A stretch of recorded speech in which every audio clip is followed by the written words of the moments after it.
fairness, and friendship in this strife-torn world. I now invite Professor Dr. Tripti Chakraborty to present the welcome address.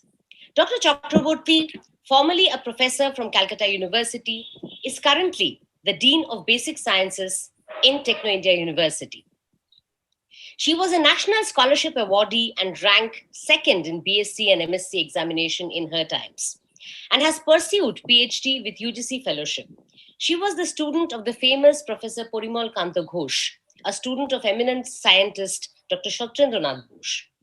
She has taught MSc and MPhil students for several years and guided close to 100 students to project completion. She has also successfully guided 12 PhD scholars, and now she is guiding 6 PhD scholars at Techno India University. She has currently 78 papers which have been published in reputed national and international journals. She is also engaged in publishing chapters in reputed books across the globe. She has attended various national and international conferences and seminars for paper presentation, notably International Center of Theoretical Physics, Trieste, Italy, Udine, Italy, Monash University, Australia, University of Melbourne, Victoria University, and Purdue University, the United States. She has also been part of conferences and seminars in some of the famous Indian universities and institutes like Banaras Hindu University, Delhi University, Indian Statistical University, Kolkata, Bangalore, and Delhi, Vidyasagar University, and Vishwabharati University. She is also associated with IIST Shibpur, Calcutta Mathematical Society, and Operations Research Society of India. Over to you, Professor Dr. Tripti Chakraborty. Thank you, Moumita. Good morning, everybody. Respected Chancellor, Co-Chancellor, Vice Chancellor of Techno India University and Bangladesh, distinguished dignitaries and participants. It gives me great pleasure in welcoming you all to the Global Summit on Supply Chain Resilience held under the auspices of Techno India University, the forerunner of private universities in India. The summit will be held today and tomorrow and will be addressed by world-renowned experts, including academics, supply chain practitioners, industry leaders, and policy planners, among others. Respected participants, supply chain management was first introduced by Keith Oliver in early 1980, but it achieved worldwide recognition in the late 20th and early 21st centuries. Presently, supply chain management has integrated all the activities of business conglomerates to optimize the overall performance, such as cost reduction, shortening of product manufacturing cycle, improving quality of the product, faster flow of information, timely fulfillment of orders, and most importantly, improving customer satisfaction with the ultimate objectives of maximizing the return for the shareholders. However, in the present summit, we will examine more intensely the supply chain resilience on the face of crises like the COVID-19 pandemic, which caused a near collapse of the traditional supply chain. According to a survey conducted in March 2020, almost 75% of organizations all over the globe reported supply disruption. What was far worse, that almost 44% of businesses lacked a strategy to deal with such kind of unforeseen disruption. Lack of clarity, lack of comprehensive supply chain restructuring, and arbitrary resource allotments were some of the major causes for such supply chain disruption.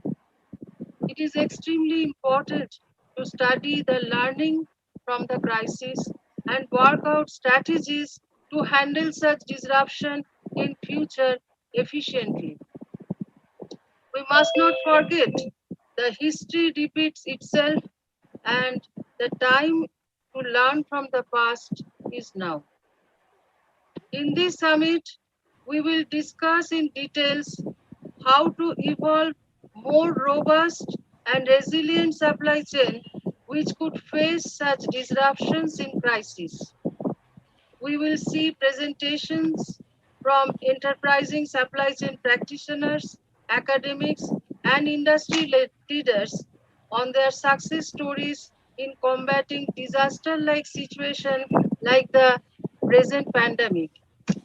Techno India University has always been a pioneer in adopting new ideas, and it gives me great pleasure in informing all of you that our Honorable Chancellor and Honorable Co-Chancellor has already decided to open a Center of Excellences on Supply Chain and Analytics in our university in collaboration with the Northern University Bangladesh and the Indian Institute of Materials Management to study the subject in details and suggest ways and means to make supply chain stronger to face any eventuality in future. With these few words, I once again welcome you all to the highly interesting deliberations during the next 2 days. Thank you. Thank you so much, madam. That inspires us. It is now my utmost privilege to request our Honorable Co-Chancellor, Madam Professor Manushi Roy Choudhury, to deliver the inaugural address.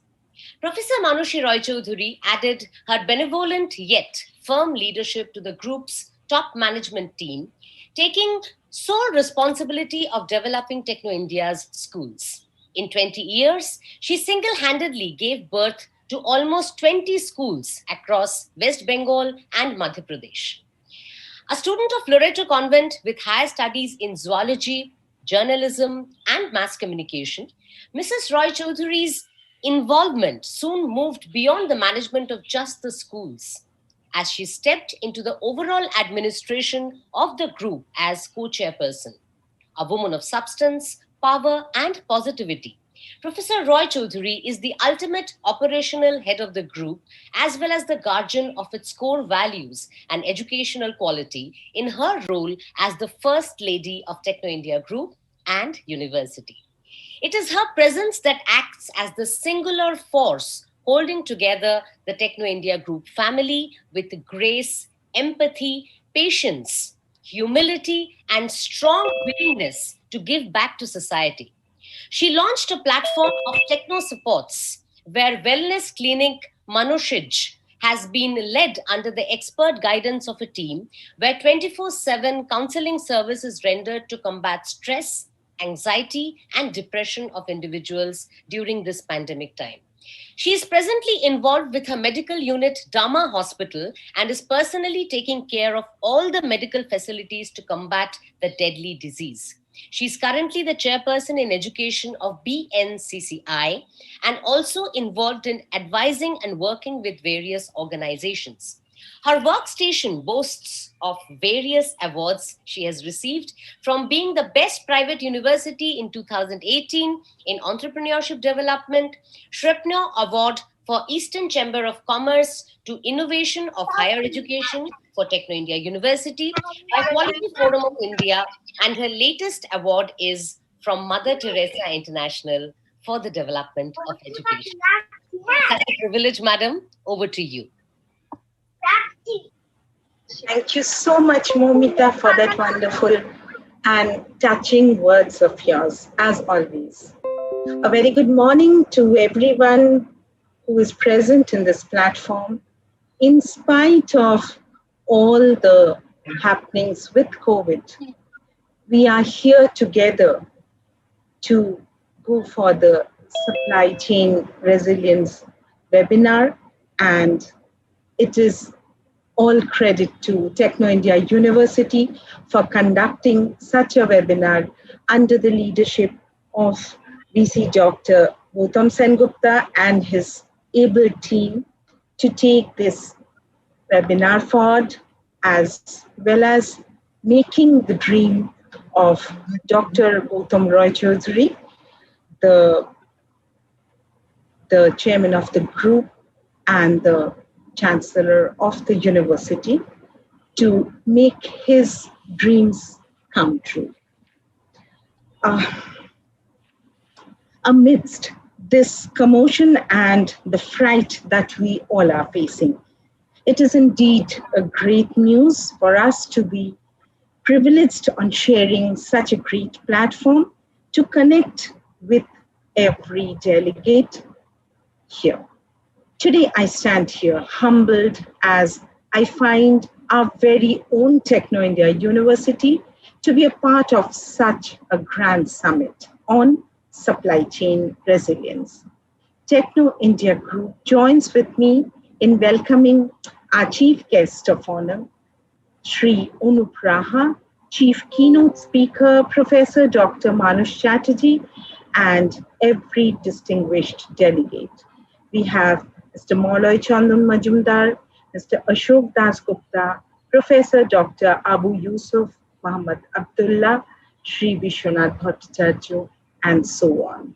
We are eagerly waiting to hear from the eminent personalities and to be expertised in this branch as well.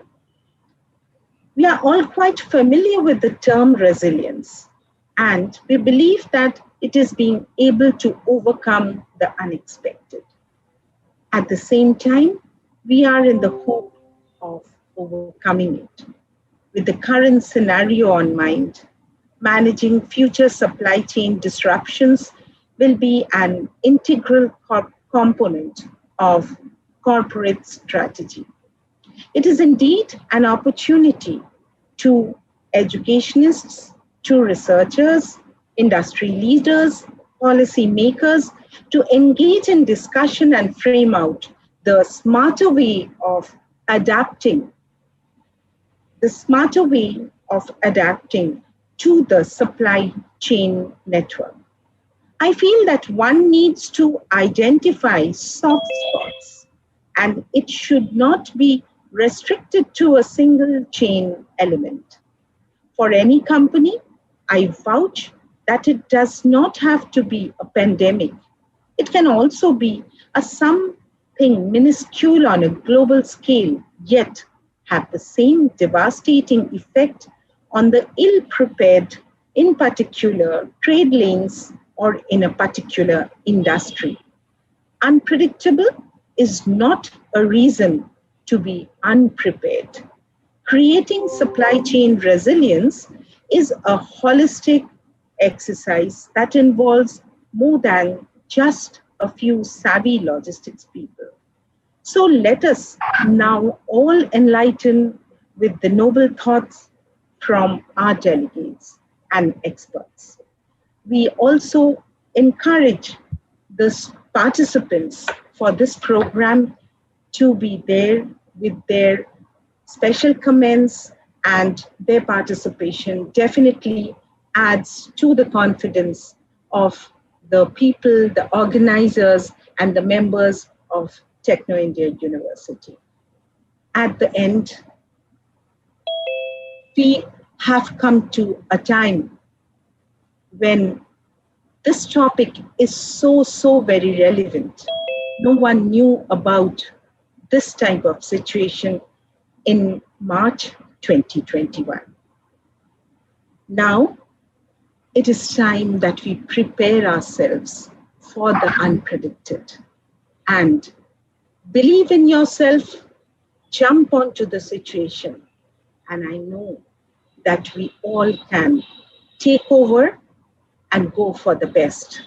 But stay safe, always be by the side of the others who need you.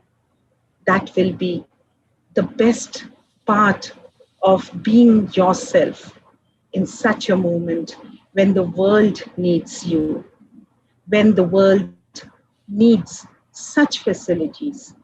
I was just thinking about this topic when the supply chain, the supply and the demand is being faced at every moment. The number of beds which we are ordering should be catering to the number of oxygen concentrators, the ventilators, and that is where supply and demand has to go side by side. The number of people who are yet to get the vaccines and the vials which are yet to come from the different regions we have requested for. Again, a supply and a demand. So we should be always ready with such type of situations when we can face these situations with a bold face, a confident face, and that is where again the education and resilience does matter. Stay safe, be healthy, and go ahead with a wonderful, successful summit. Thank you so much, TIU, for bringing me to this platform and be a part of it. Thank you so much. Thank you so much, madam. Your words, as usual, fire us up. We will overcome. We will. With you all. We together have to do it. Thank you so much. I now request our Honorable Vice Chancellor, Professor Gautam Sengupta, to present the conference theme address. Professor Dr. Gautam Sengupta is a renowned corporate personality from academics and industry. Post his engineering from Jadavpur University, post-graduation from XLRI, and PhD in Management Sciences from Bengal Engineering and Science University, he has handled numerous key responsibilities in corporate as head of ancillarization in Tata Motors, general manager of supply chain in Philips, president of Webel Consumer Electronics, vice president of Videocon Group, chairman of Westinghouse Saxby Pharma, and many other board positions in corporate sector. He has earned lifetime certification from Institute of Supply Management, United States. He was adjudged as eminent engineer by Institution of Engineers India for his contribution to the engineering fraternity and to society. He is currently in the board of advisors of Federation of Small and Medium Industries, West Bengal. He was in the chair of various past committees of the Bengal Chamber of Commerce and Industry, including the prestigious Bengal Resurgence Committee. He is currently in the expert committee of National Board of Accreditation, Government of India. He is currently the chairman of Quality Circle Forum of India, Kolkata chapter, and joint chairman of the Center of Research in Materials Management. He is former director of Calcutta Business School, and currently an adjunct professor of IIT Kharagpur and former visiting professor of XLRI Jamshedpur. Currently, the chair continuing education in ABBS Bangalore 2. He teaches at numerous organizations in Los Angeles, Chicago, and other cities of the United States. Dr. Sengupta takes keen interest in philanthropic work and currently is in the board of Bharat Sevashram Shangho and the vice president of Tribal Welfare Committee of the Shangho. Dr. Sengupta has to his credit numerous publications, including more than a dozen during the recent pandemic crisis, including a book titled Riding Out of Crisis Management Perspective, published by Amazon.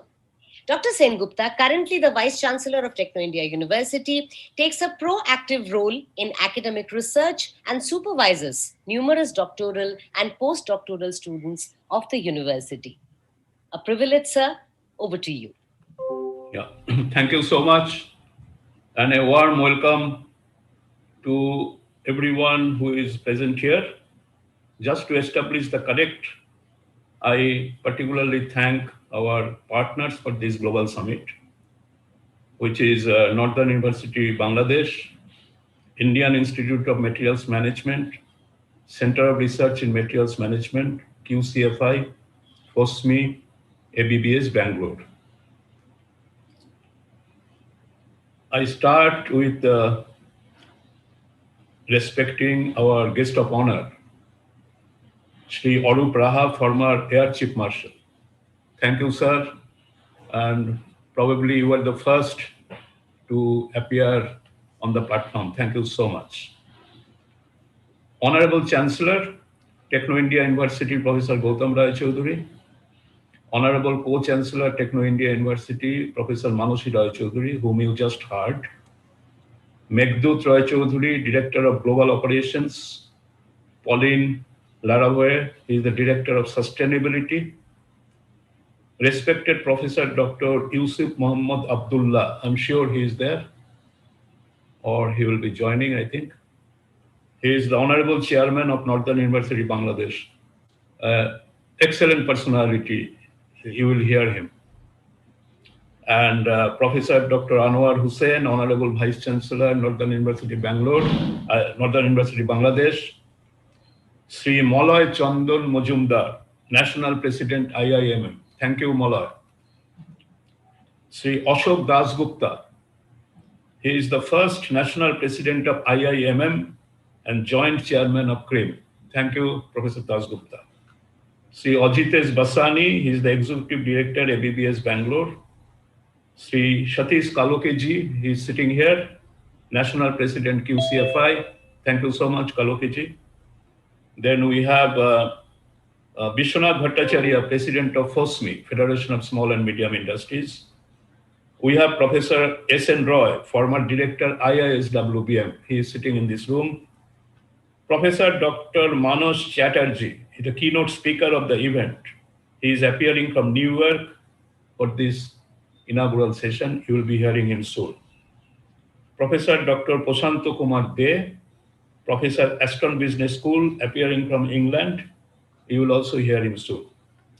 Sri Shama Prasad Bepari, Resident Director of Bangladesh for Techno India Initiatives. Yeah, thank you, Chairman, Northern University, Bangladesh. Thank you for your presence. And we would like to hear you. All are eager to hear you. Shama Prasad Bepari, Resident Director, Bangladesh, Techno India Initiatives. Then we have Professor Cardenas Beron. I'm able to say him. Thank you, Professor. He is from Mexico. Professor Gopinath Chattopadhyay, I too saw him. He is from Australia. You will be hearing him. Dr. Gagan Parekh, my colleagues from my university who has made this grand show possible. Professor Dr. Tripti Chakraborty, whom you heard. Professor Dr. Abhijit Mitra, he is sitting here. He is a director of research and a huge knowledge on blue economy and all other related areas, of course. Professor Dr. Rina Palodi, Director Academics, I saw him sitting there. I'm seeing Dr. Bharti Trivedi. Thank you, Bharti.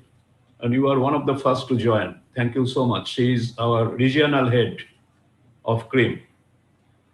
Dr. Kunal Kanti Ghosh, former IIT Kharagpur professor and expert in the field of supply chain. He is currently in Madras, Chennai, with one of the leading private business schools. All directors of Techno India University who are present here, all deans and faculty members, all research scholars, the number of them are sitting here, from Techno India University as well as from Northern University, Bangladesh, members of the press and media, and my dear students. Once again, greetings from city of Kolkata. Greetings from Techno India University, West Bengal, India. At the outset, my heart breaks out in solidarity for millions of valuable lives whom we are losing due to pandemic caused by COVID-19. At the same breath, this brings me closer and faster to the subject of today's global summit, which is supply chain resilience, which I am sure shall give rise to actionable agenda points to curb this menace of COVID-19 through urgent development of sustainable supply chain ecosystem, which we have all collectively ignored for the last, I would say, 100 years or so. Now, with these words, may I request Dr. Bose, I will take you through a very short presentation to give my theme address. I request Dr. Bose to share the slides. As I said, through this global summit, we, Techno India University, with our esteemed partners of the summit, such as Northern University, Bangladesh, QCFI, FOSMI, CREAM, IIMM, ABBS, raised a clarion call to curb the menace of COVID-19 by putting in place our collective intellectual capabilities and wisdom in developing resilient and sustainable supply chain. Yeah, let's move on.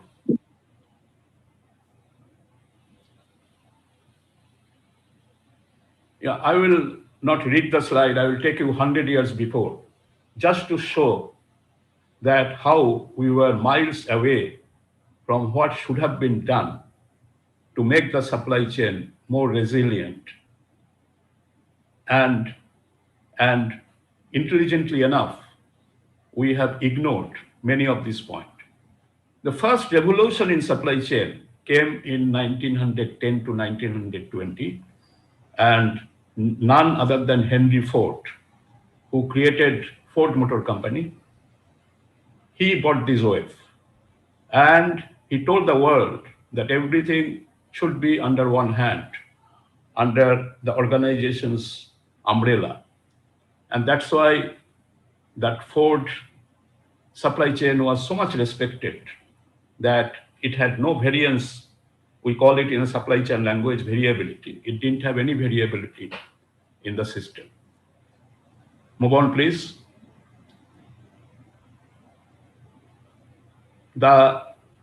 This supply chain was challenged by Toyota, and they said, you need to have a good network with your supply base. And they invented a very powerful concept which we all aware of, which we called just-in-time, Toyota Production System, which is called TPS. And Toyota said that you have to have an excellent network with your suppliers. It is not necessary that you make everything in-house. Move on, please.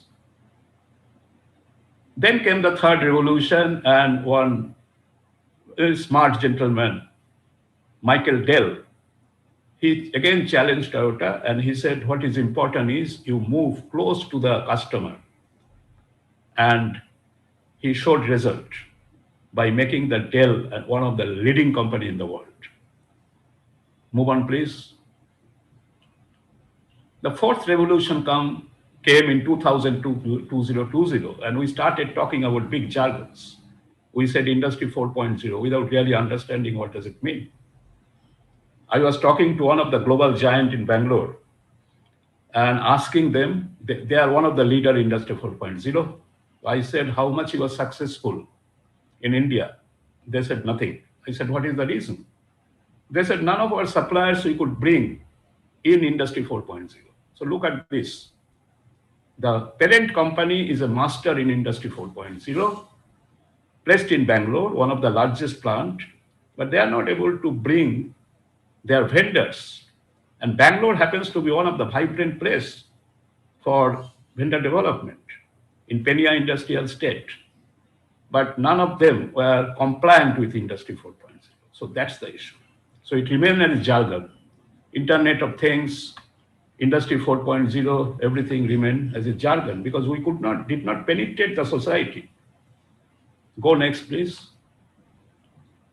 So all this not doing the correct things resulted into a fifth revolution, which we are in. And that is COVID-19.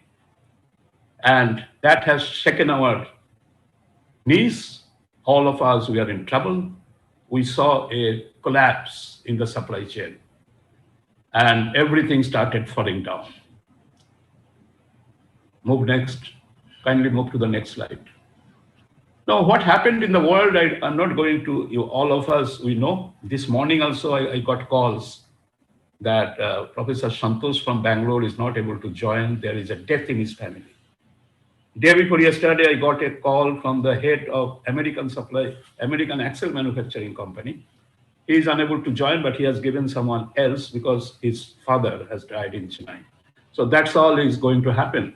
The entire supply chain is in collapse, standstill in many businesses, work suspension in production units, disruption to global manufacturing industries, dwindling workforce availability. I must thank some of the educational institutions, and one is ours, that we have kept the flag high and not going down and doing many things during this time of COVID. But okay, as a whole, the supply chain has collapsed. Can you go to the next slide, please? So world witnessed world supply chain collapse, which I say as the Third World War. It's similar to aftermath of World War II. And all of you remember what happened after World War II. We again stood up holding the hands of some of the innovations in supply chain. After World War II, Japan stood up again, holding the hands of innovations in supply chain. The VAVE concept, value analysis and value engineering concept, came into being after that. Move to the next slide, please. This is the impact of the crisis. It has touched every aspect of business. Some are a little lower. This is taken from the global stock market performance. And some people started falling down, somebody started a little floating, but everybody is affected. All industries are affected across the world. Next, please. Now, the vital question is this collapse a black swan? Because there are many pundits who started talking about black swan. Black swan is something which is not predicted, which happens once in a blue moon. So there is Nassim Nicholas Taleb, his famous book on black swan. He said these are something which you cannot predict. There is no statistical model by which you can predict why it has happened and when next it will happen. But many of us, we beg to differ. We said, no, this is man-made. Because of certain wrong things we have not been doing for the last 100 years. Go to the next one, please. And exactly the same thing Professor Nouriel Roubini said. He said, these are more like hurricanes. They are the predictable result of built-up economic and financial vulnerabilities and policy mistakes. Let's move on. Now, what are the policy mistakes? I will touch upon few. You see, the very word supply chain is wrong. I have been arguing this. The supply chain word came long years back when we went out from materials management, which is again an obsolete concept. We said it is a supply chain. Now, why I say the word is wrong? Because the chain means linearity. Moment you start talking supply chain, that means you are linear.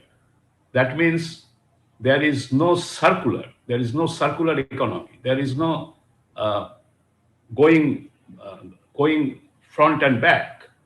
So you are becoming linear. So it should be replaced by a word called supply chain webs.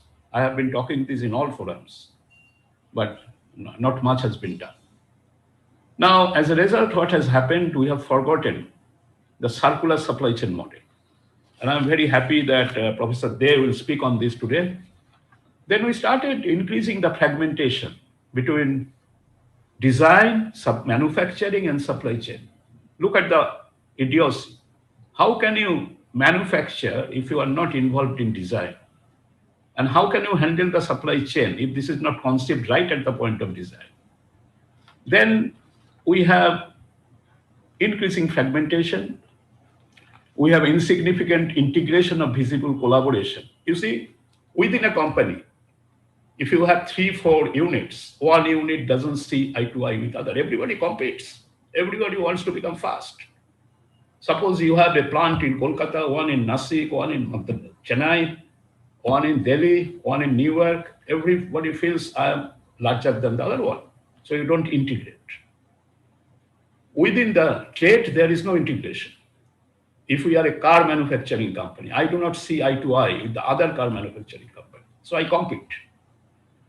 between the countries of the world, we compete. And we make our own small world, and we compete with each other, fragmentation. We never learned that this is not the way. And we never cared for developing the local supply base. When we said that we should reduce the supply base, the multinational companies where I was working for long years, we started cutting our local supply base. And we had one company in Europe, one in somewhere else, but we started cutting our own local vendors. Look at China. One of the success stories is the SEZ, which they have silently developed. Look at Taiwan. They are one of the largest world's manufacturer of semiconductors. And all the brain behind their semiconductor production is from India, from our software companies. Kindly go next. And then we do not see within the business. Everybody is in a silos. We do not look at eye to eye. Move next, please. And we started looking at profit, although the famous theory is people, planet, profit. But because we become too selfish, we only looked at bottom line. All the IIMs started teaching about what is ROI, but what is your ROI? You have to also look at the planet and the people. Now we are looking at some planet part, but people we have totally forgotten. So our ROI is only calculated based on certain stupid accounting theory. Move next, please. And we forgot that if we move like this, you need 2 planets per year to sustain your lifestyle. And probably 2.5 planets by 2050, because you will not get resource.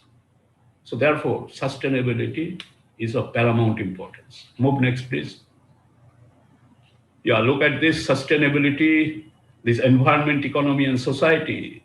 We said these are cutting across. These are not cutting across. These are overlapping with each other. There will be social unrest if we are not able to bring those supply chains who will work for society. Move next, please. Yeah, we said that if you want to go fast, walk alone. And if you want to go far, walk together. And we said that from technology-led, you should go become market-led and the society-led.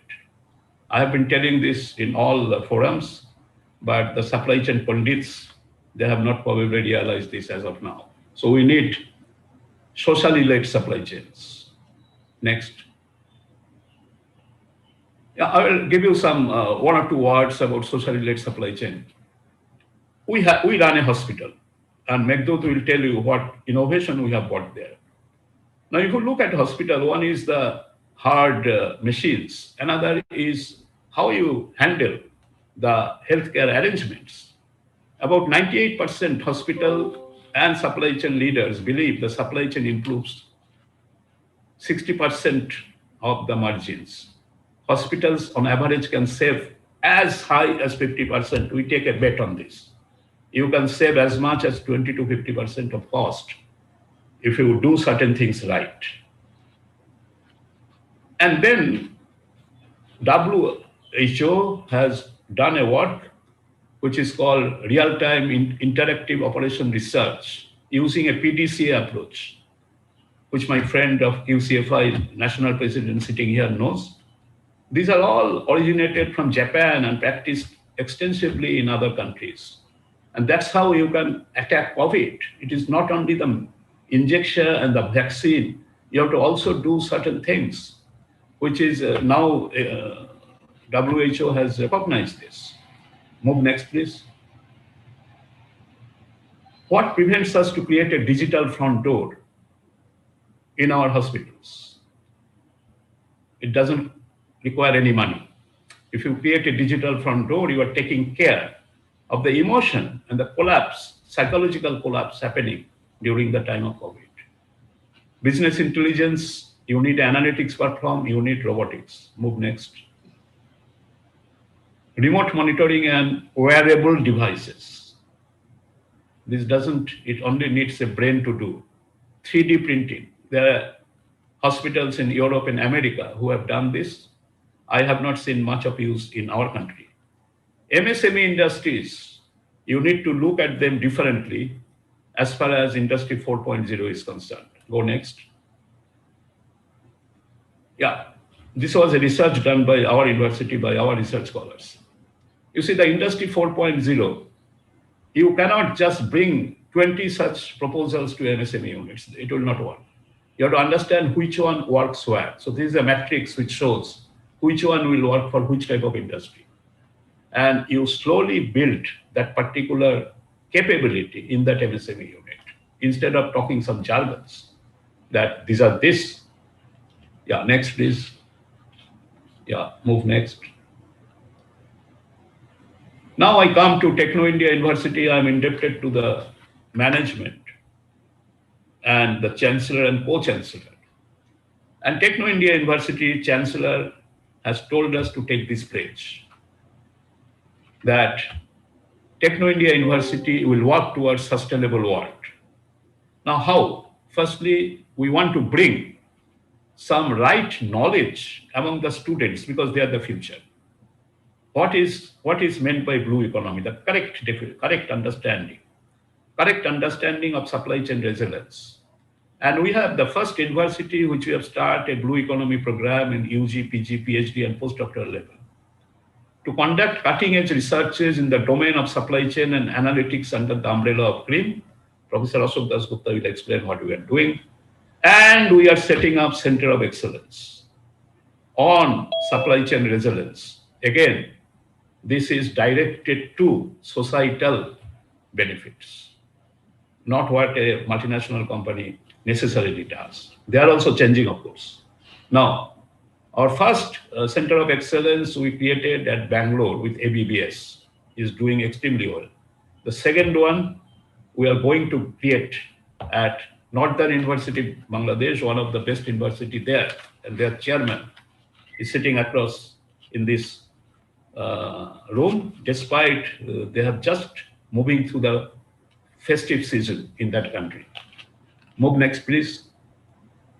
And this is my chairman. And he says, I wish to take a small step towards eradication of poverty from mankind through implementation of hundreds of social projects. So these are the words which make us move. And as I said, let us take a call from this summit that we take this supply chain revolution forward and let this revolution be led by societal reasons. With these words, I close my presentation. I might have exceeded by 5 minutes or so, but the subject is so touchy because we are losing lives. So therefore, I thought we must make a mention about the necessary points connected with this particular theme. Thank you so much, Momita, and all of you who are bearing with me. Thank you so much. Thanks a lot, sir. Yes, this topic needed a bit of elucidation for all of us who are hearing it to probably place it in a better perspective. So thank you about that. But now I will move on to the event that we have all been waiting for.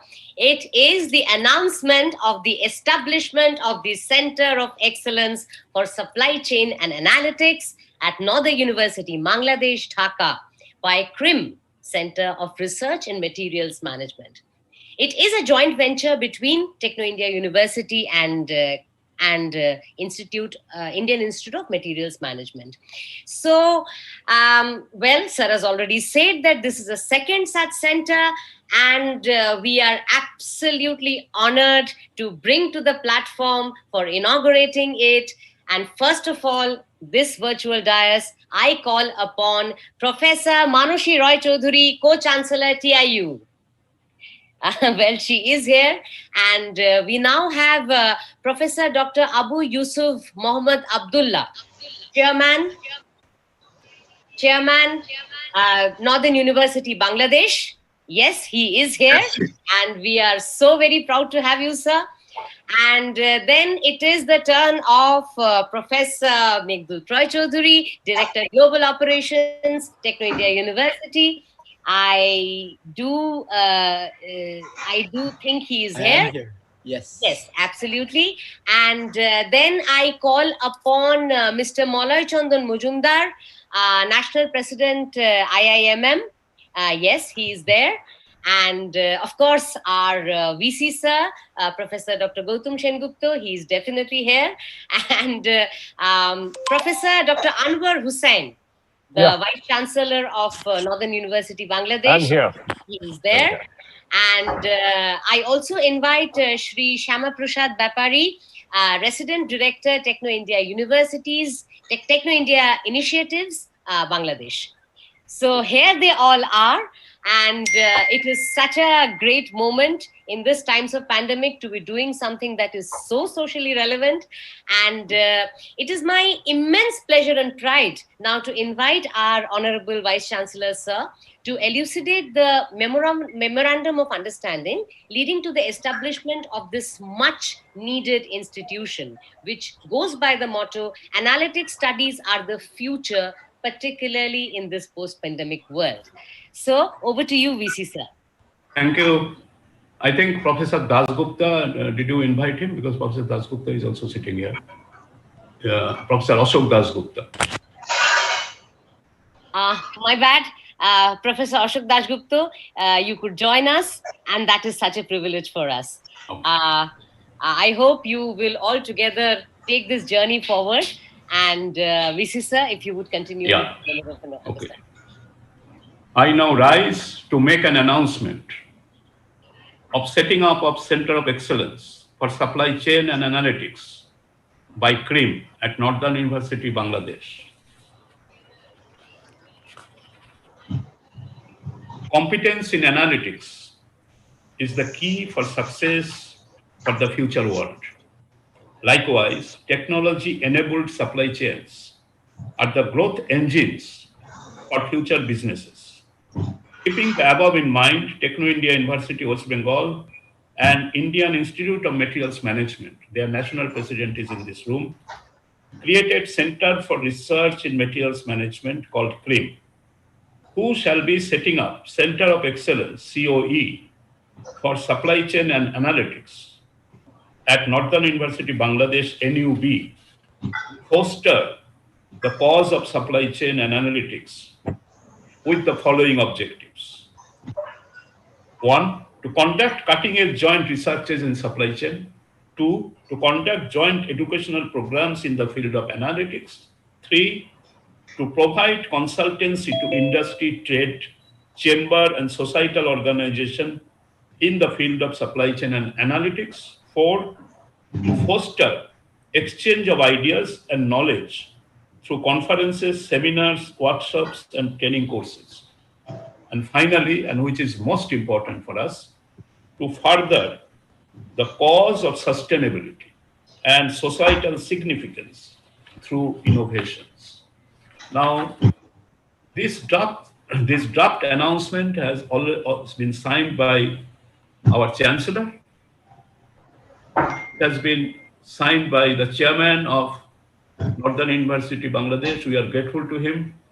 It is signed by Joint Chairman CRIM, Professor Ashok Dasgupta. And it is also signed by the Honorable Vice Chancellor, Dr. Anwar Hussain. And it is under overall purview of the MOU dated 15th July 2018, which already exists between these two universities on academic exchange programs, and shall be, of course, the little word we have to put there, shall be subjected to the statutory approvals and clearances from regulatory authorities of both the countries. So with this, I would request our Co-Chancellor Madam to formally inaugurate this, and then I would request Chairman of Northern University, Bangladesh, to kindly say a few words.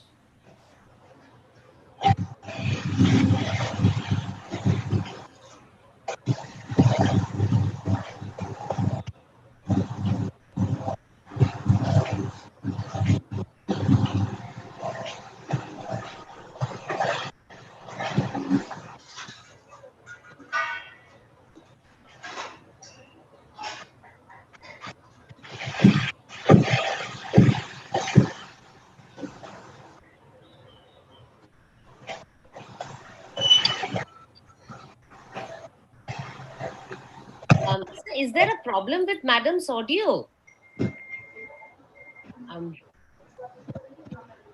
least I am unable to hear her.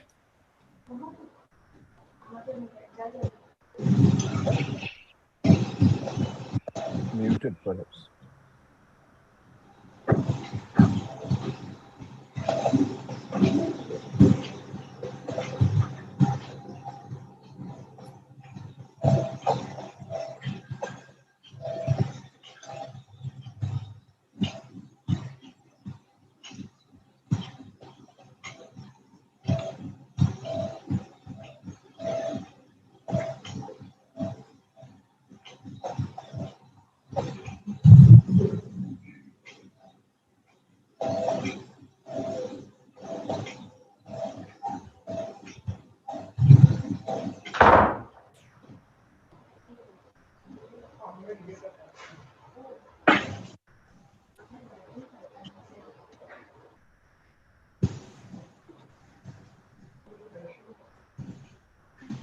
Yes, there seems to be a major Please, technical glitch. In that case, can we request Meghdut Roy Choudhury to kindly speak a few words on behalf of Techno India University, on behalf of Madam, and then followed by, we are all eager to hear Chairman of Northern University, Bangladesh. Yeah. Sure, I think there's been some technical glitch on the part of the co-chairman's end. Be happy to talk a little bit about supply chain innovation at a time of crisis. I figure this is a bizarre time that we're all going through. Firstly, very warm welcome on behalf of Technical University, the esteemed guests. Some of you I've met before, some I haven't, but it's a pleasure nonetheless. And it's been quite an engaging session already so far. So I'm sure it speaks volumes about what is to come in this 2-day long summit. It's my pleasure to be part of the opening ceremony and of the announcement of the Center of Excellence. Thank you very much, Dr. Sengupta, Dr. Anwar Hussain, and all of the other dignitaries. I did also see Shivarup Raha, who's also somebody that I've met before and have great respect for as part of this conference, and all of the other dignitaries who've joined in, both from the side of Technical University, our partner university, Northern University Bangladesh, and the other partner universities across the country. We're going through a really bizarre time at the moment, and I thought I'd talk a little bit about what Techno India is doing in terms of adding to the world of supply chain resilience as well. So we actually started a COVID hospital, a full-fledged COVID hospital amidst this pandemic, and this was less than 3 weeks ago that we started a full-fledged COVID hospital. Before we had this used to be a regular super specialty hospital for surgeries, but with great power comes great responsibility, and in extraordinary times, extraordinary measures must be taken. So we decided to convert this hospital completely into a COVID hospital. And since then, we have been able to add almost 60 beds in these last 3 weeks to save COVID patients. We've been working day in and out in order to stand beside COVID patients at a time when the entire medical infrastructure seems to be falling apart. And as somebody who's not from the medical fraternity, but from the management fraternity and understands a little bit about logistics, about supply chains in general, I've seen that the biggest issue is not just with equipment. It's not just with manpower, but it's about making sure that the right things are available at the right place. And in that regard, I feel that the supply chain procedures within the within the medical ecosystem are completely fragmented, and there's no common platforms for sharing information, which becomes a very big problem. Which is why it was very nice to see, for example, a lot of COVID warriors from their homes taking up the roles of volunteers to share information between various parties. I don't know if you've noticed this, but our entire country's medical infrastructure seems to be running on young people sitting at homes on their Twitter and Instagram and verifying leads be it for oxygen cylinders, for oxygen concentrators, for ICU beds. And we should not have to do that. I mean, if you think about it, for a country as as big, as old as India, our systems should be more in place that young people do not have to miss class or miss days of work and day in and day out sit and verify leads on the internet, because that's not the sign of a well established of a system. But nonetheless, I'm glad to see that my fellow citizens have risen to the cause and are contributing to this never before seen crisis, or a scale of crisis never seen before. Also, on a personal front, I've been involved in a lot of relief work in terms of adding COVID beds and infrastructure to the state of West Bengal. I'm very grateful to my fellow entrepreneurs from Kolkata, be it Sagar Daryani, who is the founder of Wow Momo. It's a brand that, I don't know if in Bangladesh you have this brand, but definitely in India, it's one of the biggest retail brands for momos, which we all love so much. And it's more than a $200 million company now. We have our friends from Infinity Group, a lot of other big industrialists and entrepreneurs who've joined hands to come to the aid and bridge these gaps in supply chains across the country. So and especially to focus towards West Bengal. So a couple of things that we have managed to do in terms of setting up supply chains for medical infrastructure. We've managed to get 35 BiPAP ventilators all the way from Singapore. They've been donated to charitable hospitals and private hospitals across the city of Kolkata, and a bunch of almost 75 new BiPAP ventilators are on their way from Singapore, from Temasek, and they're going to be installed in various charitable hospitals. New life-saving equipments have reached Techno India Dhamma Hospital. 24 new ICU beds are being added, supposed to go live on this Monday. 13 beds have gone live at the Calcutta Heart Clinic and Hospital in Salt Lake, and another 20 beds are supposed to go live on the 30th of May, which is towards the end of this month. 5 new beds have gone to the Sri Jain Hospital, and 26 beds are supposed to go live by the 22nd of May. 26 hospital beds have been donated to Anandalok Hospital, which is again another charitable hospital. 6 new ICU beds have been provided to Liver Foundation Hospital. It's a work in progress, should go live 1st of June. 40 new ICU beds are being set up in St. Joseph's Hospital in Midnapur.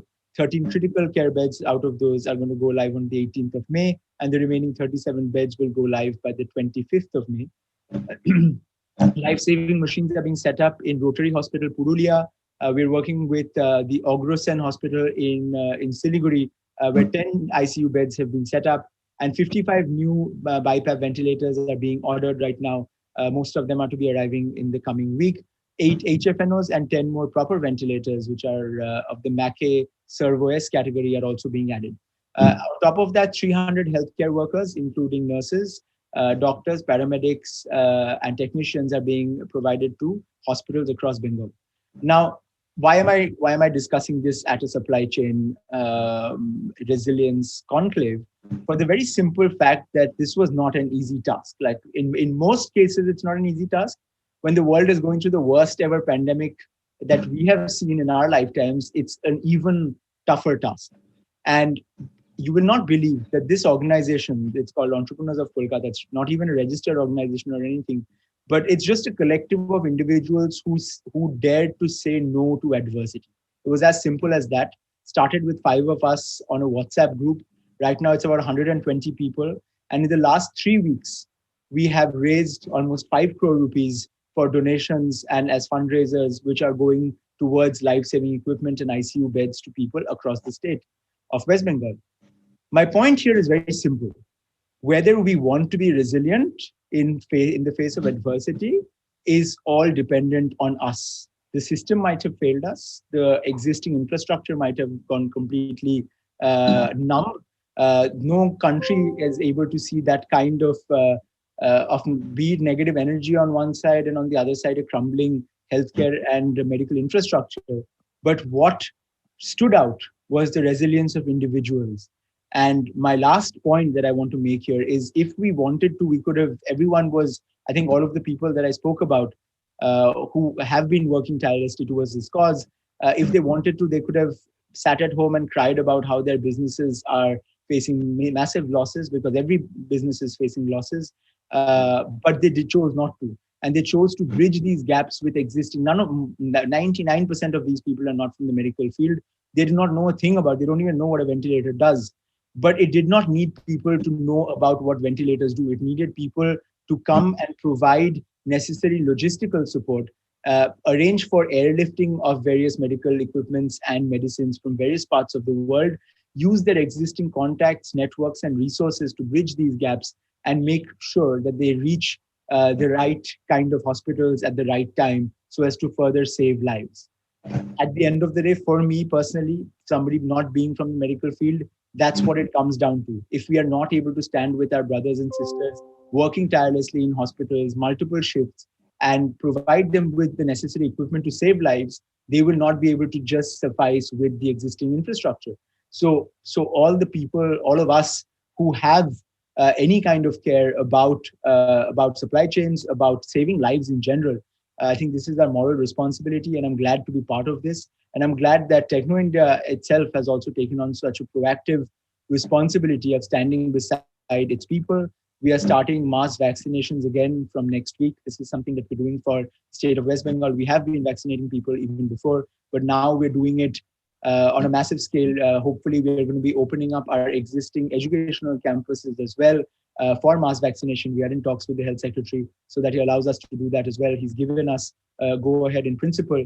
And the idea is very simple. See, at times of need, it all comes down to what you can make do right now.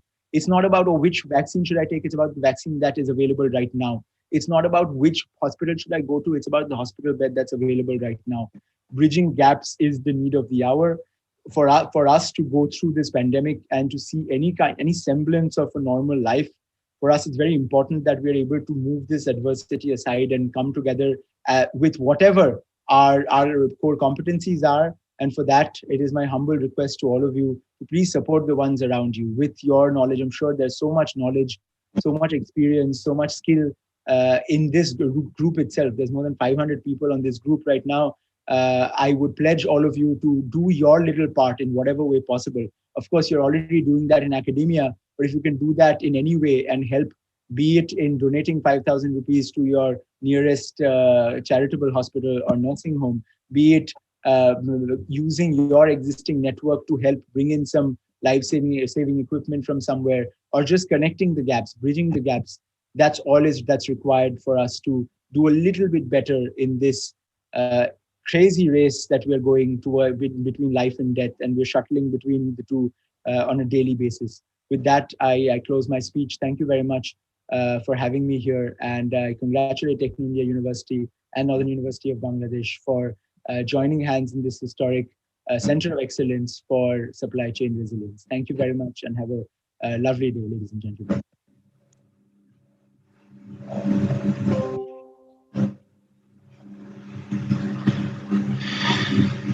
Now we should hear the chairman of Northern University, Bangladesh.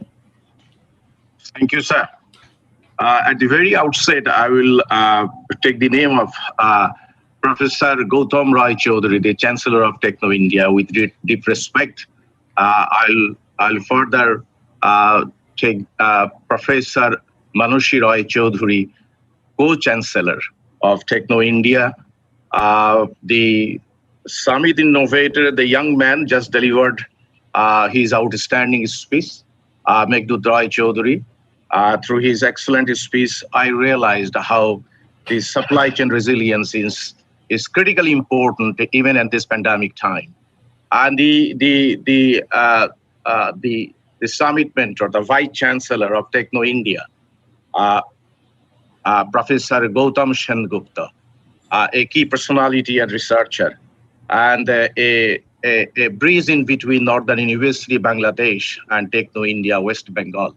So I take a lot of respect about you and the other personalities here, the guest of honor, the former Air Chief Marshal, Sri Arup Raha, the summit co-host and key associate, Sri Malay Chandan Majumdar, National President, IIMM, and Sri Ashok Dashgupta, Joint Chairman, CREAM. There are individual level outstanding scholars and talented personalities, those who are present in this summit. To everybody, a very good morning and my salam to you all. On behalf of Northern University, Bangladesh, I am delighted to be a part of this historic moment of setting up a center of excellence for supply chain and analytics in Bangladesh in collaboration with the Center for Research in Materials Management, CREAM, and Techno India University, West Bengal, India. You will be happy to know that Northern University, Bangladesh, and Techno India University have conducted countless seminars and workshops for the enhancement of knowledge creation of the students. The establishment of this center is another step forward to our commitment towards the knowledge sharing for mutual growth. Countless reports suggest that the need of proper supply chain planning is indispensable. One such recent report by World Bank states Bangladesh needs adequate improvement in transport and logistical system to grow the economy and boost export growth of Bangladesh. Ms. Tembon, the World Bank country director for Bangladesh and Bhutan, quotes that Bangladesh congested transportation and often unsophisticated logistics system impose high cost of the economy. Such problems drain economical energy, leading to a loss of currency and poor economic growth. Through proper supply chain planning, we will be able to fill this void, which will save cost, boost our export, improve our GDP, and most importantly, create meaningful jobs. For Bangladesh, improving its logistics performance provides an opportunity to increase its world market share in garments and textiles, which counts second position next to China in the global context. According to Moody's, the US financial service company, the disruption in ready-made garments RMG supply chain due to global coronavirus outbreak will be a temporary one. A demand will increase in the global market later this year. So Bangladesh's proximity to Asia's largest markets with growing middle-class populations would continue to support industry performance. So focus on supply chain will bring Bangladesh bigger growth in economy.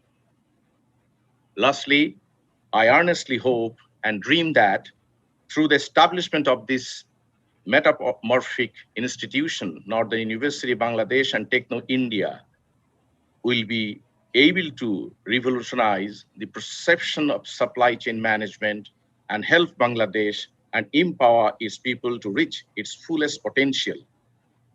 I wish a great journey together, and thank you very much on behalf of Northern University, Bangladesh. Thank you, sir. Thank you very much. But I would request you to at least speak one or two lines in Bengali, because your name is so fondly remembered by everybody here, and you have been a cause for the movement of Bengali language.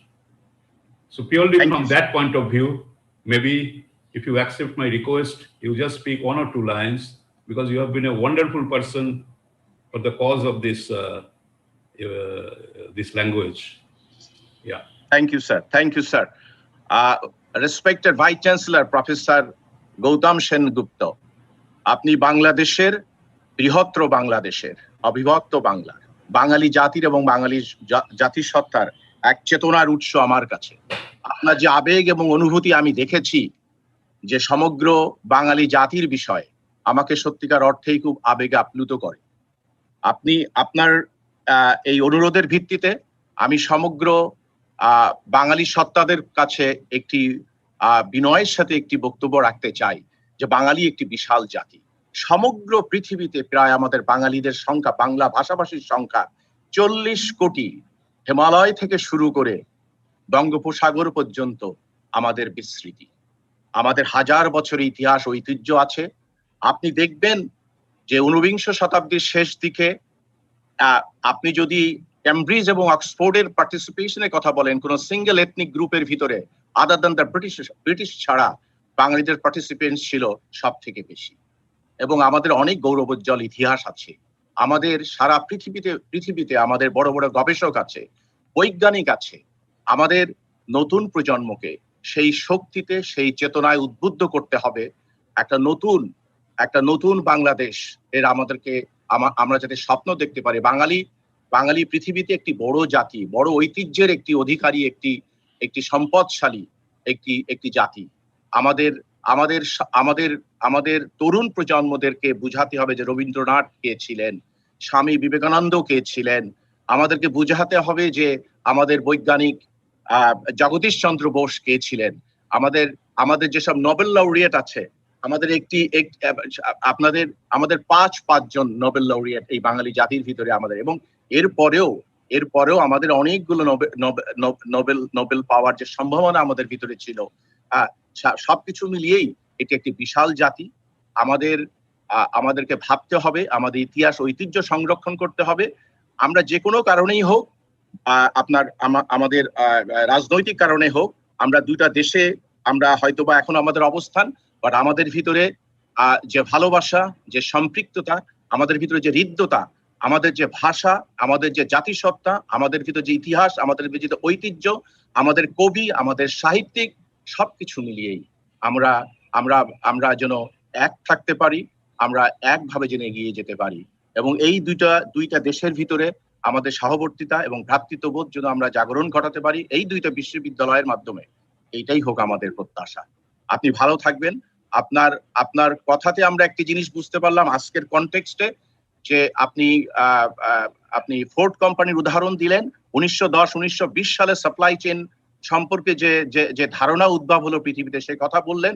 এবং subsequently আপনার বক্তৃতার মাধ্যমে, আপনার ডেলিভারেশনের মাধ্যমে আমি যেটা শিক্ষা লাভ করলাম, যে environment, circular economy, supply chain, এটাই হচ্ছে আগামী দিনের ভবিষ্যৎ। পৃথিবী থেকে বাঁচিয়ে রাখতে গেলে এই জায়গাতে আমাদেরকে আরো গভীরভাবে আমাদের আগ্রহ জন্মাতে হবে, এবং আমাদের তরুণ প্রজন্মকে আমাদেরকে আগ্রহী করে তুলতে হবে। এবং এই সাপ্লাই চেইন রেজিলিয়েন্সের ক্ষেত্রে যে সামিট আজকে আমরা অংশগ্রহণ করতে পারলাম, এবং আপনার লিডারশিপে এবং প্রফেসর গৌতম রায় চৌধুরী, প্রফেসর মানসী রয় চৌধুরীর নেতৃত্বে যে টেকনো ইন্ডিয়ার সাথে নর্দার্ন বিশ্ববিদ্যালয়ের যে সম্পৃক্ততা হলো, এবং আমরা যে centre of excellence of supply চেইনের ক্ষেত্রে যে আমরা এখানে যে সেন্টারটা আমরা আজকে উদ্বোধন করলাম, আপনাদের সহযোগিতায় এটা বাংলাদেশ অনেক উপকৃত হবে। এবং নর্দার্ন বিশ্ববিদ্যালয় খুব দৃঢ়তার সাথে এবং শক্তিমত্তার সাথে আমাদের ইন্ডাস্ট্রিতে এবং আমাদের মার্কেটে এবং বাংলাদেশের কর্পোরেট ওয়ার্ল্ডকে সাপ্লাই চেইনের ক্ষেত্রে আরো ভালো কিছু দিতে পারবে, এই আমার প্রত্যাশা। আপনারা সবাই ভালো থাকবেন।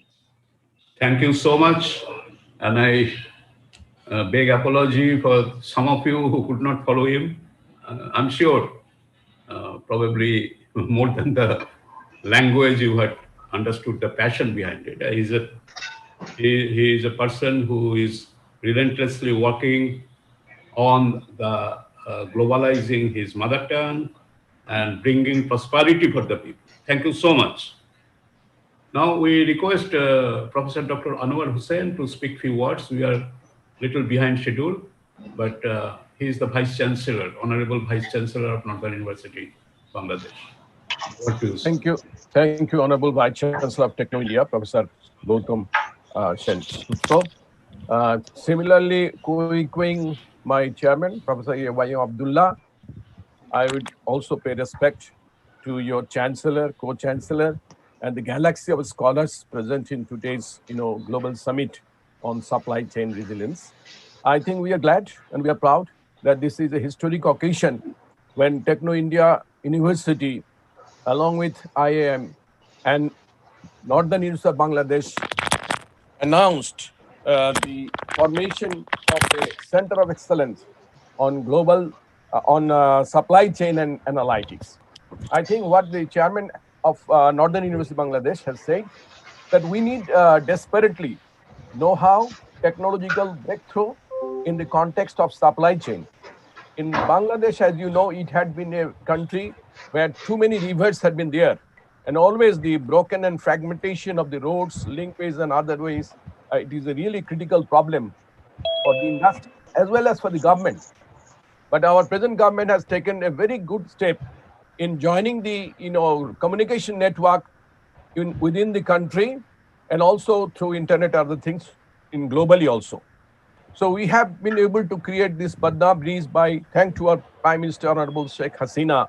The bridge between the two distinct section of our country has been bridged together, and we also want a bridge to be built for the global countries, especially with West Bengal, with India, which had been a very good friend of us in our time of need. And this is a knowledge area where we want to set up.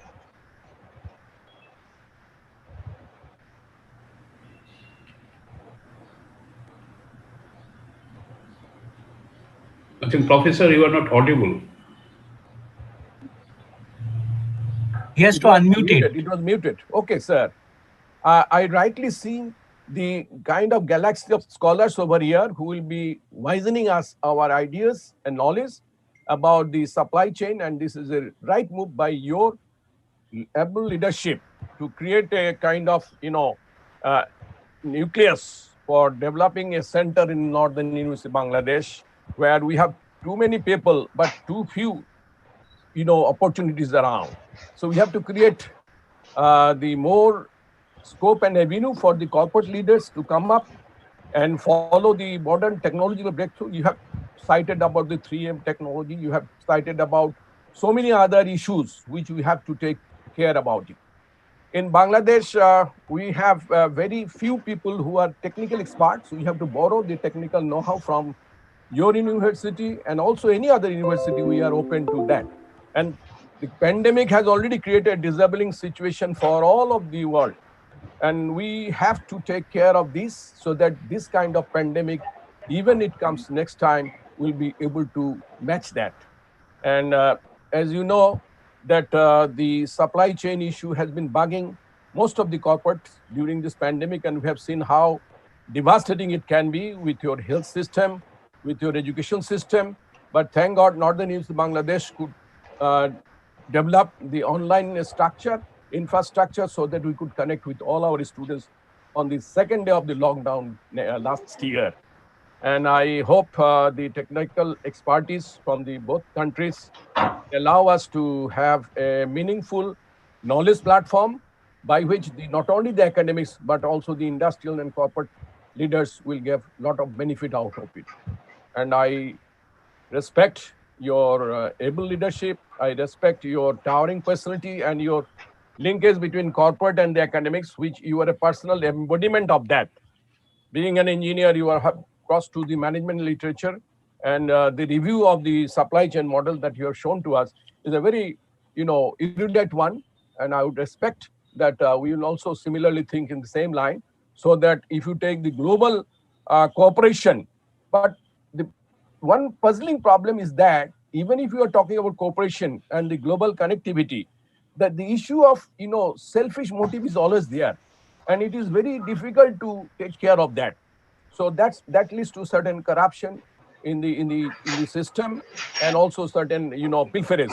So how to take care of that? The model should also clarify that point, so that we can go for a global cooperation, but the network systems has to be built in such a way, because the more longer the chain is there, the more chance of pilferages and the damages are supposed to be there. So this network has to be taken into consideration. If you look into our human anatomy, you can see that God has already given us so many vital tissues, which line is so much, in length, and how it connects to come up with one fusion so that we can get a very perfect balance between the distance and the actual purpose of the organ that we are talking about. So if we can develop a network like that, human anatomy, for any corporate, only then possibly the right equilibrium uh, will be able to create. So I like to thank uh, all of you for giving us a wonderful opportunity to meet and sit with you and discuss the issues which are troubling all of us in the world because of the pandemic, the disruption of the technology, disruption of the supply chain situation, and also creation of so many bottlenecks in our process of regular daily routine. But as Dr. Meghdud has already rightly said, the human resilience is the best one because whatever adversity we have, human being had always been very adaptive. The more challenges there are, the more responses will come from the individual, from the society. And the society that is built with, fraternity, equality, and liberty, that society will be able to cope up with this situation very well. With these few words, I thank you, all of you, and also say goodbye to you. Yeah, thank you so much, Thank you so much, Honorable Vice Chancellor. We are close of this particular session where we made a historic announcement of Center of Excellence of Supply Chain and Analytics at Northern University, Bangladesh. And we are extremely grateful for the chairman of Northern University, Bangladesh to have come and be present here. Our chairman also very much wanted to be present, but because of some other pressing demand, he could not. And before we close this particular session, I have to request Professor Shyama Prasad Bepari to speak a few words, but only with a request limit few minutes because we are behind the schedule. Tell us one or two your words or motivating words.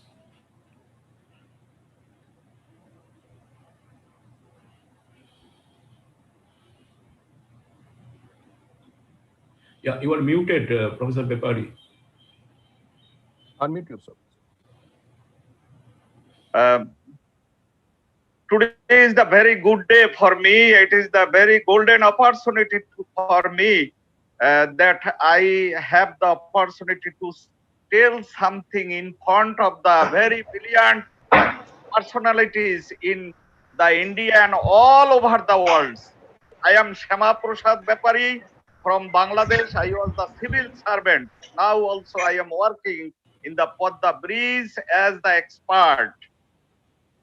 So, my salute to you all, especially my salute to my friend Mr. Gautam Rai Chaudhuri. That is, he's the Bhagavan, like Bhagavan to me, and his wife also the very good personality, very best personalities. One of the very good personality, and his son, Mr. Meghdud Rai Chaudhuri, also the very brilliant one. And also the very our Vice Chancellor of Techno India University, Professor Sengupta, and other professors and brilliant personalities in the India and the world. Our founder chairman, Professor Yusuf, and he is the writer also, and our Vice Chancellor, Professor Anwar, and of Northern University, also all the guests, about 506 participants in this seminar. I am very happy and glad to announce that already it has been announced that Techno India University and the Northern University, I have tried to construct a relation bridge between the two universities, and it has been already constructed. The vehicle is moving, and the initiative has been taken. Very good initiative. In the result, in the output today, we are established the Center of Excellence, where all the brilliant person and the experienced person will come here and go for research and organize the seminar, and in supply chain management and others very good subjects which will help to develop the products which will serve to the people of the society and the country. We are very proud. We try to, I am Shama Prasad Bapari, friend of Dr. Gautam Sengupta. He requested me to develop a connectivity with the Bangladesh, and his desire is to establish the 64 universities in Bangladesh.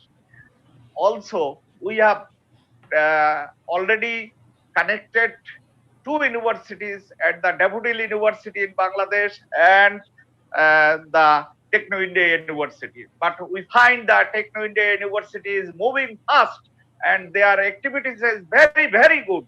And we hope we are going to establish the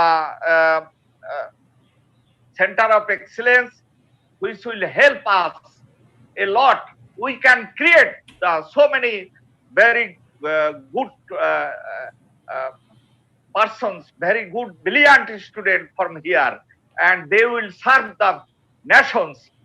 So I am very proud also. I thank you all to give me the time for 5 minutes only. My salute to again our Vice Chancellor, Professor Sengupta. He is also the guide, and my guide also the Professor Mitro. And I am doing PhD under the Techno India University also. So, আমি বাংলায় আমি বলতে চাই যে আজকে যে সেতু বন্ধন সৃষ্টি হলো, এই সেতু বন্ধনটা যেন আজকে যেন থাকে। আমি দুই পক্ষের, আমি হয়তোবা থাকবো না, কিন্তু যারা যারা আজকে এখানে 506 জন পার্টিসিপেন্ট, প্রত্যেককে আমি I request to everybody to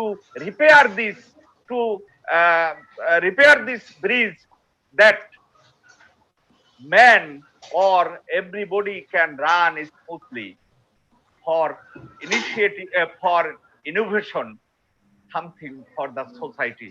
Thank you very much. আমি চাই এই দুই বাংলায় এই আরো সমৃদ্ধ গড়ে উঠুক, আরো সুন্দর ব্রিজ হোক। এই দেশের লোকজন এই ওই দেশে গেছে, ওই দেশের লোকজন কিছু এই দেশে আসছে। আজকে আমরা গর্বিত, আমরা প্রফেসর ইউসুফকে নিয়ে গর্বিত। তার যে লেখা বই, he has written a book, very interesting book. You can go through his book. It's very, very brilliant one.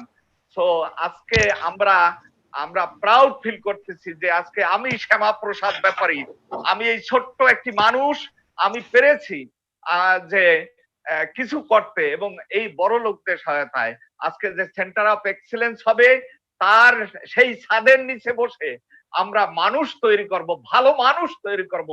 আমরা যেন ধর্মকে অত ভুলে গিয়ে কর্মকে যেন ধর্ম হিসাবে প্রাধান্য দেই, এটাই হলো, that is priority will be given to the activities, good activities. So I request you everybody to enhance, to develop this excellence, that is center of excellence, and it is keep very updated. Thank you very much. Thank you all. Thank you so much, and our regards to Chairman, Northern University, Bangladesh, and to Honorable Vice Chancellor, and we will certainly make this a grand success, the Center of Excellence. And thanks to our Chancellor, Gautam Rai Choudhury, Co-Chancellor Madam, who has come and spent so much of time, and Meghdut for sharing an excellent piece of information, what Techno India is doing in terms of treating the COVID patients, and thank you so much. So I hand over the session to Momita now. Kindly proceed. I'm sorry there was a little schedule. We have disturbed the schedule. So, not a problem, sir. We Okay. are resilient as usual, Okay. and somewhere along the line, we will manage today as well. Surely. And Surely. every word that was said was something that touched the heart. So Yeah, sure. it was lovely. It was lovely, sir. So we now actually, I request you to continue as the session chair for Okay. the next session that we are having, which are the summit addresses. Yeah. And first and foremost, it is my immense pride and privilege in inviting Air Chief Marshal Arup Raha, sir, to the dais. He is the 24th Chief of Air Staff of the Indian Air Force from December 2013 to 2016. He has also been the chairman of the Chief of Staff's Committee, a post occupied by India's senior-most military officer who advises the government and ensures jointmanship of the armed forces. So here he is as a frontline warrior for COVID as well for the security of the nation.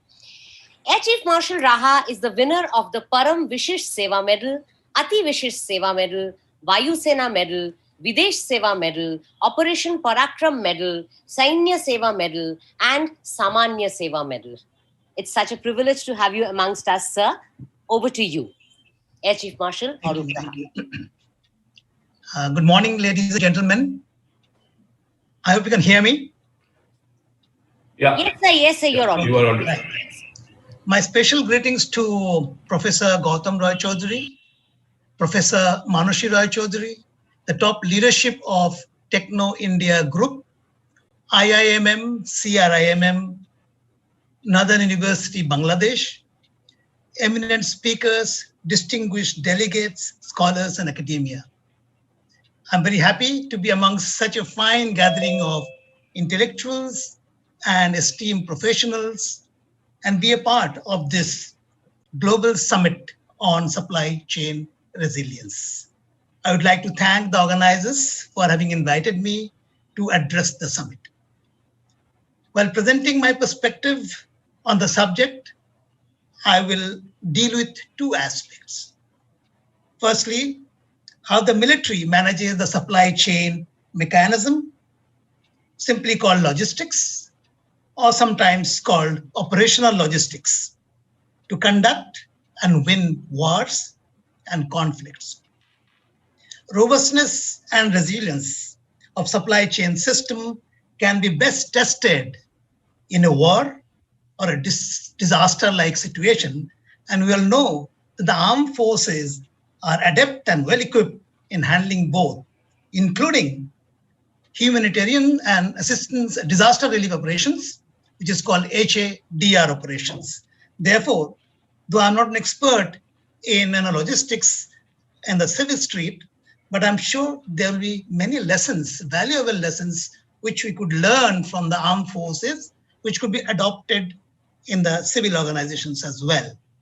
And secondly, I'll briefly cover the devastating effects of the Wuhan virus pandemic on world economy, choking demand, and disrupting supply chain mechanism, as also the world's overdependence on China in terms of China being the world's manufacturing hub.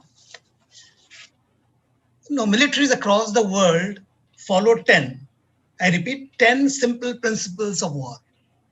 These are tenets or dictums when adhered to meticulously ensure victory or success in the conduct of war or combat operations. And one of the most important principles of war out of the 10 I mentioned is operational logistics or resilient supply chain management system. The evaluation of the threat environment to our national security, that is the spectrum of threats, starting from terror attacks to low intensity conflict to conventional warfare and finally nuclear war, as well as single front or two front collusive threat applicable to India.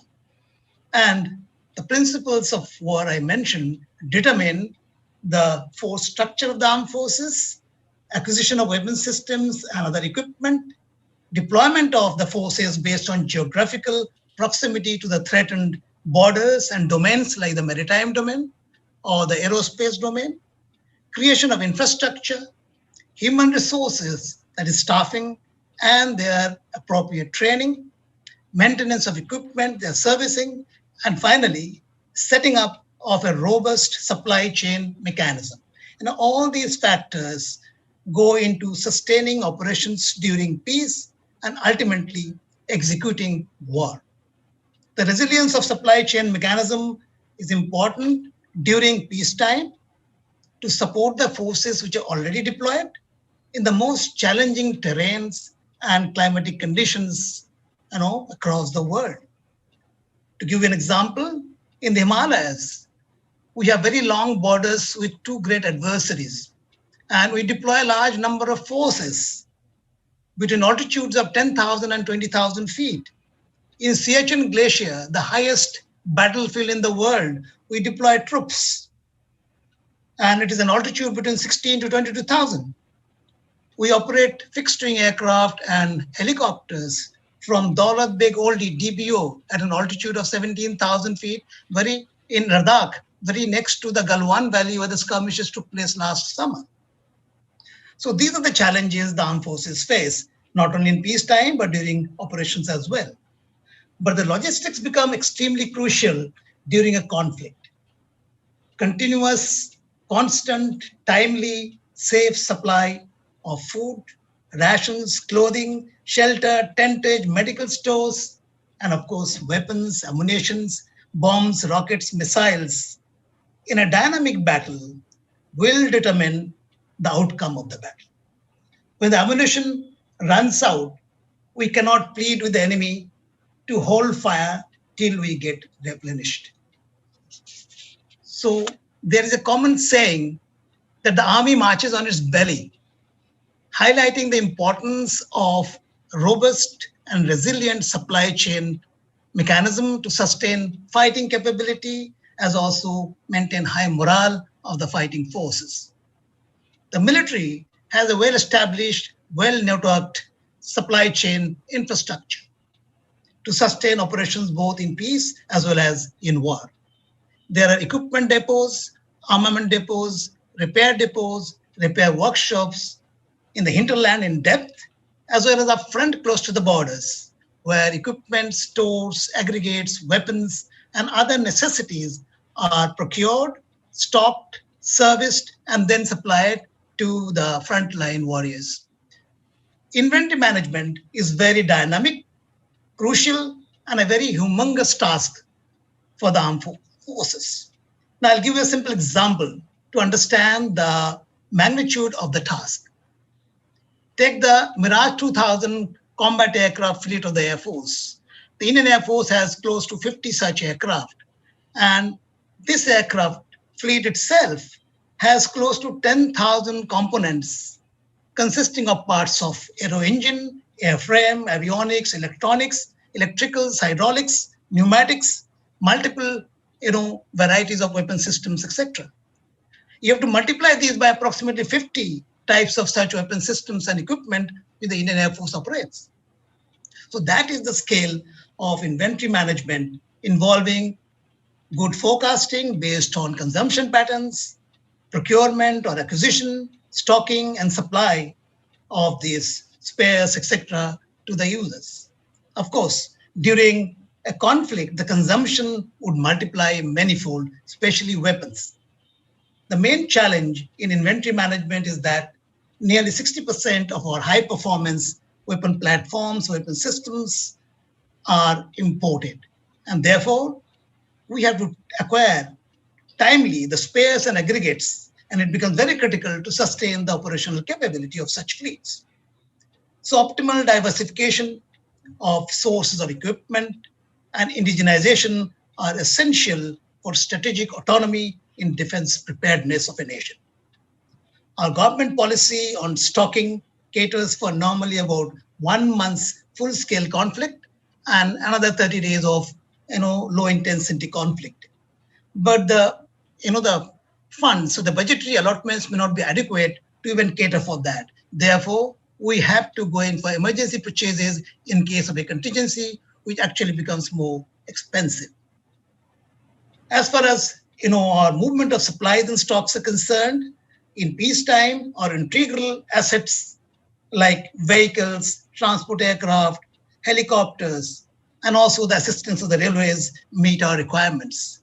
But during a wartime contingency, resilience is achieved through the requisition of the railways in large numbers, civil transport aircraft from civil airlines, trucks, trailers, tankers, goods carriers, vehicles, etc., by the Ministry of Defense to augment the supply chain capacities of the armed forces. So to summarize, in the military, the challenges in supply chain management are very dynamic and humongous. However, good inventory control, use of latest digital technologies, rapid movement of supplies and stocks, trained and efficient human resources, and of course, good contingency planning are the pillars of a robust logistic system. Resilience of supply chain makes a huge contribution in winning a war. In next 2 minutes, I'll just briefly cover the effects of the Wuhan virus pandemic on supply chain resilience. The pandemic has actually caused the biggest crisis for humanity after World War II. It has plunged the world's rich and poor, developed and developing nations alike into an unprecedented turmoil. It's leaving scars in many dimensions: physical, psychological, financial, societal, and security. It has destroyed the livelihood of people. Revival of devastated economies is the biggest challenge confronting every nation. The draconian lockdown is being extended repeatedly since the contagion continues to flourish, thus stymieing the revival strategies. Huge funds are being pumped in to revive the supply chains, and simultaneously money is being put into the hands of people who are affected to generate demand side of the economic activities. The crucial healthcare infrastructure and the supply chains have collapsed. Thousands of citizens are dying without adequate medical care. The manufacturing of medical equipment, medicines, vaccines, oxygen supply, etc., has to be enhanced on war footing, and the supply chain mechanism has to be revived for the good of humanity. And lastly, the world's vulnerability lies exposed in terms of overdependence on China, the manufacturing hub of the world. The strategic autonomy of most nations stands compromised.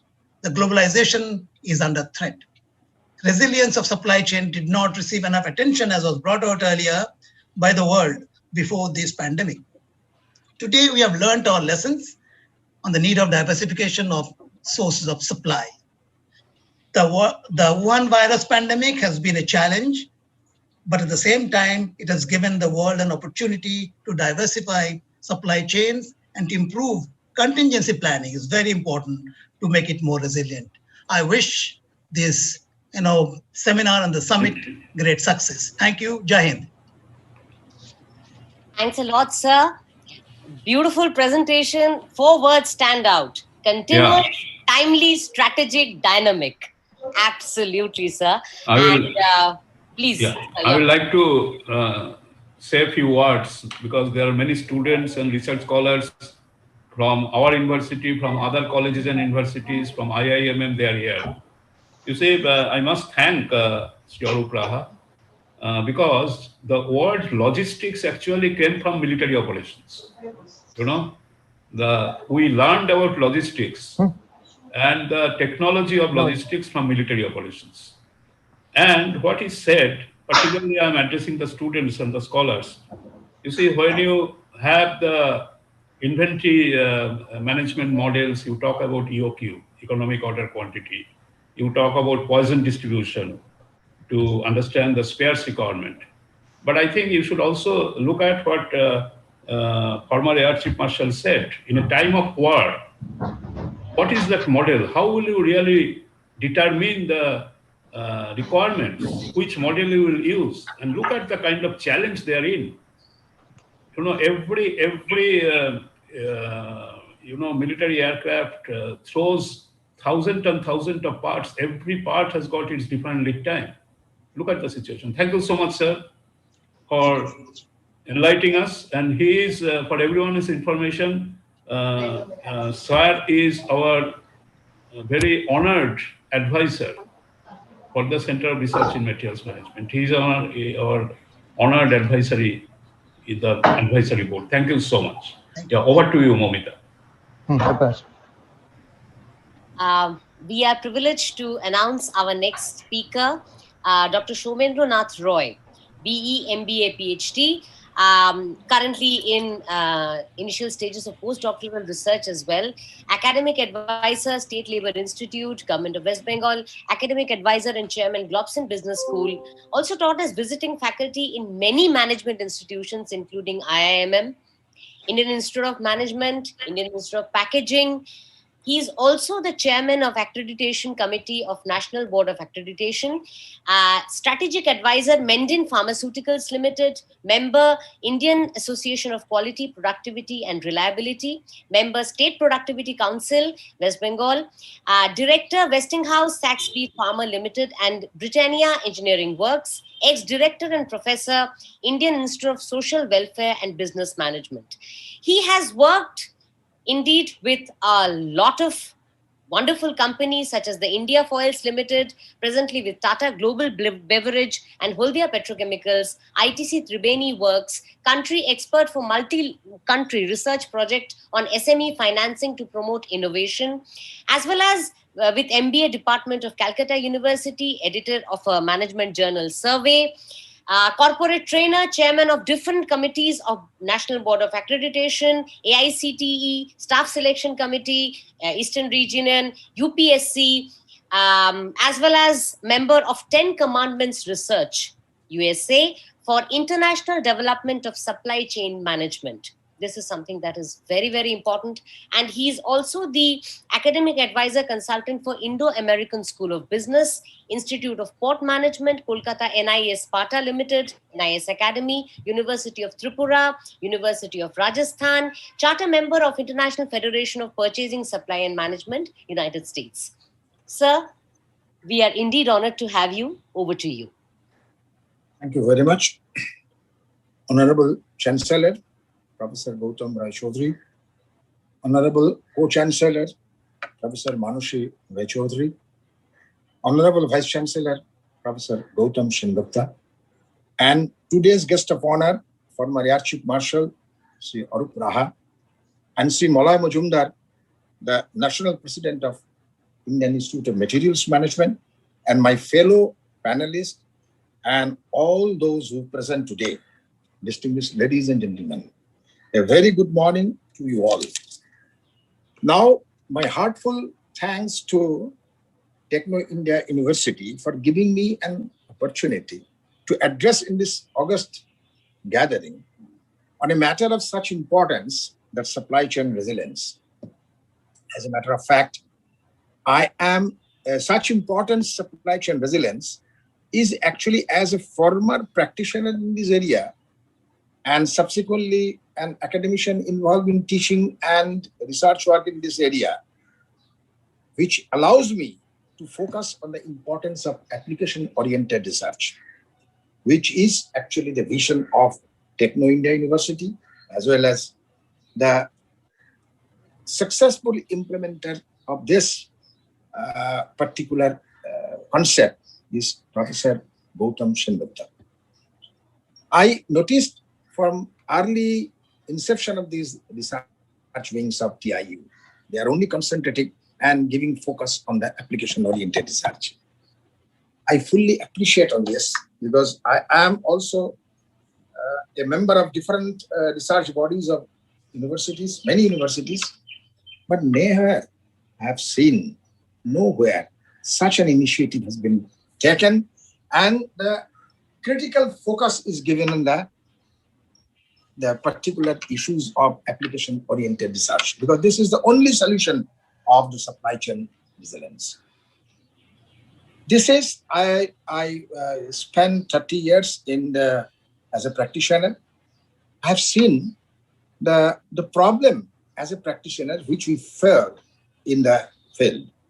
That is uncertainty of the demand, fluctuation of the demand, as well as the replenishment model. There is a constant tug war between these two. And I felt that this problem cannot be solved only by the academician, who are very much concentrated on the mathematical, statistical analysis, and also not by only the professionals.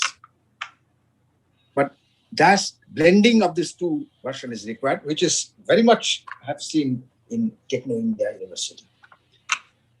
That result is, what is the output of that conception or perception of Techno India? The output is Center for Research in Materials Management. The output is this type of platform, that is the Global Summit, which is offered by Techno India University to the different researchers, young researchers, and as well as the experienced professionals, so that the young researchers can get the suitable and enough experience from the experienced people and can blend it to that towards the application-oriented research.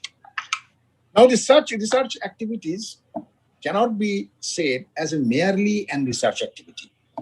To enrich the society by helping us to nurture our resources in a way, we can say that this is actually the return gift to the society. And this concept or perception of the return gift to the society is the concept or the vision of Techno India University, as I have seen. This knowledge of this particular type of transformation, I can say this is applied research knowledge transformation is nothing but a manifestation of a greater spiritual knowledge. The manifestation of a greater spiritual knowledge, the gift of the knowledge, is at a far higher plane than the material gift, as explained by the Swami Vivekananda in his interpretation of Karma Yoga. The vision of the Honorable Chancellor reflects by the above thoughts, and this global conference initiated by Vice Chancellor is a platform of the young researchers to gain exposure from the experienced senior academician and the professionals. Today's global conference is the outcome of the spiritual thought process. We can see that a unique blending of the academic inputs to the professional experiences. This type of summit, as I understood, this type of summit has got actually particularly 3 milestones. One is to retrieve the input data. Second is to review and correct the input data. And third is implement these data in the form of the optimization of the supply chain model. Though we can correct and control the parameters, but prior to pandemic situation, our all supply chain models are aiming to the service correction model. Service correction model, as I like to explain the service correction model, as I've seen the one thing is very clear, that after the pandemic situation, this model should be turned into the unified optimization methodology model, which I expect from the senior and the senior professionals who are attending and who are presenting their versions to this summit. So this problem will ultimately reaching to the problem of a specific heuristic problem. Specific heuristic problem is actually now demand in the present situation. And this is, we are expecting from the young innovators, young managers who are presenting, I particularly personally expect that they will address to the lower bound optimization of the cost model. So if we can, I am explaining that how the application-oriented supply chain research model can affect and can be beneficial to the society. So ultimately, it will definitely reach to a ultimately future model for the stochastic programming leading to the optimization of the multiple scenarios, which is a very, very important aspect. Multiple scenarios, because nowadays the scenarios are different levels at each and every levels and every corners, every situations, demanding points. So it's a multiple variables are there. So a model which can handle the multiple variables, that is a Ekron, that is stochastic model, that can be addressed ultimately. Revised and readjusted in the perspective of the present crisis, which is constantly addressed by TIU. Techno India University is constantly addressing this type of problem. So this recalibration needs to be done in general. During application in each location and each level of this network, I can give you an example that in the year of 1920 at this juncture, IBM research team has developed a model, which is actually the supply chain heuristic model, which can result the accurate solution of the problems. Techno India University is always focusing on the applied research activities. I'm repeating because this is seldom it is found in other universities. That's why I'm telling you, which will be similar in effect and can contribute to the society more in near future. I hope the theories of this stochastic model and also the heuristic model is definitely will be reflected to the different presentations. And as a senior academician or the senior the professional, I expect the different new concept will be developed in this summit, which is a platform of the blending of the academician with the professionals. And that can help us also to derive in future the better model or better sustainability on the society. I hope that this summit will point out towards a new TIU model, which will address supply chain emergency requirement as well as replenishment requirement. I am specifically emphasizing on the emergency requirement, which is reflected in the earlier addresses, and also the replenishment requirement, which is also very much important nowadays scenarios. So to restock the location at the lower level, it must be benefited to the society. I wish a grand success to this global summit. Thank you all. Yeah, thank you. Thank you so much, Dr. S.N. Roy. And we were unnerved in the morning when we heard that professor has to move to the hospital. But then he called up from hospital saying that I'm fine and I'm joining back. Thank you so much. Thank you. Thank you. I think, Momita, you have to call the national president, IIMN. Yes, sir. Yes, sir. I am doing that right now. Sure. And we are so very proud to invite Professor Molloy Mojumdar, the national president of IIMM. His professional career spans over 26 years of experience in every gamut of supply chain function, held senior positions in many MNCs as SEW Eurodrive, GEA Process, Geopetrol International Incorporated, Nico Resources Limited, and Larsen & Toubro. And he's presently working as DGM MM in ONGC Petro, and which is, of course, Asia's biggest petrochemical complex. He has won the Best Chairman Award Non-Metro in NatCom 2014. Sir, we are so very honored to have you. Over to you, sir. Thank you, ma'am. Honorable Chairman, Northern University, Bangladesh, Dr. Abu Yusuf Muhammad Abdullah, Honorable Vice Chairman, Dr. Anwar Hussain, Honorable Chancellor of Techno India University, Dr. Gautam Roy Choudhury, Honorary Co-Chancellor, Professor Manashi Roy Choudhury, Vice Chancellor, Techno India University, Dr. Gautam Sengupta, Joint Chairman, CREAM, Mr. Ashok Das Gupta, my colleagues from IIMM, CREAM, invited guests, ladies and gentlemen. Today, we have added one more feather in our cap by signing the MOU between TIU, NUB, IIMM, and CREAM towards setting up of Center of Excellence and Supply Chain Analytics.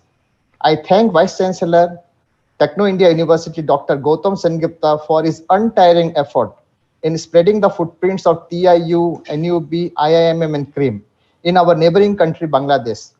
The quality I like the most in him is, while others get complacent with the success of one mega event, in his case, as soon as he successfully concludes one mega event, he sets his vision to conduct another mega event. The Global Summit on Blue Economy, concluded few months back, was a stupendous success. As soon as the summit was over, within the next couple of days, he announced the schedule of another global summit on supply chain resilience. The summit on supply chain resilience scheduled today will enrich us with the knowledge and wisdom of wide galaxy of speakers from India and overseas. On the global virtual platform, I am representing Indian Institute of Materials Management, which is one of the apex body of materials and supply chain professionals in India. This is a pan-India body having 52 branches across India and 19 chapters. We have close to 10,000 members nationally. We are successfully running various courses in materials and supply chain management, public procurement, international trade, stores management, CPSM, IPSCM, etc.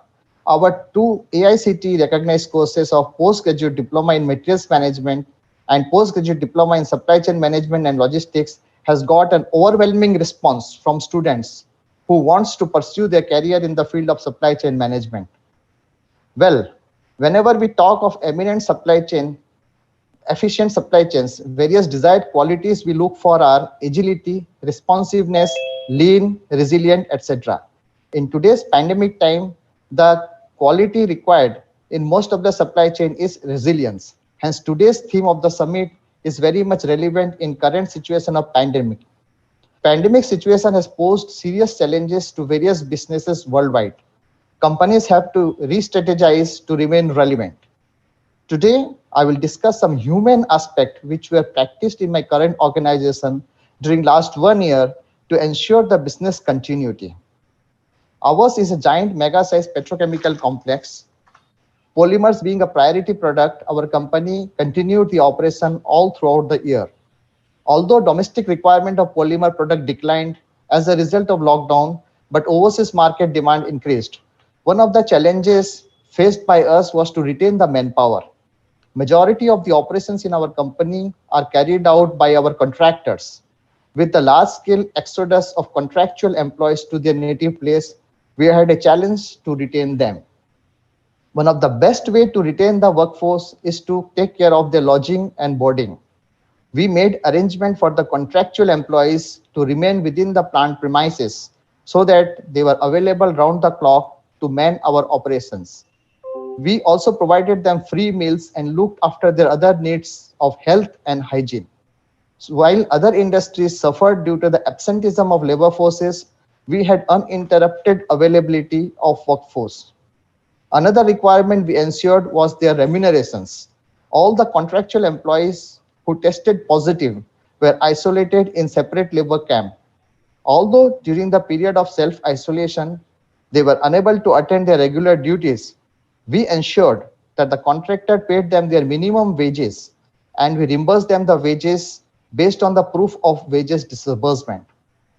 During the ongoing second wave of COVID, in order to prevent the spread, we regularly carry out RT-PCR tests of frontline contractual employees, and whoever is found positive are immediately isolated. And by way of efficient contact tracing mechanism, we are getting the other employees tested as well. Parallelly, we are also carrying out vaccination for our employees as well as the contractual employees. Other steps include free supply of face masks, face shield, hand gloves, sanitizers, nutrition kit, etc.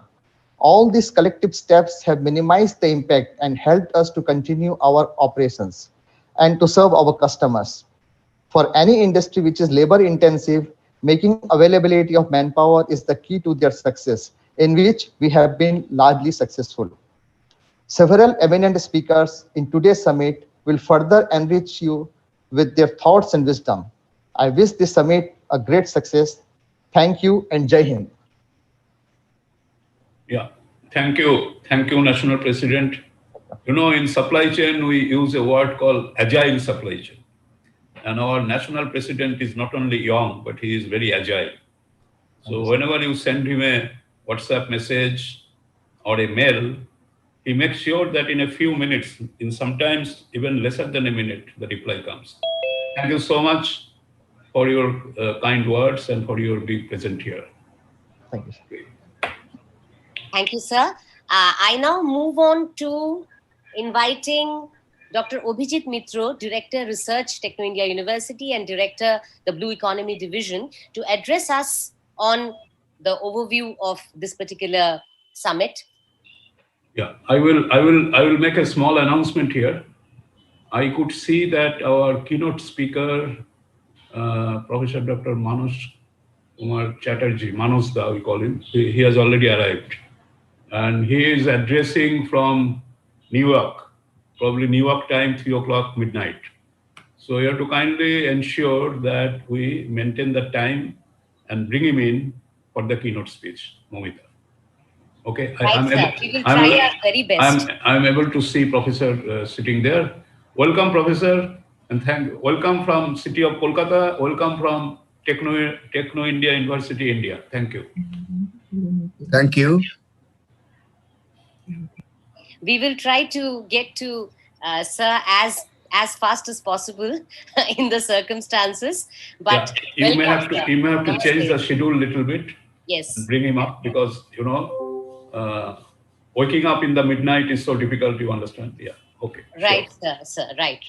So I have already invited Dr. Mitro, who has in his credit about 590 scientific publications in various. One thing. Just if Dr. Manos sir is having a midnight time, he can come in before me and he can be the speaker just before me. Yeah. Would that be all right, sir? To me, it is all right. I mean, we have to ask Manos Da. We are all eager to hear him.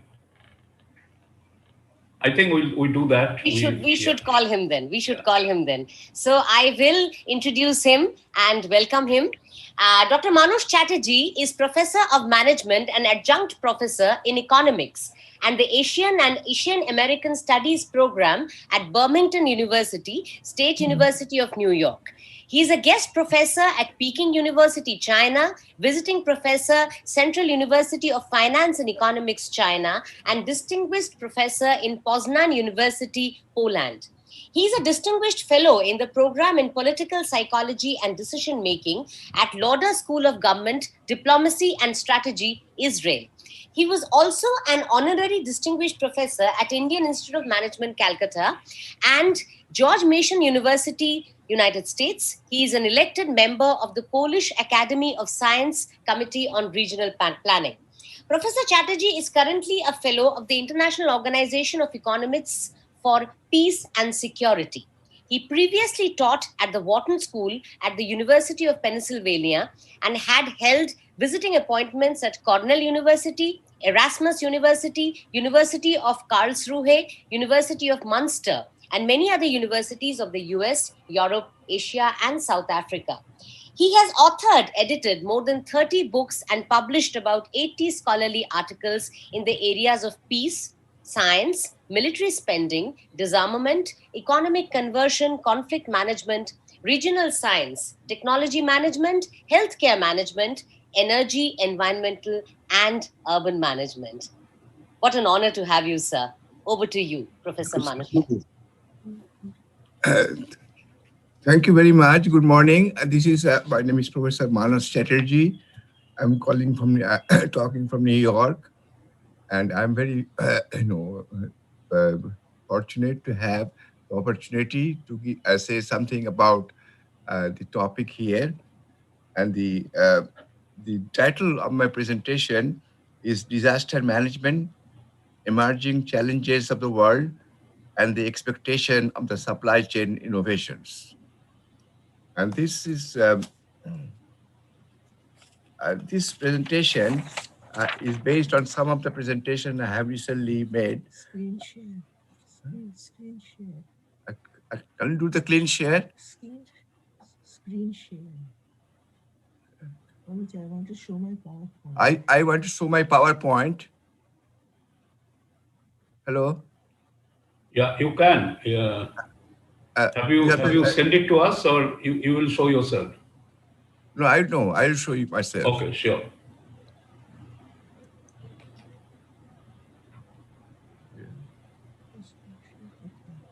So Dr. Paramita said you have to permit a screen share facility to Professor.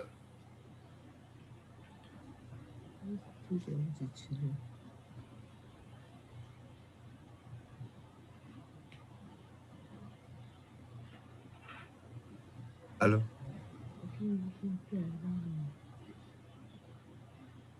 Dr. Paramita Sen, you have to Yes, sir. Yes, sir. kindly permit Professor for the. Yes, sir. Just a minute. Just a minute, sir. Sir, it has been done. It Yes, has sir. been It has done. been. Okay. Yes, Sure. yes.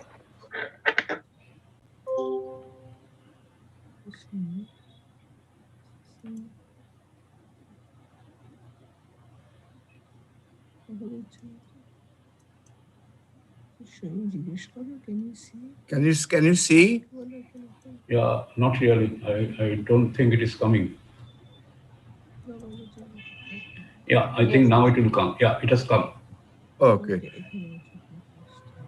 Okay.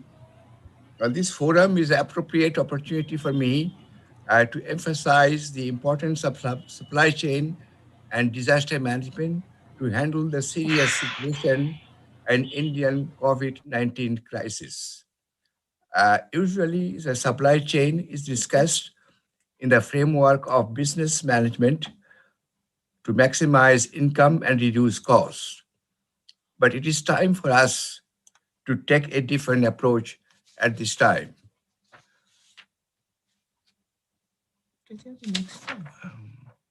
I think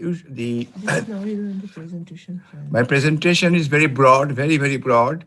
It will be based on a number of presentations I have made recently in different parts of the world. Particularly, the supply chain is discussed, the framework of management to maximize income.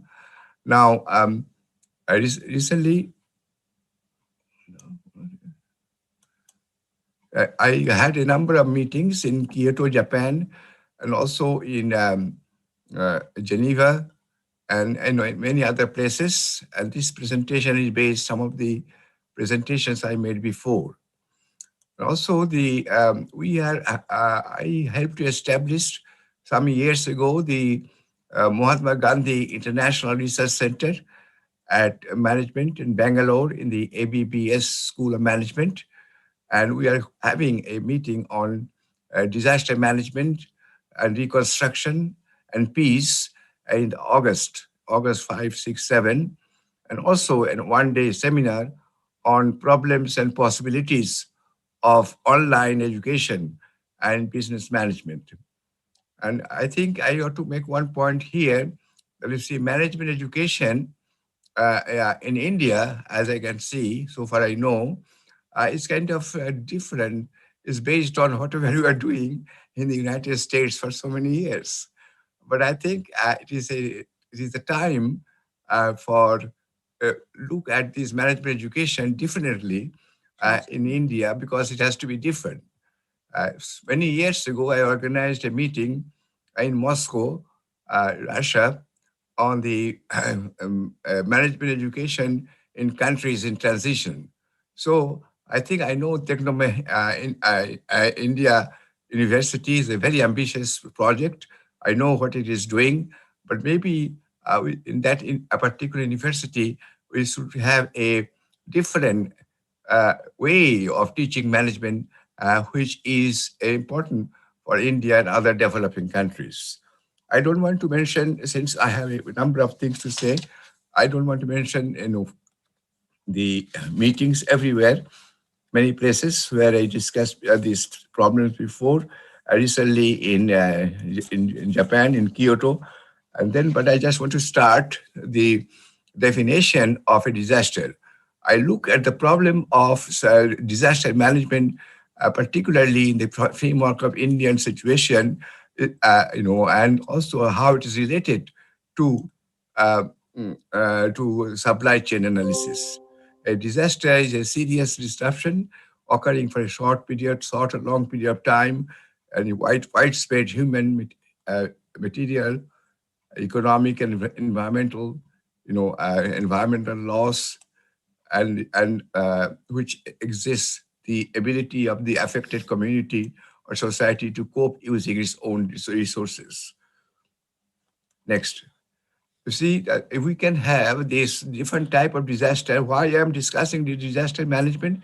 Because I think the whole area of supply chain analysis has to be changed its direction, not only just business management, but also management of social, political, and economic conditions of the countries. This is the main thing of my presentation. But I taught I taught supply chain analysis for whole life in the Wharton School, in other places. I know what are the items that discussed there. I'll mention some of them. But many things we are doing in disaster management, particularly in our institute in disaster called iDream in Japan, which I helped to organize many years ago. And I just want to give you some information about that organization, so that some of us here in this meeting will be interested to, connect them for their interest. Now, this is disaster prevention, economic cost of disaster, socio-economic impact of disaster, international cooperation in disaster management, because it's a regional thing. Bangladesh, then West Bengal, and India, and Sri Lanka. These are very important matters.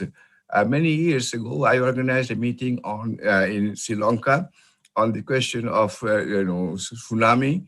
Many years ago, recently I did also a meeting in Bhubaneswar and also in Kerala during the disaster management in cyclone and so on.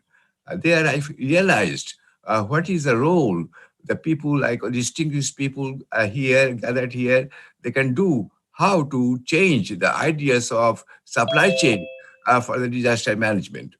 Now, I want to discuss as this question of another subject, technology management and supply chain. Here, the problem is that the effects of supply chain management on technological innovation. This is a really important subject, but I don't have too much time to discuss this. The mediating role of this also question of interested business industry. This is a very important thing. It is the public sector and private sector. They have to play their role together. In India, of course, like other countries, they have many strong private sectors, like in Japan and so forth. So supply chain is a matter which is not only importance of business, but also business and government and people and everybody here. The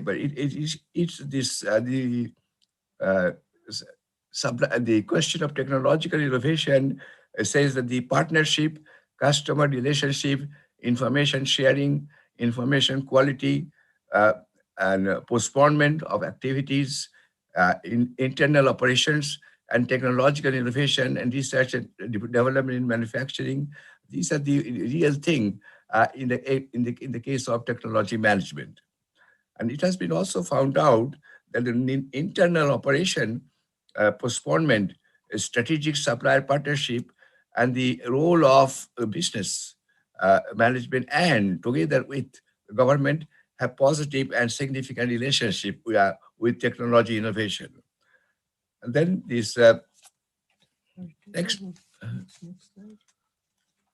point is this question of with almost daily technology advancement globally in every facet of business organization, I have to adopt and implement the electronic commerce. That's very important in supply chain, electronic commerce and supply chain. This is very important, particularly in the area of,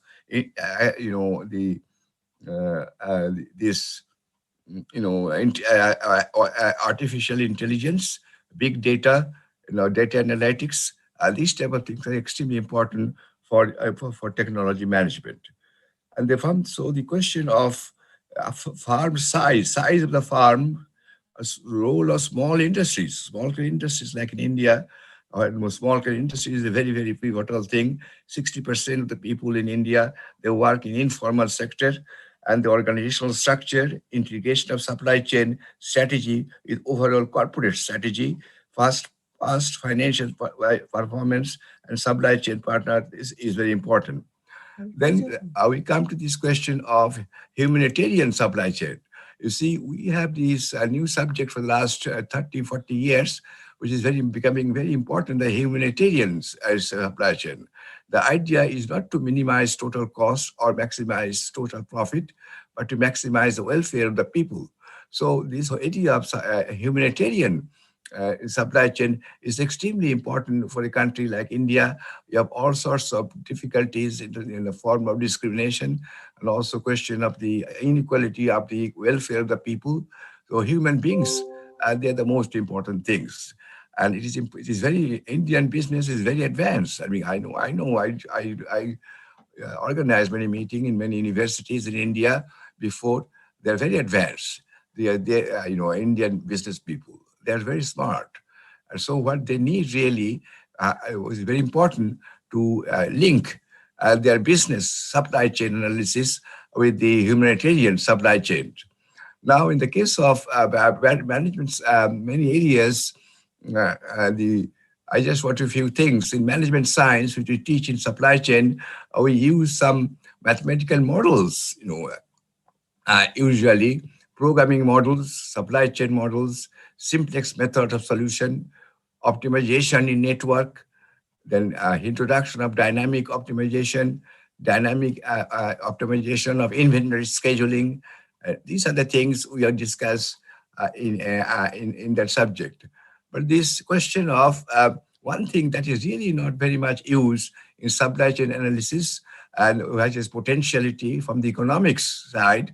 I am a student of Lawrence Klein, who was the late Lawrence Klein, and who is the founder of econometrics, father of econometrics. What I'm suggesting, that people in India, which is very smart, the statistical background of the people in India, they are very smart. I know I'm a statistician from Presidency College, and also I have connections with Indian Statistical Institute. This question of application of econometric models, which is very important. I did not see very many work in the area of application of econometric models and general equilibrium models, and so on and so forth. And then this is the client's model here in a long time ago. And then I was in Wharton School. We discussed an econometric model, for 600 equation econometric model, which is known as the Wharton econometrics model. So what I'm saying, that this application of econometrics in the area of disaster in supply chain is a very good area to operate. Here, I don't have time to explain very much in detail about this. What is an econometric model? Another thing I want to discuss is the question of input-output model. That model also is very important for supply chain, because supply chain, whether it is a horizontal integration or vertical integration, the question is the linkages of different sectors of the economy, different sectors of the business, different things in the business. And this has a multiplier effect. And this is extremely important also for the COVID-19 problem which you are having in India, because it's a question of how the multiplier, if I'm sick with COVID, how is going to affect somebody else? And that somebody else, how he is going to affect somebody else also. So the idea of Leontief input-output model, I did not see too much work in that area, in the area of, many people are working in this area, but they are all coming up very well. The Leontief multiplier effect. Same thing in supply chain. If you have inputs from one sector, it takes input from other sectors. So if you want to have some goals for the future of your company, so not only you have to consider the direct need of inputs from a particular sector, you have to consider the direct and indirect need of a particular sector if you take a decision, sales and whatever management and so on and so forth. So Leontief model, I have worked in this for many years and with very famous professors. Many of them are Nobel laureates. And this is also another area where supply chain people working in supply chain can use to find out direct and indirect, here. And then, but one thing which is really not very much used, even in the supply chain, is a question of ethics in supply chain models. You see, the question of business is not only to make money. make profit or like that. Also, it is the source of income of people, poor people, golly people, and ethical judgment. I have seen this very much in supply chain. When in supply chain, including the COVID-19, not only in India but also in the United States, in such a way that it is benefiting people who are fortunate, people who live poorly, people who are in the minority groups, people who live near the ocean. Those are the people should be served more than compared to people who are fortunate. So ethics in supply chain, ethical model is very important. I am involved worldwide, in an organization with a question of ethics and economic condition. We have meetings here, and in the Bangalore meeting in August, in the ABPS Business School, we are going to discuss this question of ethical aspect of supply chain and more. So socioeconomic and institutional political variables in disaster management, which is linked to supply chain, is extremely important. And also role of international organization, because the world is as a whole. The question of global warming and so on and so forth, we know that we just cannot be separate. We have to link with other activities in other parts of the world. Let me go fast because we don't have much time. And I'm also very much interested, maybe you are interested, look at my books. I was the question of terrorism, global warming, environmental and chemical disaster, Bhopal disaster, linkage between man-made and natural disaster. And why I'm discussing natural disaster? Because supply chain and disaster management, they're very linked. They're very linked. And so this is the emphasis of this particular presentation. I'm discussing, I'm working in this area in Geneva and other places. And then the next point is question is the question of disaster management and leading to peace, with this conflict between different groups of people in disaster, even in COVID-19. The question of different groups, ethnic groups in Africa, not only in Africa, also in India, also between black and white people in the United States, the whole area of peace science, application of conflict management, application of the cooperation of people, and this is extremely important. So for the last 30, 40 years, I'm working in the area of peace science, how you can use different techniques of management, different techniques of business, different techniques of economics. Is the question of conflict between different groups of people. Not only that, the question is spatial geography is very important thing. Spatial inequality and conflict, spatial inequality and the related disaster management. Because India and Calcutta, the problem in the COVID-19 is not the same as the problem in New Delhi and in Mumbai. The geographical space and the question of the supply chain, of course. From where is the supply chain you are talking about? In Kolkata or in Mumbai or in Bangalore? This is a spatial aspect of and political aspect also very important. Inequality and is also very important. These are the factors, the ethics, spatial inequality, economic growth, political implication on inequality. I just to introduce, not only me, other many people are working in this area in their analysis of supply chain and disaster management. So this is another thing, is question of demography and biostatistics, the epidemiology and social science. The supply chain, the problem in India, for example, in this COVID-19, not only in India, but particularly in India, is a whole area of supply chain problem. It's not that, see, India has number one producer of, a vaccine, but now they don't have vaccine. That's a problem, and even if they have, who is getting the vaccine? The question of epidemiology and social science and biostatistics and demography is an extremely important subject which is related to supply chain. Of course, demography is very important in supply chain. People, who are my customers, what they're consuming, how they're interacting, buying other things. This question of biostatistics, particularly healthcare sectors and demography, is very important.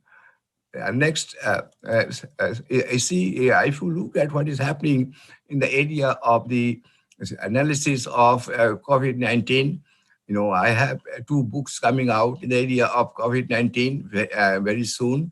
And the idea, they have the standard model, which is called the SAR model, SIR, SAR model. There are three states of situation. In the COVID-19, we have the question of susceptible people, infected people, and recovered people, this type of thing. And this is the next, yeah. This is a very important thing. This is the core of all the research is going on in the United States and all over the world. Application of standard SAR model, SIR model, is used, is susceptible, infected, and recovered model. This is used to estimate the number of people who are going to get the COVID-19, and if they get COVID-19, how many of them go to hospitals, and how many they are going to die, unfortunately. These are all the thing. Estimates have been absolutely positively very important for the estimation of these factors, not only particularly in the United States, other countries. And India, I did not see here. This is the main three equations they are using. 1, 2, 3 equations they're using to estimate how many people will get COVID from somebody else. Then it's a question of how many people will go to the hospitals, how many people will die. These three equations have been used extensively in the research. And this is a question of supply chain also, because it depends upon how many people are mixing with other people, how many people, the question of, the lockdown, how it is affecting. These are all related to theories of supply chain, except what I am saying is that the definition and the techniques of business supply chain has to be extended to all these factors. Next, the question of this is a whole thing is based on what is known as the exponential distribution, which is this is the area, the probability of that somebody gets sick, is also made from this horizontal exponential distribution. The exponential distribution, for example, if you call the emergency number of what is the probability the next call will occur at least 5 minutes from now? So this is estimated by the the exponential function, the Poisson distribution, which many of you are statisticians, many of you are taking courses in statistics students here, and how you can use the exponential distribution and the Poisson distribution to estimate the number of people who are going to be affected, and how they will affect other people, how many of them they will go to hospital, how many people will die. And these have been extremely useful, very useful, to precisely estimate these figures by the scientists, by the social scientists and epidemiologists in the United States and the developed countries. But India, I know the Indian statisticians, they're very smart. This is number one subject in which India is number one in the world, the Indian statistician. I know that. You see, I'm a statistician from Calcutta University Presidency College for many years ago. I know they're very smart, but they are also, some of them, they are have started to use this exponential distribution. I did not look enough to find out how the scientists, social scientists, statisticians, and biostatisticians, how they're using in the estimation of number of people getting COVID-19 and so on and so forth. So you see here, I'm just giving you some, models approach. This is very important. I know that university students in Techno University, India University, that's very bright students. It is important for them to, maybe they know, but if they don't know, maybe they can get in touch with me so that I can tell them the different types of models which have been used. So in Texas model, the scenario of the Johns Hopkins University and Army engineers, and these are the different models which have been used in the estimation of the number of people affected a number of, this is also based on, the principles of supply chain.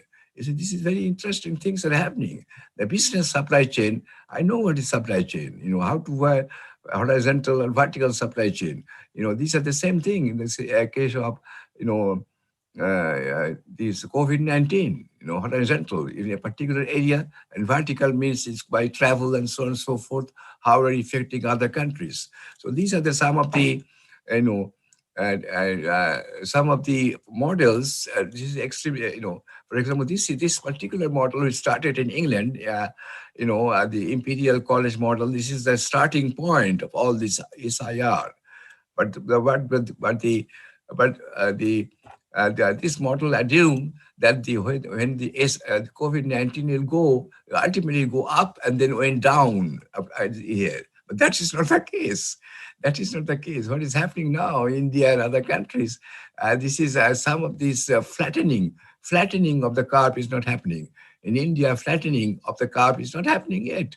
So many people have died. But in the United States, recently, the curve is flattening. And this is for various reasons.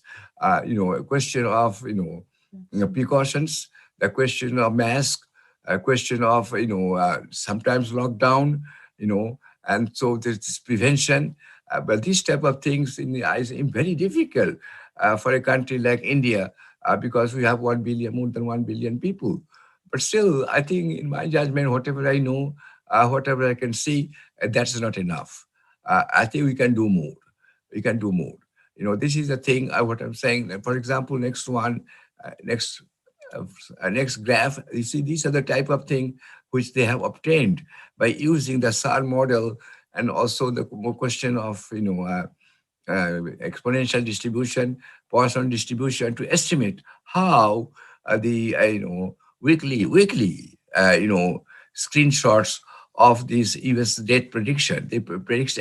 They're very well predicted how many people will die. This is very important. It's strange how these mathematical models have been used to predict how many people will get sick, how many people will die, how many people will hospitals. I did not see too much about these things of the Indian, maybe I don't know, maybe I did not see enough. I see only one article by this from Agarwal from Indian Institute of Management, Indian Institute of Science, or in Kanpur. He has published such a model, about this question of impact of lockdown, and this type of things which you're discussing, and he has discussed that. And also, I know a lady, Professor Mukherjee, or University of Michigan. She has also done a lot of work in the area using the Indian data, and Indian data. See, I intend, because since I have so many things, but in the future, these are the daily things. It's more is about United States. This is United States. But what I'm saying, based on the following information and other sources, Indian scholars may be interested to develop analytical studies using available data set and other information, some of which can be obtained from me for India and its different states. Then the question is, in India, modeling spread of this I told you before about the Agarwal thing he has done, Agarwal, Madhuri, Kantikar, and Vidyasagar, Indian Medical Research Journal, they published, and also Dr. Bhramar Mukherjee from University of Michigan, they have done this type of thing for Indian data. And then for this data, which I looked at this extensive data, Indian statisticians, Statistical Institute Organization, CSO in Delhi, they're very good. Indian Statistical Institute, they're very famous, number one in the world. They have data like this, They have data like that. These are the different links which you can click and find out the data of different types of data which they're using in the United States and other countries. If somebody is interested, then I can give them this. I don't have the data, but these are the link. I can send the link, so they can click the link and find out the data. What I'm saying, the type of advanced studies using supply chain in disaster management. This type of thing is going on, in the particular humanitarian supply chain in different countries. I really do not see what my work in the Bhubaneswar and also in Trivandrum in Kerala, Kerala flood, and so on and so forth. Also my work in the Sri Lanka, the tsunami. I have seen how the opportunity for using these. Why I am so much interested about the models and so on and so forth, because whatever you take a policy, you need a theory. You need a theory to have a policy. These theories are available now. And unfortunately, for various reasons, Indian statisticians and Indian biostatisticians, people, they're a little bit lagging behind. Even after the fact, they are the top people in the world in terms of application of statistics and mathematical models.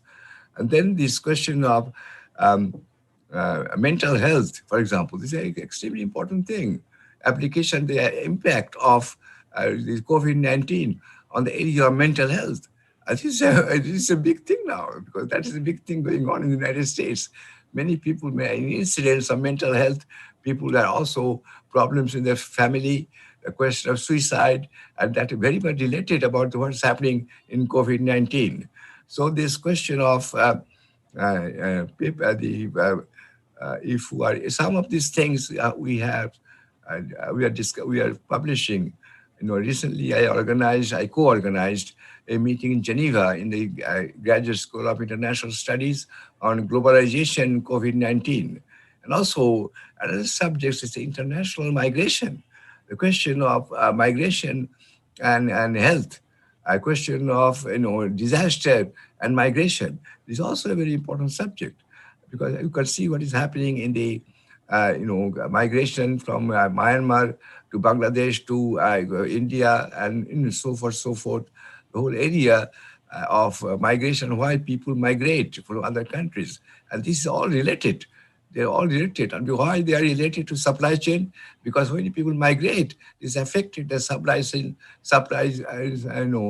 chain situation, not only in business service supply chain of people's initiative, the individual public policy of people of Ramakrishna Mission, some people that their supply chain is very much affected. So international migration here, international migration from North Africa to Europe, international migration from Mexico to the United States, they're all related, and their impact on society and mental health all related, with this idea of supply chain, which we are teaching in business schools, in so many, so many years. But unfortunately, we are not the humanitarian supply chain. This we did not discuss very much in the literature. It's only a recent thing. And also the question of political landscape. I told you before that for the last 30 years, I'm working in the area of peace science. I know, of course, we have lots of problems in the world. Nuclear proliferation. I have a recent book came out on nuclear proliferation in South Asia. This is a very important thing. The question of animosity between different groups of people in India, not only India, in other countries, in Africa and so forth, ethnic problems and so on. So, this is a very important subject. And then this political landscape of the world is changing. The question of diplomacy in the world is changing as a result of COVID-19. So how do you estimate the political situation? China, United States, they are all trying to have impact and control about the situation using the COVID-19. So that type of thing we're discussing also in peace science. If you are interested, you can look at the journal I used to edit called Conflict Management and Peace Science.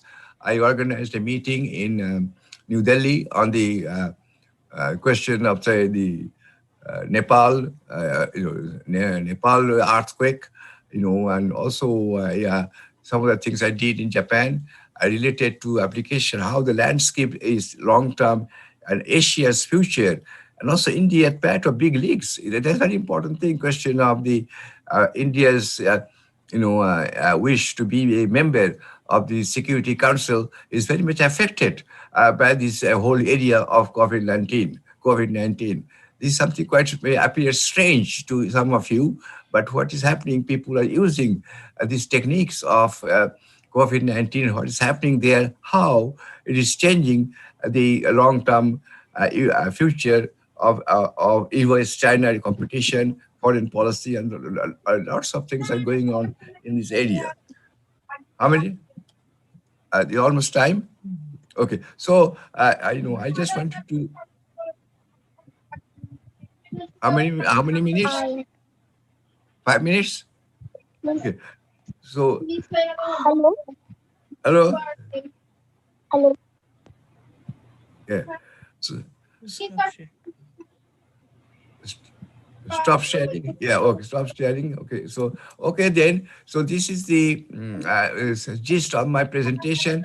My main thing is that whole area of supply chain, and of which all these present the people who are present here, I know they are very good, businessmen. They know everything, but I request them to use this supply chain analysis in the area of rehabilitation, in the area of reconstruction, in the area of welfare of the people, in addition to their effort to maximize the profit and reducing their cost. Because this is the way they can help the country, and the same thing they can get money and their profit. Thank you very much. Yeah, I think it was a wonderful speech, and it gives us the enormous opportunity to connect with Manoj for future, because this was too small a time for him to explain, but we could get a glimpse of what he wanted to say. And it gives the Techno India University, I would say CRIM, Center of Research in Materials Management, a great opportunity. And we would approach you, Manoj, if you kindly agree to support. We have a Center of Research in Supply Chain Management, which is founded by Indian Institute of Materials Management, which is the largest professional body in the country, and Techno India University. And we are setting up one of the Center of Excellence in Bangladesh, because we thought that what you said, that peace science and to work for the people, I think we thought that will give us the biggest opportunity. So we would formally approach you, and I'm sure you will agree to our request to pull you in this kind of work, all for the people, of course. And I think our scholars are listening, and I could see a lot of smile in Professor Tripti Chakraborty's face, because she heads our Department of Mathematics as well as supply chain. So the modeling, everything, all those stuff is his area. So I think there is enormous opportunity. There are as many as 1,000 people, 500 people in the room, another 500 in the Facebook. So 1,000 people are listening to your fantastic lecture. And I'm sure we will connect with you in many ways. Maybe a mentor, maybe for our research, supply chain, and for our university post-doctoral program mentor, etc. Thank you. I'll be glad to help you. Please let me know. Yeah, and our link is Professor Dr. Madhumita Chatterjee, who is a good bridge between us and you. And, yes, I know. I have done many things yes. with Madhumita. Yes. Because she is on our board of PhD guides and examiner, and we bring out a lot of PhD, very meaningful, good doctoral research from this university. So thank you once again for your kind appearance here. And I would request now Momita. Again, we have put you in trouble, but then you know this is called agile supply chain. You know, in supply chain we use a word called agility. You know, things are changing, and how do you manage? Good afternoon, Manoj from India. So we'll see you later. Okay, thank you. Thank you. Right. So yes, we are pressed for time, and well, we just do the best we can in the circumstances.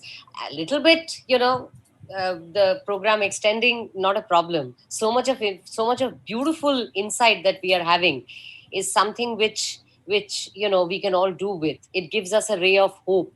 So that is very, very important. Thank you so much, sir. Thank you very much for providing us with that hope.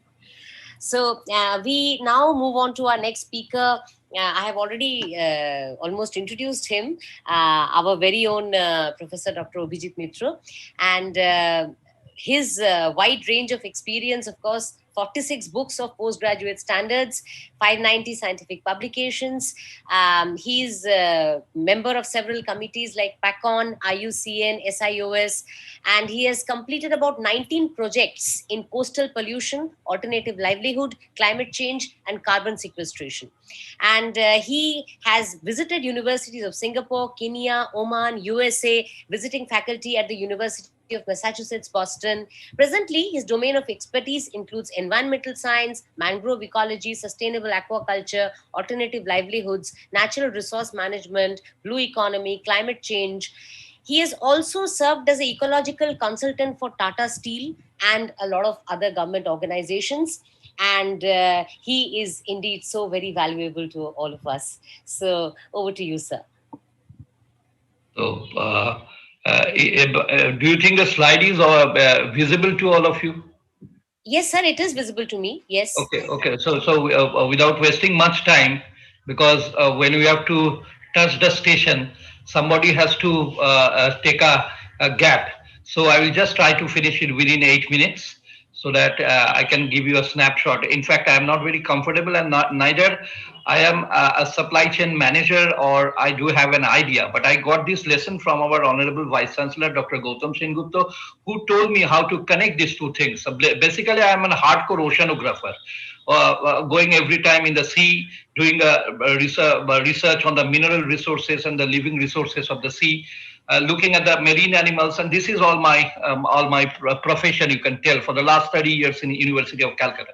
So without wasting much time, I just try to tell that these are the different sectors of the blue economy: the fisheries, tourism, marine transportation, power generation, research, shipbuilding, offshore oil and natural gas exploration. Of course, shipwrecking is also one of the important sector of the blue economy. Now, why blue economy? Why suddenly blue economy, jumping from the red economy to blue economy? Because in red economy, there is always a neck-to-neck fighting, scratching with each other and having a bloodshed type of horrible atmosphere. All are the competitors of each other. There is minimum scope of innovation, and there is maximum wastage. As per the law of thermodynamics, the efficiency is very, very minimum. And in blue economy, there is scope of innovation.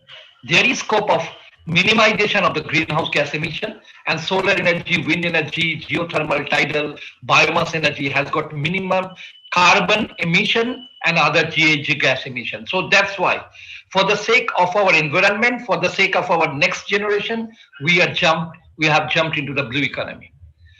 In our shake-hand distance, if you go to Sundarbans, 34 varieties of mangrove plants are there, special type of plants which can adapt in saline environment.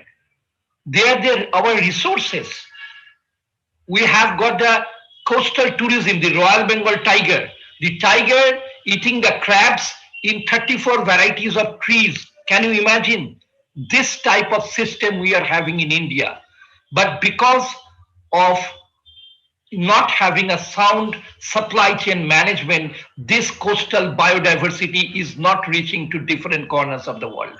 We need a supply chain management, and that's why there should be a symbiotic relationship between these various sectors of the education and the disciplines. This is one of the important sectors I'm showing where there is an innovation, but this innovation becomes volatile, it is lost.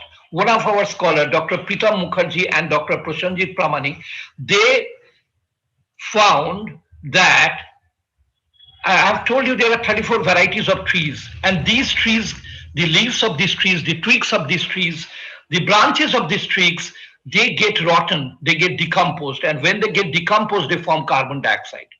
It is natural. If you put something in your some living things in your plate for some time, you say rice or some chapati, it gets decomposed and they emits a rotten gas, that is the carbon dioxide or the methane. Now, the safe limit of carbon dioxide is 350 ppm, but when we go to the field and found the instrument, it is giving 825 ppm. Now, what to do? This is emitting some greenhouse gas in the atmosphere. Our scholars have recycled this waste into wealth. They have made this plant growth promoting rhizobacteria, and they have made these decomposed products into a biofertilizer. And we have sustained one village in the Purulia district where we have sustained some 27 tribal ladies. They are preparing biofertilizer. But as I have told you, there is no sound concrete supply chain management. It is lost. It has become volatile. So it is a project for 3 years and now it does not exist. Coastal tourism. Lakshadweep has made an enormous failure. You see, I visited Lakshadweep in a Government of India project in 2015. But you see, we are having Sundarbans. We don't have this part. We have the Royal Bengal tiger. We have beautiful panoramic trees over there, beautiful vegetation. So many estuaries, 7 estuaries of Ganga. So we are all having, but we are lacking this. This is one of the attractions of the D, which can bring millions of dollars foreign currencies in coastal tourism. We have the data bank, we have everything, but all are mostly theoretical exercise. It has not been implemented into practical. The growth of fisheries, which is one of the important sectors of the blue economy, has been predicted by artificial intelligence of a rise of 44% in 2018-19. This is a train line analysis. But due to COVID, all this has been stepped down. Because our Honorable Vice Chancellor was telling that COVID is maybe one of the, but of course he did not take forward, that it is one of the black swan, unpredictable. Suddenly it came. And you'll be amazed to know that 200 of the Fortune Global 500 firms have their presence in Wuhan. In Wuhan, where it is supposed to originate, we have got a big channel of the supply chain management. So it has started spreading, and now it has spread, and it has affected all the organs, all the systems, just like the human body. It has also affected our GDP, our national economic backbone. You see, these are the list of the fisheries companies. Hundreds of companies are there. Fisheries company existing in China. Now, what is about that? They used to supply fish feed through a channel to the Indian aquacultural farms, but now they are dwindling. Now, how we can respond to this immediate change? Not only the awareness, but a concrete IT system is essential. A focus should be given on the cash flow. It may be in the form of the Bitcoin, it may be in the form of cryptocurrency, but the IT system should be very, very sound. So these are the scenarios how we shall optimize the entire situation, the entire environment. Now, the COVID-19 has really disrupted the GDP, not only of India, but throughout the world, of all the nations. We have the resources. In Sundarbans, if you go to the village, you see carpet. These are the seaweeds. And you know the value of the seaweeds.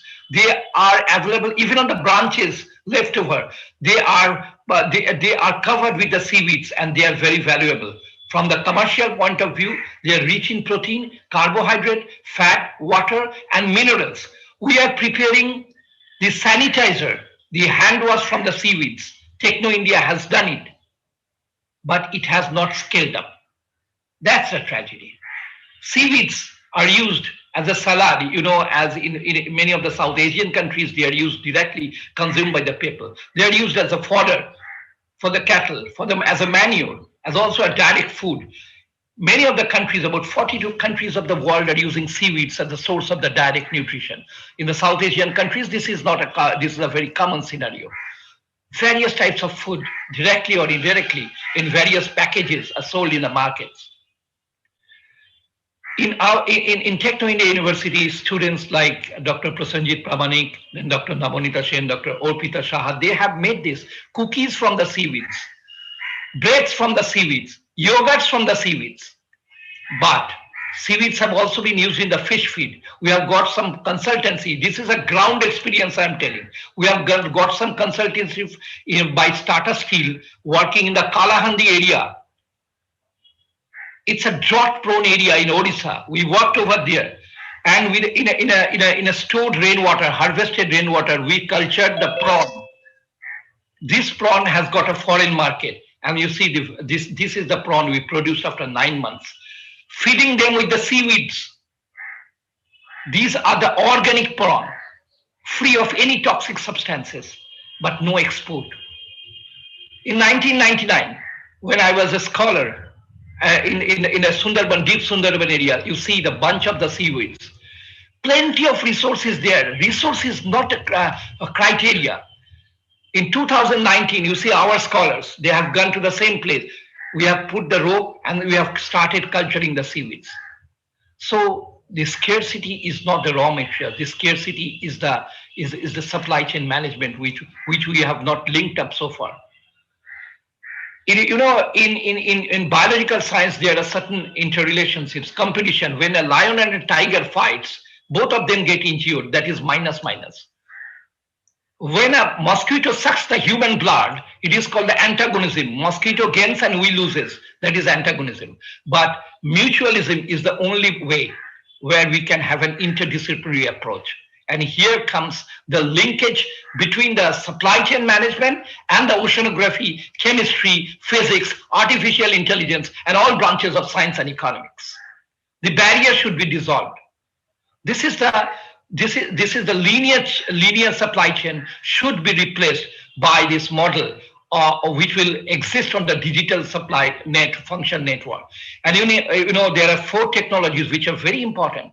The first one is the digital network, where from you are sourcing, encrypting, quality control, and going to the processing plant. Then the robotics, which gives an assurance of the quality. Then very importantly, the artificial intelligence. You can tell in 2050 or in 2100 what will be the nature of the resource, whether it is depleting from the nature, if the temperature fluctuates, if the carbon dioxide changes. So this is artificial intelligence. This is also another technology that should be linked with this supply chain management. And finally, the 5G system, a very speedy system.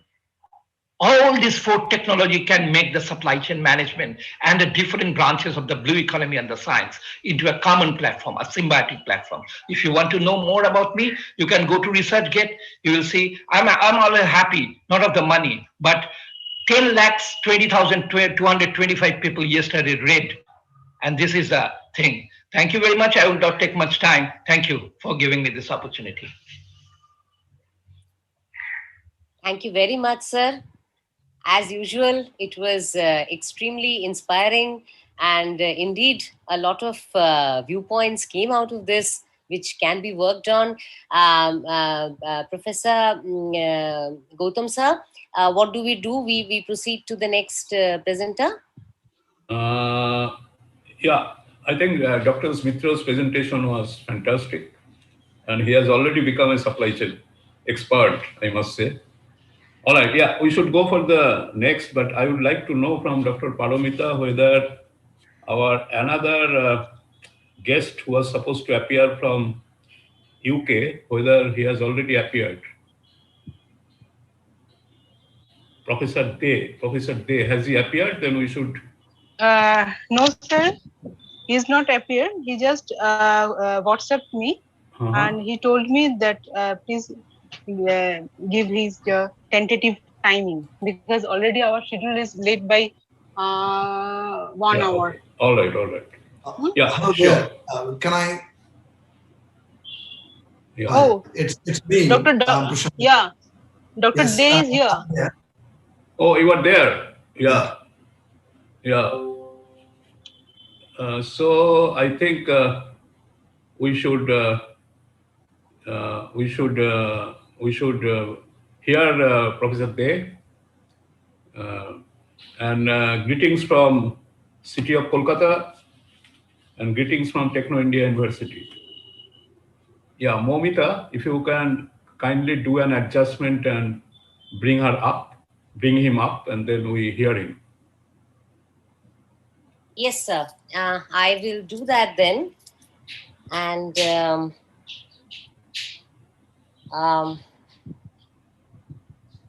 I will then, of course, get Professor De's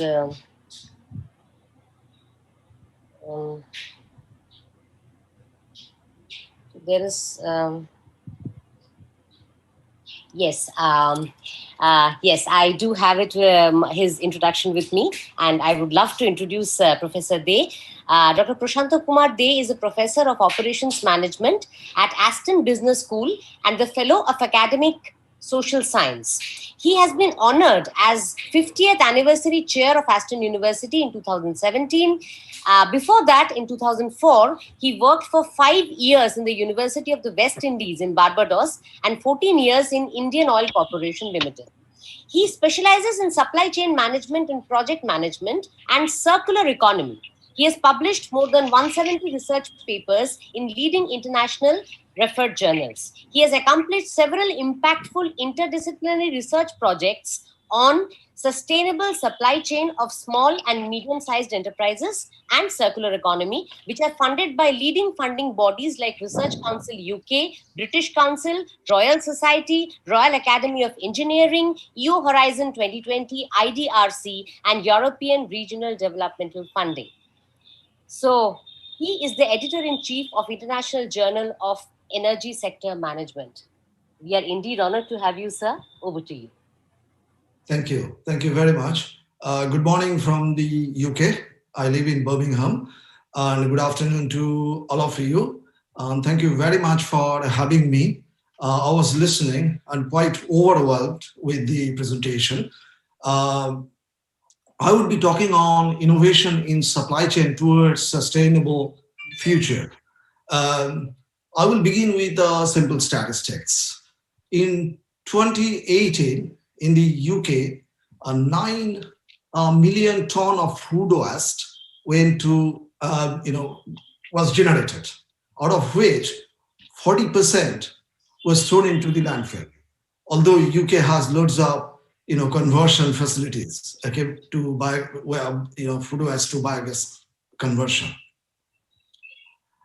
And we know that when food waste go to the landfill, it produces methane, and methane is 20 times worse than CO2 for global warming.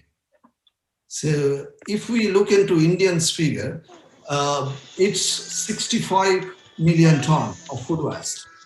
In 2019 went to landfill. Now we do not know.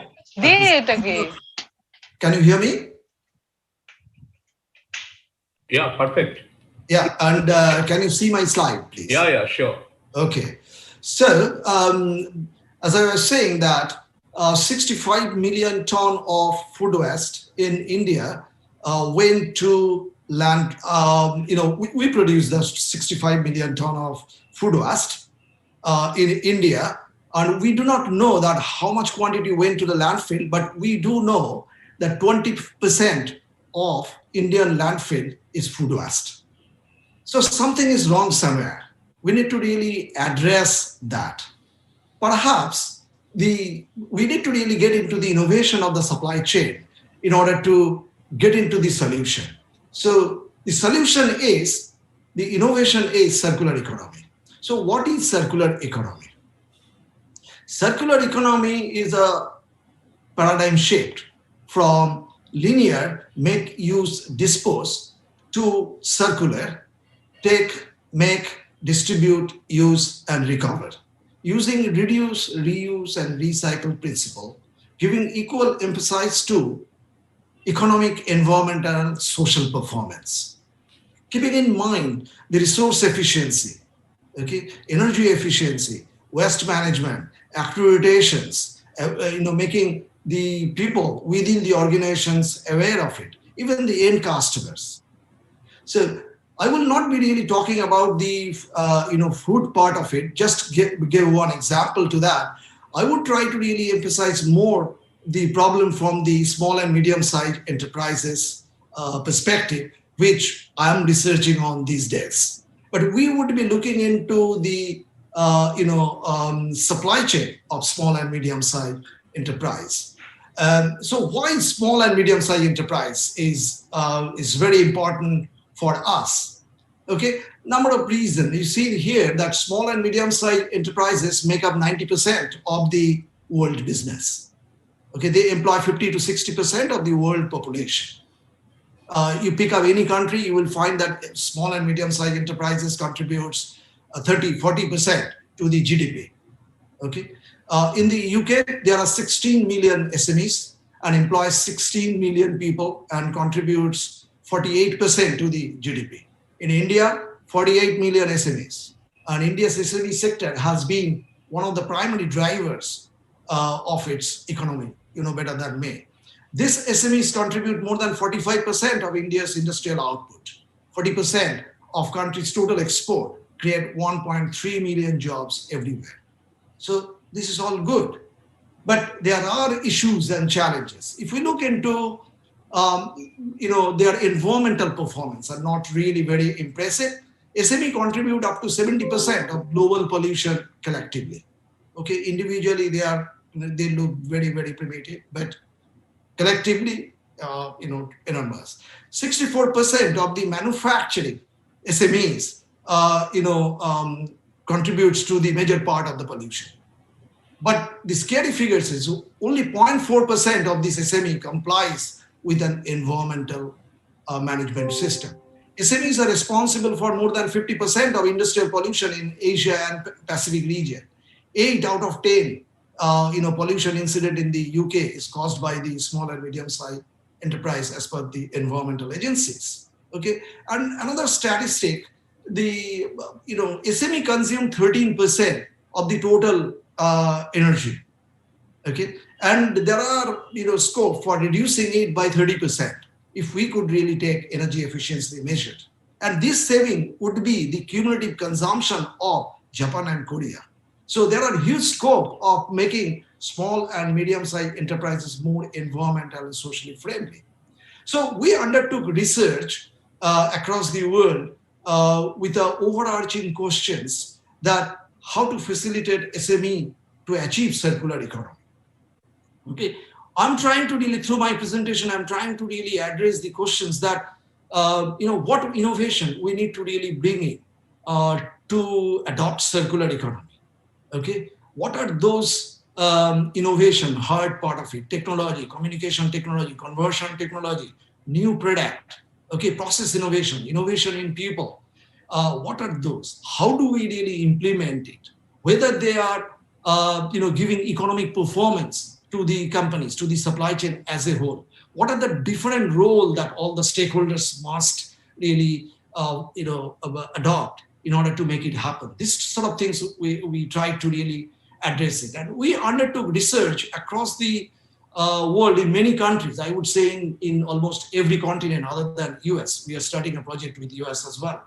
And in collaboration with, various industry, academia collaboration, and with the involvement of the policymaker. And these are all funded by the international bodies as well as national organizations, NGOs. So we have developed good partnership all across the world to join hand together and understand the problem, coming out with the theories and making practical contributions. So I won't be able to really share everything. I will give you the perspective of the work that we are doing and the further work that could be really done.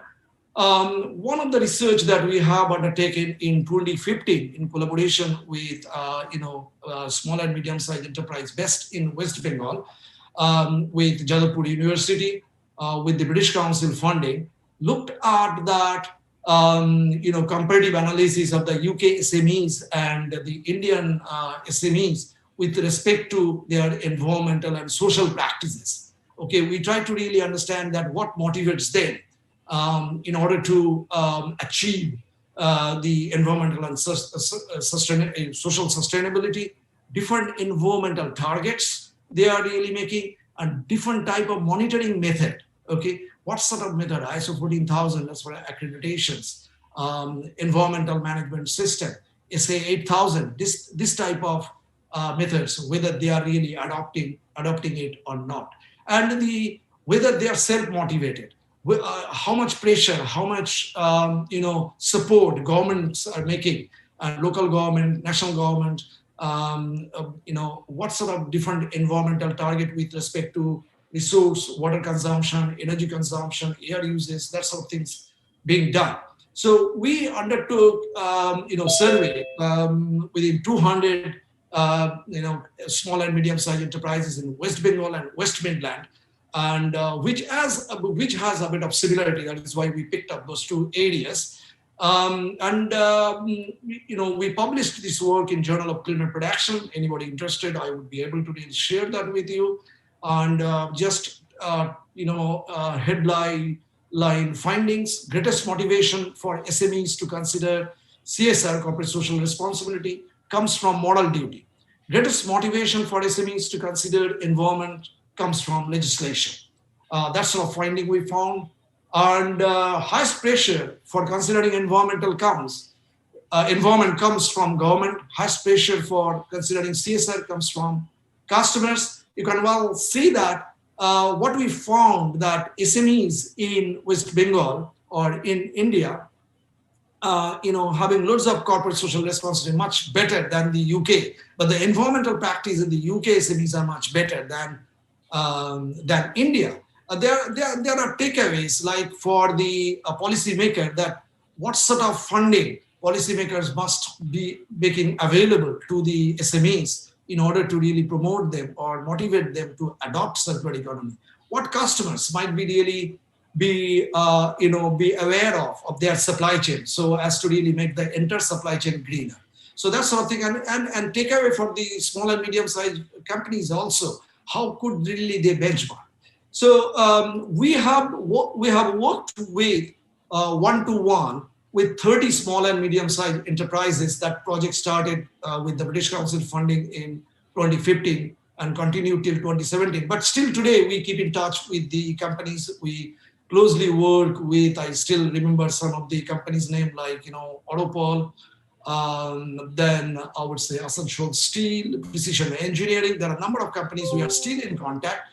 We adopted, process re-engineering approach, typical process re-engineering approach with them, very closely looked into their processes and suggested them the improvement measures. Along with time, cost, quality, we added the environmental and social aspect together, and we made nice trade-off. And many companies have innovated the way they should really be both environment friendly, social friendly, as well as making the economic performance. And many companies we have seen still today, after completing the project in more than 5 years, they are doing better. During the pandemic, I'm in touch with a number of companies, and they have reported us during the pandemic also, they could really remain quite productive. So there are companies which we have piloted, which we could really benchmark as well. So that is in the in India. The project that we have recently undertaken and that got published in Business Strategy and Environment Journal, where we try to really look into very closely circular economy field of action. Okay, I introduced circular economy as take, make, distribute, use, and recover, the closed loop supply chain. So the paradigm shift is, while we try to really analyze the supply chain, we got to look into both forward and the reverse logistics together.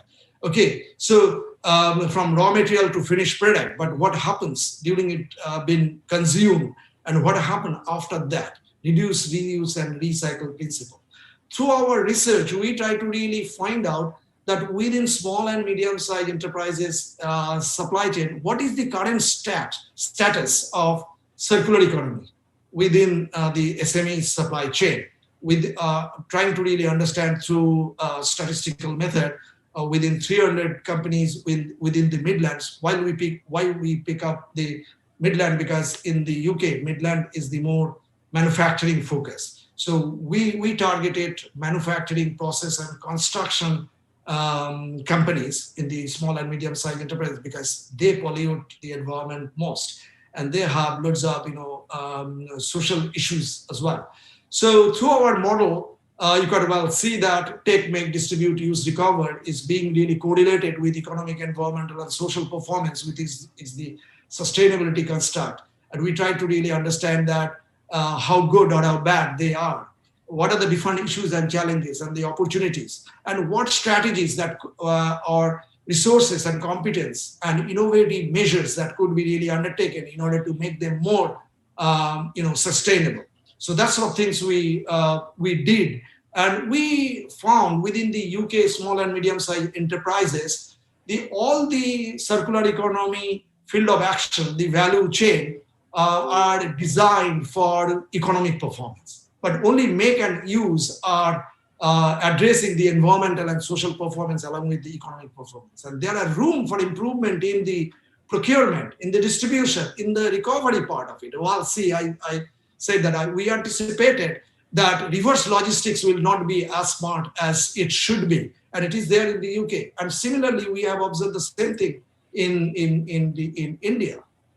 And as I told that, it's not only we did work in West Bengal, we have worked in other part of India also with the collaboration with currently with PDPU, GITAM, as well as IIM Trichy, and IIT Delhi is always our, and IIT Kharagpur as well. So in the UK, I will give you quickly, maybe in another 5 minutes, that the specific work that we are undertaking in the UK using European Regional Development Funding.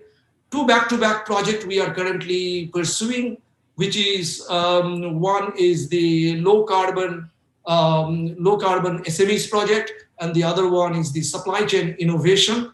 And the low carbon SMEs project, you can well see it in the website www.smelowcarbon.co.uk, where I'm the principal investigator of the project. We are helping 165 small and medium-sized enterprise in West Midland for 6 years, and we are collaborating with industry consortium called GTMA, Gauge and Tool Manufacturing Association.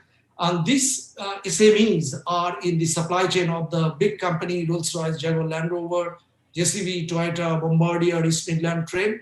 And this project is, I would give you the perspective of one of these projects, Low Carbon SMEs project, which has started in 2017 and would be continuing till 2023. And it is in 2 local area partnership locations. And our target is to reduce the carbon footprint by 1125 within 165 company in an average of 7 ton of CO2. And I will give you a perspective. 10 ton is equivalent to planting 30 trees, and 10 ton CO2 is the average UK household consumption per year. So it is a substantial contribution, and it's a government funding, match funding given to small and medium-sized enterprises, maximum 12,200, 250. You can see the policymakers' role to promote low carbon within small and medium-sized enterprises. And we would be giving grant of 68 company. And, we have undertaken 18 workshops within the region. They are not limited to 165 company. Anybody can attend. They are quite successful. We get attendance of more than 50 SMEs in our workshop, and they are available in the website. Anybody can really access it. And you can see that as on date, we have contributed into 87 SMEs. And we have seen that although our target is 7 ton, but we have achieved 40 ton per company. So quite likely we would be able to contribute more than 6 times of the committed one. So it works if we take the SMEs, and you can well see SMEs also have contributed in an average of 15,000 pounds, so more than whatever we have paid. So we can really foster together, researchers, policymakers, companies, customers, we could really foster a culture of low carbon initiative. Okay, and we should not really forget the social part also. And various type of intervention happen within the companies. Many companies have transformed their processes. Okay, they are transformed not only within their business but also in their inbound and outbound logistics. Okay, they have changed the facilities, developed various innovation, and we researchers didn't require to really tell them. Together we could really brainstorm and came out with the idea. It's sometimes it is out of the box. I remember that precision engineering company in India, they have transformed their business after they worked with us, and they have moved their business to aerospace, and they are doing very good business with HAL. Okay, Hindustan Aeronautic Limited. There are numerous examples of in India as well as in the UK. I will skip that because I know that you have a lack of time and all these things. So I thought that a case study would be really good to explain. But this I will not really explain in detail. But anybody interested, they can get into our website, and there are a number of case studies are there, and which you could relate. I'm sure that some of our industry, friends from the industries are listening. They could really get number of information from this website. These companies, we have helped them to really reduce their carbon footprint substantially. You can well see that it's not only the reduction of the carbon footprint, but also the reduction of the cost and the business growth. That's the important part of it. So SMEs would be interested when we are giving them the economic performance. So innovation that we are looking for should be very, very efficient. So we undertook number of research, and another research which has been recently published in British Journal of Management, and where we try to really look into the role of lean and sustainability oriented innovation. Okay, its impact on the environmental and social performance and the economic performance. Okay, that's the thing we wanted to really look at. And the CSR practices is being defined here, both including environment and social part of it. And sustainability-oriented innovation is linked to green product, green operations, green supply chain and activities, green job. That sort of thing we try to really look at. So lean practices, as you know, that they are quite efficiency oriented, a bit of old paradigm. And then if we try to really take old and bring the newer philosophy, circular economy with it, and how it contributes to the economic performance. We have seen that in the UK, they are quite positively connected. And we are undertaking research bigger research in India also, and we will be able to really come out with the outcome of the research very shortly. And I'm closely working with the FOSBI, Federation of Small and Medium-Sized Industries, and we would be undertaking the research within the consortium as well. And one thing we have observed here, you can well see that we need to really have a proper trade-off between the environmental and social performance and economic performance to make it really effective. That's the important aspect. So we need to really be very mindful on that. So I will conclude finally by talking about the theoretical contribution that we are making through our project across the continents, along with the practical implications of it. So you can see in this model that we came out, in order to really achieve this right sustainability, okay, better economic performance, we need to really think of quite a few things. Our previous speaker have emphasized digital innovation, okay, digital decision support system, what we call it, using Industry 4.0, artificial intelligence, okay, Internet of Things, blockchain. We have looked at, applied it, and have seen it works. Okay, so that will enable us to really make the right decision. Looking into the business model, stakeholders integration, various scenario analysis. Okay, closed loop supply chain innovation, which we are talking about, through sustainability-oriented innovation, product, process, facility, okay, supply chain innovation, people innovation, leadership and employee motivation is very important. Previous speaker talked about the well-being, well-being part is very important, mental health part of it. In one of our project, as a COVID-19 response, we are looking into within SMEs how the well-being measures could really help bringing the productivity on track. We got funding from the UK government, and we will be delivering this project by the end of this year. So that needs to be really reflected in the circular economy field of action. Everything should be visible in our value chain, okay, in our supply chain, backward, forward supply chain, supplier as well as the customers. The most important part here is the supply chain resilience.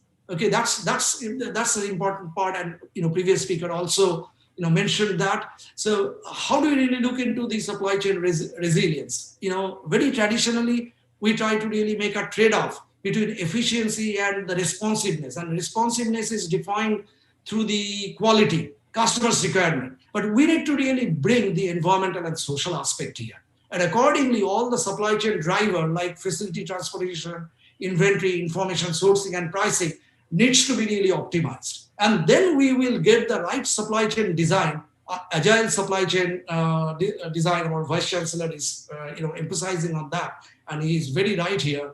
So how do we really make that agile supply chain and integrate it within the value chain of small and medium-sized enterprise so as to really get the right balance between economic, environmental, and social performance? And the practical implications of this theory is here, that it is possible that our research is saying across the world, both developed and emerging economy, the small and medium size could be really better sustainable by adopting circular economy.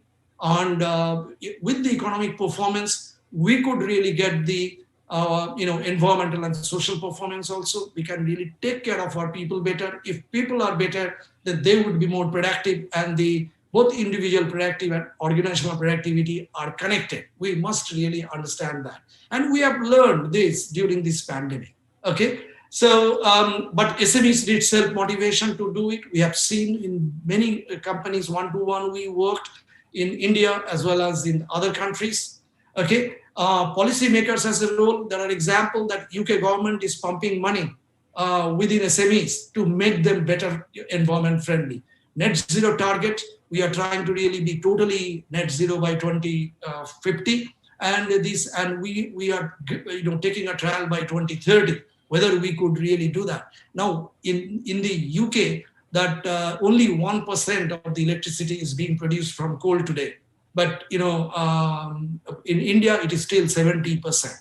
So we need to really look into, government must come forward to reduce carbon footprint. So hand-holding with the companies, supply chain, SME in specific is required. And the customers and suppliers, we have seen the bigger customers in the UK are quite friendly with the small and medium-sized companies to adopt low carbon. So thank you very much for your attention. And I know I rushed through, and I was trying to really look into my watch and not really go beyond 20 minutes. Hope I could really get some message. Thank you very much. And once again, thank you very much for having me. Thank you. Over to you.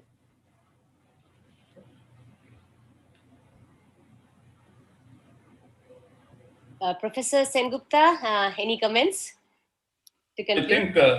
I think it was a wonderful presentation, and I think although the time was limited, but he could come across, I think, all the people in this room, the students, the research scholars, the faculty, the guests, they have understood and they have got the very basics and the very message which Prashant was delivering. And we are thankful to him. And for everyone's information, he is with us, with CREAM as an advisor and in the governing board. So in time to come, we will connect up with him more and more. And the Center of Excellence, which we are establishing, in which we have today announced that we are setting up a Center of Excellence in Northern University, Bangladesh. I think his thoughts and his directions will help us tremendously. Thank you, Prasant, for sparing the time, and your message was very loud and very clear. Thank you so much. Thank you very much. I think particularly the message of take, make, distribute, use, recover. Yeah. That's absolutely fantastic. Yeah. Thank you, sir. Thank you very much. We move on to our next speaker. I welcome Mr. Ajitesh Basani, a Master of Science in Sustainable Energy. He's a graduate from Santa Clara University, California, and an Industrial Engineering and Management graduate from MS Ramaiah. He's currently pursuing his doctoral program in data science from Rennes School of Business, France. He's the secretary of SSS Trust and the executive director of Acharya Bangalore B School. He drives the digital engine of ABBS, spearheading myriad initiatives across platforms with a strong focus on digital transformation of the organization. Alongside the digital portfolio, he manages marketing and admissions and catalyzes collaboration with foreign universities. He has orchestrated several long-standing student exchanges, as also international conferences and research alliances. A warm welcome to you, sir. Over to you, Ajitesh, sir. Thank you, ma'am. Thank you for that long, wonderful introduction. Firstly, I'd like to thank Gautam Sengupta, sir, Vice Chancellor of Techno India, Techno India University, CRIM, the steering committee, and the organizing committee who's been part of organizing this wonderful two-day conference. I was looking at the topic there, and it was all about resilience. I was listening to all the speakers who have been speaking since morning, and we can see the wide application of sustainability and the application of supply chain, right from military and war to somebody is talking about oceanography and the blue economy. And we have wonderful insights, and clearly we can see that the application is quite wide. And it's the same with education. So I thought I'll just cover it up and talk quickly on a few, three key points in education that I think we can see supply chain having a big impact. And when you're talking about supply chain, yes, the resiliency is something that is very important. All these days, we have been focusing towards lean and agile supply chain networks. But today, and I forgot to say hello to Dr. Manas Chatterjee, sir, who is with us from New York. Very good evening, sir. Hope you are doing well. And the three areas that I would like to mention is basically, firstly, the communication of supply chain within our students. So introducing new programs, the NEP 2020 talks about multidisciplinary education, talks about student centricity. Keeping that in mind, we need to infuse supply chain related, logistics related subjects within other fields and not restrict it to only management or engineering or anything of that sort. I think that brings in opportunity to innovate, opportunity to really bring out new ways of looking at this entire supply chain network, and of course how we implement the technology as well. So we at ABBS, for instance, have collaborated with CRIM, and CRIM is there is a center of excellence in supply chain, and keeping that in mind, we had this conscious effort of bringing in new programs. For instance, BCom Supply Chain and Logistics is a new undergraduate program. So this is just a small example. In the future, we can see programs probably in Bachelor of Arts where there is elements of logistics and supply chain, and these will basically propel jobs in the future. So this is one. The second thing that I probably want to mention is research collaboration. When I say research collaboration, I think as business schools, a lot of things are easily mobilized when we collaboratively do research, and research that is application-based, research that has impact on the society. When I say society, I can talk about having impact on SMEs and our local economy. And eventually the objective the larger macro picture would be having its impact on policies. So if we are able to do that, I think we will be successful in many different areas. And finally, I'd like to also talk about the practicing of sustainable supply chain within organizations, especially in education. When you talk about education, when you talk about, there is this thing called agile pedagogy or agile education. We have witnessed this with COVID-19. How have universities like Techno India, like MBS adapted? We have been in the position to adapt quickly from offline to online last year. And this is a clear indication that, there is a clear implication of this particular platform, that online is here to stay, probably a hybrid version. And keeping that in mind, we can see definitely several other aspects of supply chain being introduced within our administrative setup of business schools or universities. And of course, the center of all this will be the data aspect. And one of the reasons what we have realized is making better decisions when we have more data, and data playing a crucial role today in the key decision making, key strategic decision making.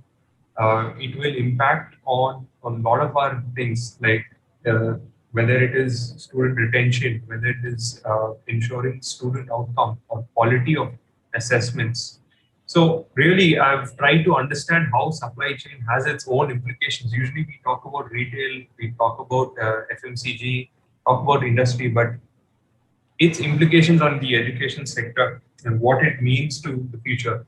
So all this while we have kind of been having a very sustaining way of doing things. When I say sustaining, an incremental growth of whether it's technology or whether it is our goals in which organizations have been striving towards. But with last year, with COVID coming into the picture, this being a black swan event, we have had to really relook at how we do things to a more reframing approach. When I say reframing, I mean really looking at things from a blank slate, looking at reevaluating our existing long-term plans and ensuring that these are factored in for, of course, a sustainable future, because today, even the corporates are looking at things that are more sustainable. Sustainability is becoming more mainstream than it was before. CSR was something that people kind of neglected, but today if we see, it is kind of becoming one of the key drivers of businesses. And consumers are making more conscious decisions, and they are looking at the sustainable impact of the products that they are purchasing. So with this in mind, I would probably like to close my talk quickly, because I heard wonderful insights from wonderful people, and we have a great session coming up. I think panel discussions are ahead of us. So I'd like to thank again Techno India for this wonderful opportunity, CRIM, IIMM, and again to Gautam Sengupta sir for this invite. Thank you so much, sir. Yeah. Thank you, Ajitesh. I think let's move on. Momita, Right. let's move on. Right. I will just make a small comment, because many of the students and scholars are listening. Just a comment about agile. You see, agile is not something ad hoc, right? Agile is very much sustainable. Agile methodologies are very much sustainable. Yeah, more sustainable than the traditional methods. And why agile is becoming popular? Because it delivers value to the customer much faster by using lean, which Prashant mentioned in his, deliberation. So agile is a very sustainable process, and it works on the lean principles, and it delivers value to the customer much faster than a traditional method. just to make it clear, because some of the students may be jumping to become agile. Okay, go ahead. Right.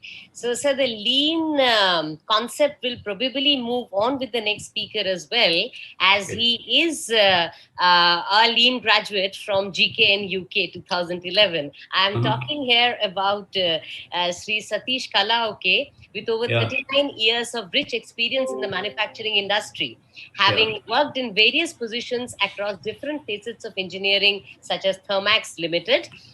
He has headed a project on world-class manufacturing setup for Forbes Marshall Limited, and he has implemented 6 Sigma, 5S, flow production, multi-skilling, visual control, quick changeover, TPM, RCM, waste elimination. Lots and lots of factors have come in his work. And though he's a BE electrical engineering and an MBA, his work has also gone on to, where he has worked in Japan with a strategic management course and a business process re-engineering course, as well as with Japan.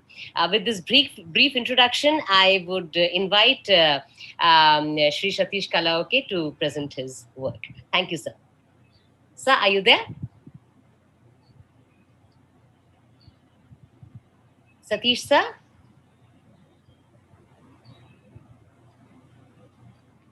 I think he's muted. He may be muted. Sir, could you unmute, please?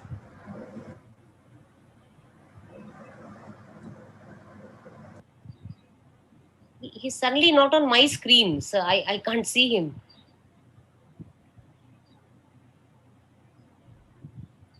Hello?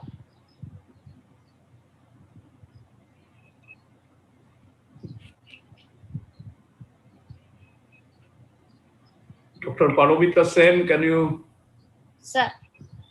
you kindly see? I think we are losing connectivity with Kalaoke.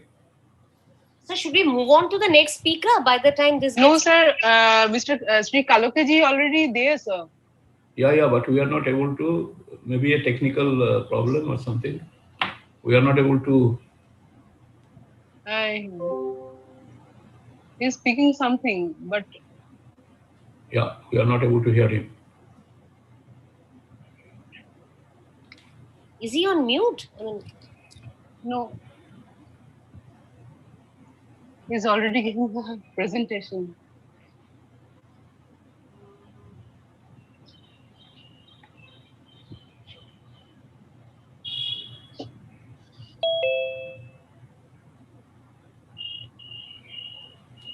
Okay, so I think we can move on.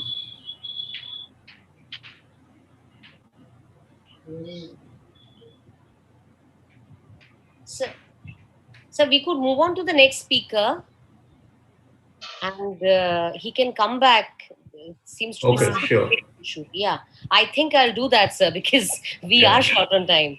So I will now invite Mr. Ashok Dasgupta. Sir, are you there? Is a very well-known management expert in the country and abroad, having spent more than 4 decades in power and energy-related sectors and supply chain management. He is an honors in physics from Calcutta University and a mechanical engineering degree from IIT Kharagpur. He went to England and was awarded a BSc engineering degree in mechanical branch in London University. Hello? And after returning to India, he has worked in Indian Oxygen, Simon Carves India Limited, and also joined CESC. And he has worked there for a long time. Then as head of materials management before being elevated to chief executive of Sescon Limited. And also as president of the Noida Power Company Limited in 1995. And then he has joined DLF Power Limited and was the president of the company.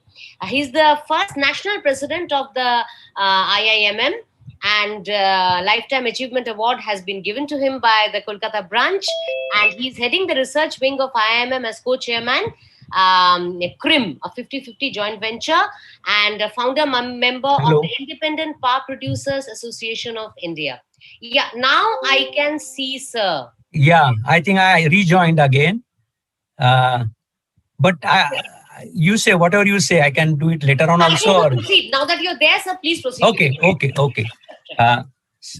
Thank you very much, madam, for the kind introduction. And thank you, sir, Dr. Gautam Sengupta and Techno India University for arranging this program. I think this is the right time to arrange a program on the supply chain management. And my topic is supply chain management and quality circle, how quality circle helps to the supply chain sustainability. A supply chain is a network of facilities and distribution options that perform the function of procurement of materials, transformation of these materials into intermediate and finished products, and the distribution of these finished products to customers. Supply chain exists in both service and manufacturing organizations, although the complexity of the chain may vary greatly from industry to industry and firm to firm. Now, benefits of this supply chain will be the reduction in the total logistic cost as a percentage of revenue, and that is a material acquisition, order management, inventory cost, and finance, IT support cost, etc. And reduction in order fulfillment lead time, reduction in inventory, and improvement in meeting commitment dates. Supply chain management is typically viewed to lie between fully vertically integrated firms where the entire material flow is owned by a single firm and those where each channel member operates independently. Therefore, the coordination between the various players in the chain is in its effective management. Supply chain management can be compared to a well-balanced and well-practiced relay team. Such a team is more competitive when each player knows how to position for the handoff. This is very important. And the relationships are the strongest between players who directly pass the baton. But the entire team needs to make a coordinated effort to win the race. So as you will agree with me that to have a better supply chain, you should have a very, very strong teamwork, and people are very important. I remember when I was doing my MBA in one of the subject, organization behavior, in one of the book, I read a very good sentence which I have carved on my heart. And that sentence says that if you dig very deep into any problem, you will find human being. If you dig very deep into any problem, you will find human being. And same is true for the supply chain management also. And here the quality circle comes in picture, because quality circle is a people building philosophy. Quality circle is a people building philosophy. It is a small group of 6 to 10 volunteers from the same work related area who meets regularly to identify and analyze work related problems to find acceptable solution with proven problem solving tools and techniques and implement them under its own leadership. Now here every word is important in this definition. It's a group of 6 to 10 volunteers. So no boss forces his or her subordinates to join the quality circle. They come of their own. They like the philosophy because they know it's a people building philosophy. If they participate in this, they will be benefited. So they joined it. So it's a volunteer. But volunteer doesn't mean that if they get time, they will do it. And if they don't get time, they will not do it. No, it's a volunteer up to the entry level. Like in any school or college, you find a notice on a notice board that the student, we want to have our football team, and any student who is interested to join the college football team can give his or her name to such and such person. Now there is no college, football is compulsory. But if you like a football, so you give your name and let us say you get selected. And once you become a part of the team, you cannot say that if I get time, I will go for a practice. And if I don't get time, I will not go for a practice. So even if your captain calls you and say that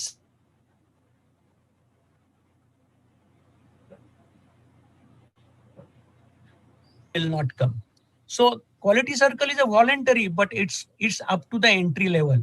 Once you decide to join quality circle activity, then all the rules and regulations are compulsory binding on you.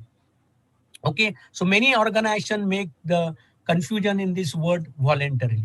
And why they come together? They identify their work-related problem. Now you take any supply chain, okay, you will find that every day there are some or other problem because every day is different. And who are the people who face those problems? The people working in that supply chain, they face that problem. But if their attitude is the problem is there, pass it on to my boss, pass it on to my superior, then that supply chain will not be an effective supply chain. So what they do, they identify these problems, work-related problems, and they have been trained in systematic problem solving. There are different tools and techniques. So they have been trained in those tools and techniques, and they make use of these tools. And like that, everyone faces the problem. I mean, the person working at the roadside also faces the problem, and that person solves the problem also. But that is not a systematic way of solving the problem. That is not a scientific way of solving the problem. Here, what happens in Quality Circle, these people are trained in problem solving with systematic statistical tools and techniques of problem solving, and they use those scientific methods to solve the problem.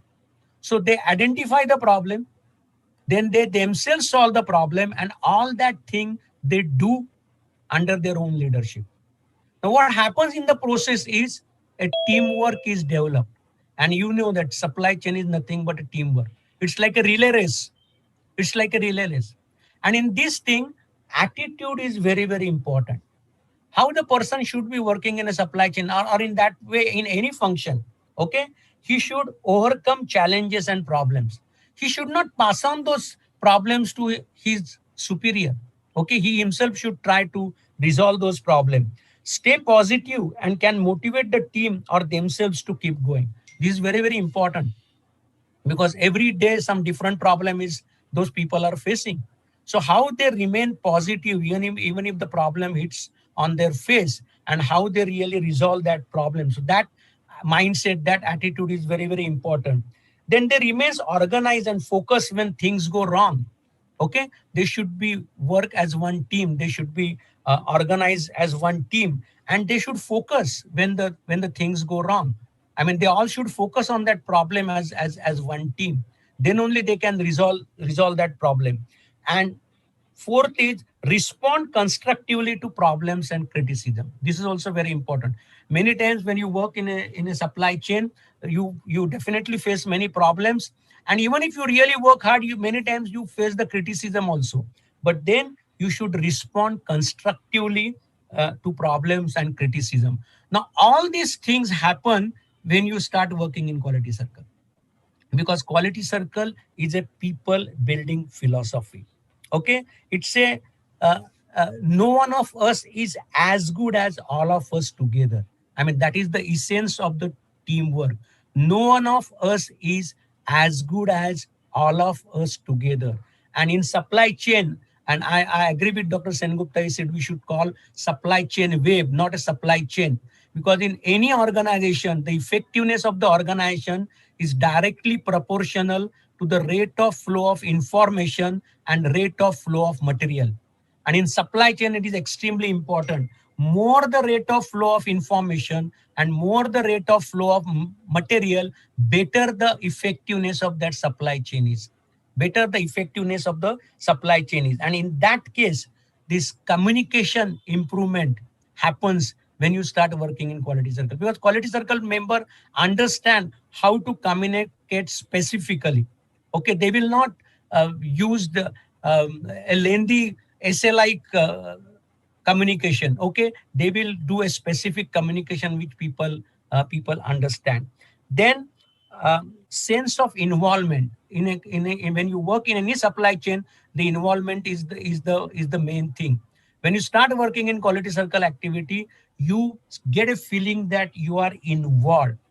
You are involved in it. You are not any, because finally, if you really see it, nowadays also we experience that we get whatever we order at our doorstep. And who are the people who brings those? They are the foot soldiers. Okay, even during these COVID days, okay, they are moving from morning to evening and delivering you whatever you are ordering. So those are the people. I mean, they are not highly qualified people. They may be 10th standard dropout, or they may not be graduates also, but they are doing that. and their work really decides how effective your supply chain is. Finally, who delivers the material in the supply chain? That the food soldier, who is not highly qualified, who may be a college dropout. But then what makes them perform well? Because performance is equal to knowledge into skill into attitude. So attitude makes the difference. Attitude makes the difference. When you have a good attitude, positive attitude, then whatever problems come, whatever adversaries come, okay, you can overcome those and can do your job. And that is what today exactly these people are doing. They are fighting against all the odds, but delivering you the things, whatever you are ordering. And how this comes when you work in quality circle. When you work in quality circle, your attitude changes. Your attitude changes. And you cannot have a good performance if you do not have a good attitude. You may be maybe a very knowledgeable person. You may be very high skillful person. But if you don't have a positive attitude, you don't have a right attitude, then you may not perform well. So I always say that the strength of the chain is the strength of the weakest link. Strength of the chain is the strength of the weakest link. There are 100 links in a chain. 99 are very strong. But if the one link is weak, that chain is going to break at that weak link. What quality circle does is, quality circle ensures that every link is strong. And if they find there is some weak link, they make that link stronger. They make that link strong. Because again, I repeat, quality circle is a people building philosophy. And then they say that there are different tools and techniques are being used. And one of the very important concept, which Dr. Sengupta also said, that PDCA, it is a Deming cycle, plan, do, check, act, or PDSA, plan, do, study, act, or plan, do, standardize, act. Now, this is extremely important in supply chain management. And the whole concept of quality circle working is on Deming cycle. That is PDCA, plan, do, check, act, plan, do, check, act. So you just cannot start executing the supply chain without planning. You have to plan the things, what to do, when to do, who will do it, how to do it, etc., etc. Then after planning, then you start doing it. While doing, you may face some problem. Okay, use those systematic problem solving methods and resolve those problems. Then check whether you had done as per that plan or not. If not, then take corrective action. If you had done it, then standardize it. You can standardize it. So this PDCA, plan, do, check, act, plan, do, check, act, is extremely important. And that is what you learn in the quality circle activity. Other things also, Dr. Sengupta mentioned that normally in the organization, people work in silos, people work in compartments. The right hand doesn't know what left hand is doing. And what is supply chain? Supply chain is like a relay race. Okay, here one person hand over the batons to the next person. And in that case, if the right hand doesn't know what left hand is doing, then supply chain cannot be a successful supply chain. So what happens when you start working in quality circle is you break the barriers between the function, you break the barriers between the department. Okay, and that is very, very important. If you see the Dr. Deming's 14 principle of management, one of the principles says that break the barriers between the function, break the barriers between the department. And for the effective supply chain management, this is extremely important. If you work in silos, if you work in compartments, then supply chain cannot be successful. Because then in that type of management, you have to spend a lot of energy in your non-value adding activities. You have to spend a lot of energy to break those barriers first, and then flow the information and then flow the material. So maybe more than 50% of your energy will be lost in breaking those barriers. And then what you are left with only with 50%. Then how you can do the good supply chain. So the quality circle helps you to break the barriers between the department. It improves the communication. It improves the interpersonal relationships. It definitely improves the organization effectiveness, and this is and what the management gets or what the managers get, it's a medium to fulfill company objectives. Another big advantage of a quality circle is you get thinker come doers. Just imagine that you have a people working in supply management. They only do whatever being told to them. They are only doers. They don't use their brain power. They don't think. Okay, they don't plan. Whatever has been told to them, they just follow that. Now, will you get the effective performance? The answer is no. You will get effective performance when you have a people who are thinker come doers. That is very important. And when you start working in quality circle activity, you move from only doers to thinker come doers. You think first and then do. And again, you do it, think again, because you know that next day I had to do a similar work. Can I do it little better, little cheaper, little faster? The answer is yes, again, if I use my brain power. So you get people as thinker come doer and not only doer. Okay, then also you get people who give you early warning signals of the problem. Okay, in supply chain, many times what happens when the problem happens, then people come to know. Okay, if you are only doers as people working in the supply chain, but if you are thinker come doer, then they can predict the problem in advance and they will be prepared for that problem. Then they will be prepared for that problem. And when you work in that fashion, Excuse me, sir, if you could be a little brief. Yes. We have no time left. Sure. So this is, you have to make the things with thinker and doers, and that is what exactly the quality circle does that. You develop leaders also when you start working in quality circle activity. So you don't only become a followers, but you also become a leader. Then there is a mutual trust and harmony, which is also important for a quality circle activity.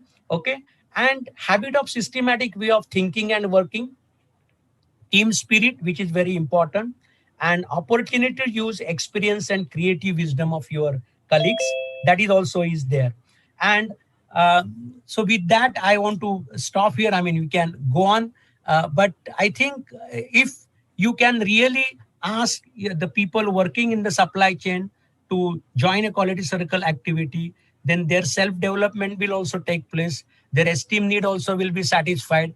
Plus, the supply chain will become more and more effective. Thank you very much. Thanks a lot. Thank you. Thank you very much for your wonderful words. I think there are a lot of things to learn, and I'm sure the students have gained a lot. Since we are behind the time, I would request Momita go for vote of thanks, because Mr. Dasgupta will be joining later.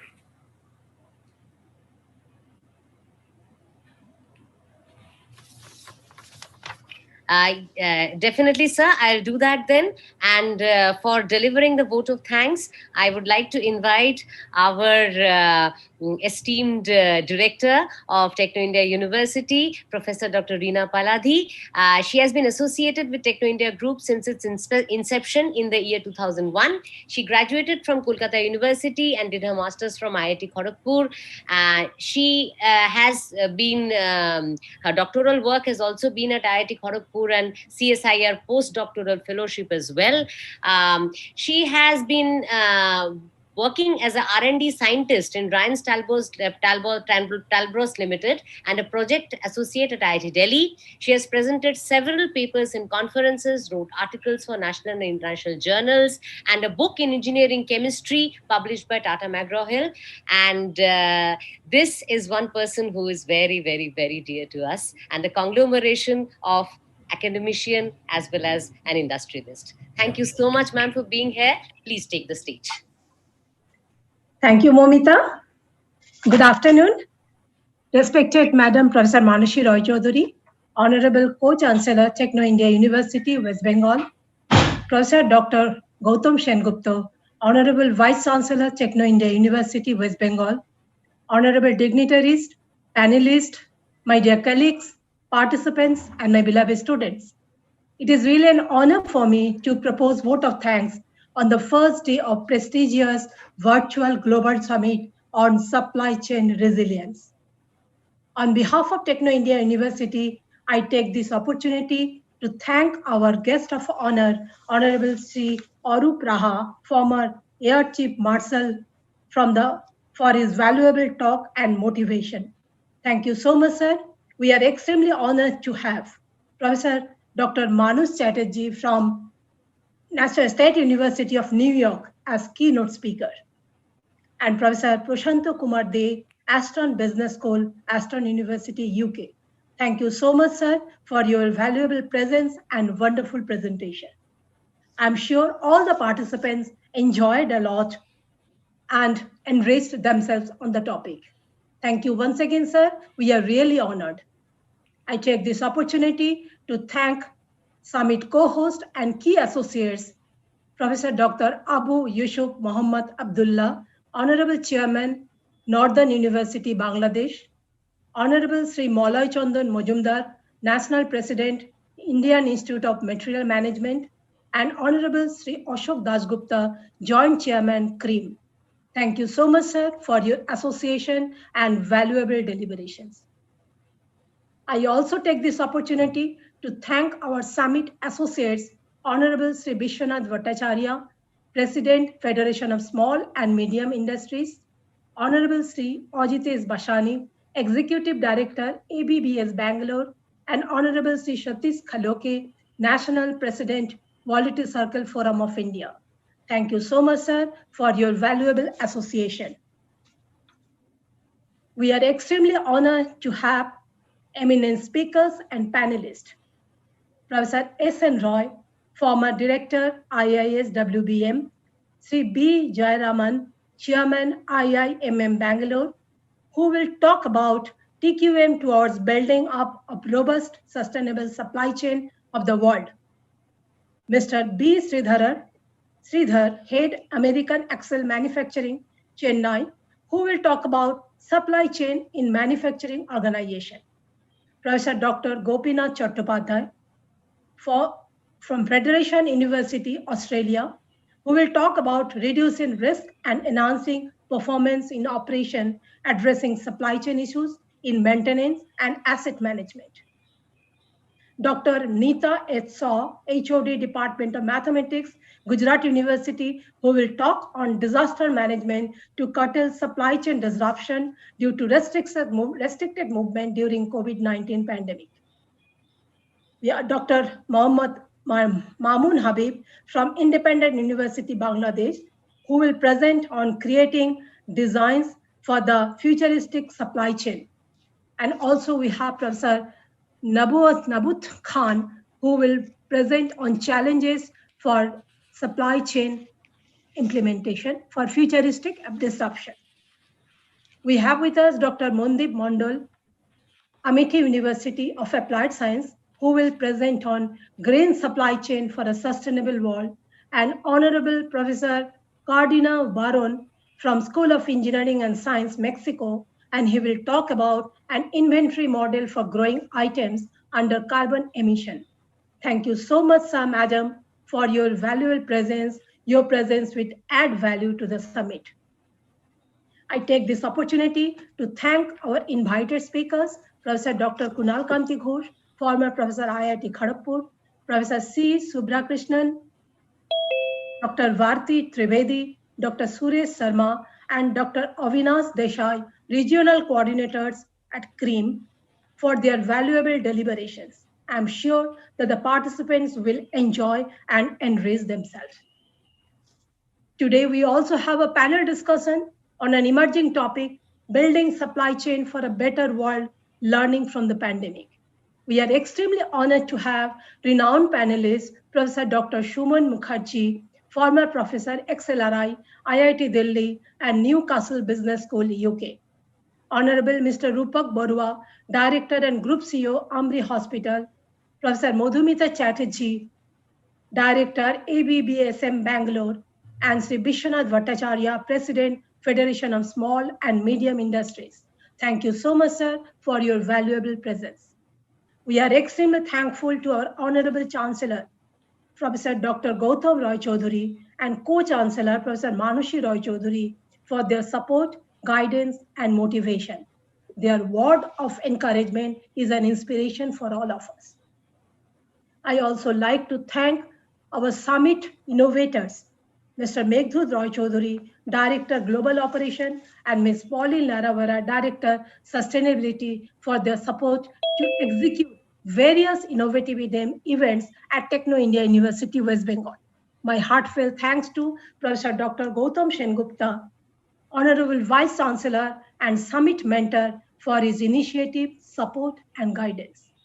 I take this opportunity to thank our Summit Advisor, Professor Dr. Anwar Hussain, Vice Chancellor, Northern University, Bangladesh, Dr. Abhijit Mitro, Director Research at Techno India University, and Dr. Tripti Chakraborty, Dean Basic Science at Techno India University.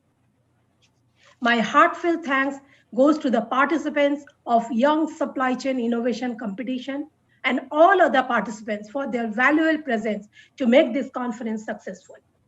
Finally, I'd like to thank the entire team behind the realization of this virtual global summit. Special thanks goes to dynamic coordinators, Mr. Shayan Chatterjee and Dr. Paramita Sen, for their tireless effort to make this virtual summit possible.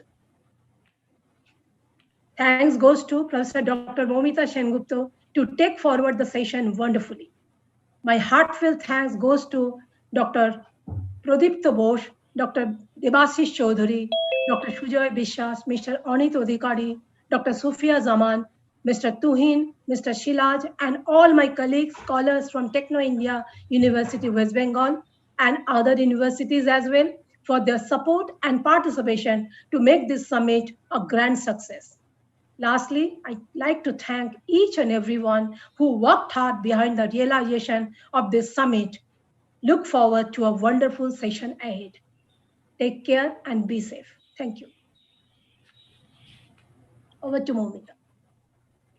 Thank you very much, ma'am. Those are inspiring words. And indeed, you have not left anybody other than yourself. Ma'am, you are also always an inspiration, and thanks to you for always being with us. Thank you very much, ma'am. So, sir, with your permission, do I move on to the invited talk session? Yeah, you do that. And Dr. Mitra is not available for a little while. So we start straight away the invited talk session. That is the session 2. And may I request this session to be chaired by, neither Mr. Dasgupta is available. He will join a little later. So may I request this session to be chaired by Tripti Madam, Dr. Tripti Chakraborty, who is the Dean of Basic Science, and Dr. Gagan Parekh, who is the Associate Dean, who heads our business school. And sir, we need to also show a small video. Do we do that after the session, or do we? You can do that now also, but time is not much. So if you are showing a video, it has to be very fast. I leave it to you. I guess it's a small video, and it has been prepared by Mr. Tuhin and his studio team. Okay, it will give a little break to the people. Okay, fine. Yeah. So I think, Shayan, are you ready with the video? Mr. Tuhin will play it. He's ready with it. Right. So we are looking forward to that. Speakers are Professor Gopinath Chattopadhyay and Professor Leopold.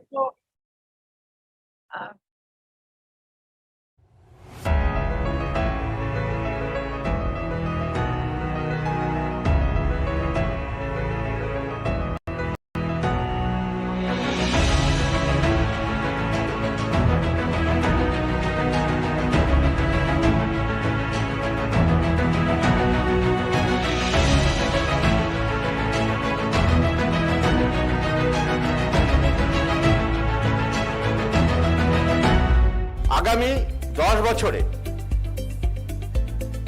এই Sophia থেকে যারা 5% intelligent, only 5% I want, only 5% intelligent robot তৈরি করে আমাদের techno India ইউনিভার্সিটিতে আনতে পারবে তাকে নোবেল প্রাইজের থেকে $1 বেশি প্রাইজ মানি দেওয়া হবে। My name is Sophia, and in case you couldn't tell, I am a robot.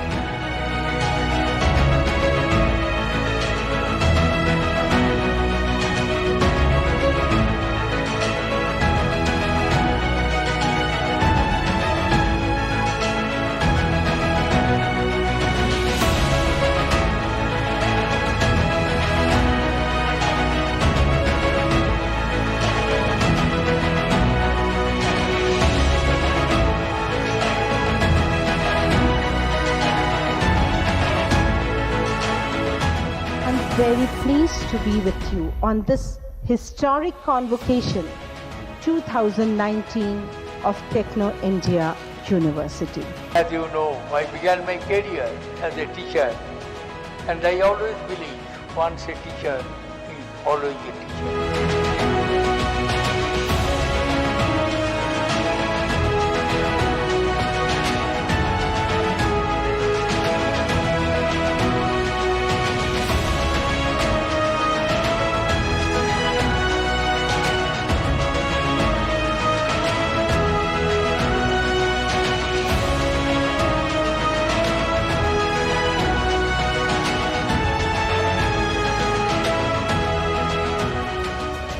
I hope a day will come when a student of Techno India University becomes not only the guest of honor, but who knows, perhaps even the chief guest at a similar convocation.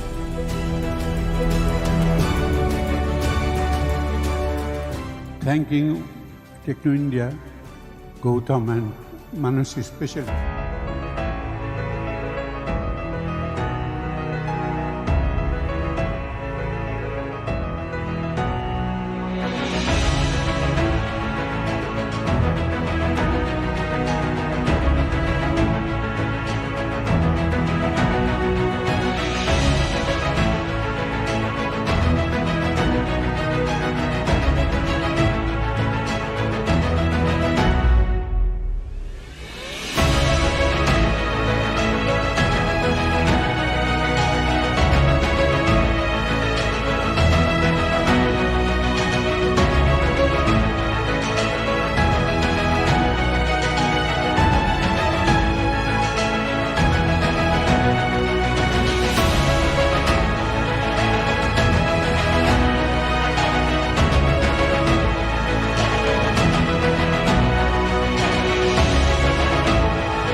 I've come from Paris myself, and I've traveled a lot, and I came to realize the importance of international exposure, and at the International Office of Techno India, that's what we're striving to do, multiplying the opportunities for students from abroad to come to India and vice versa.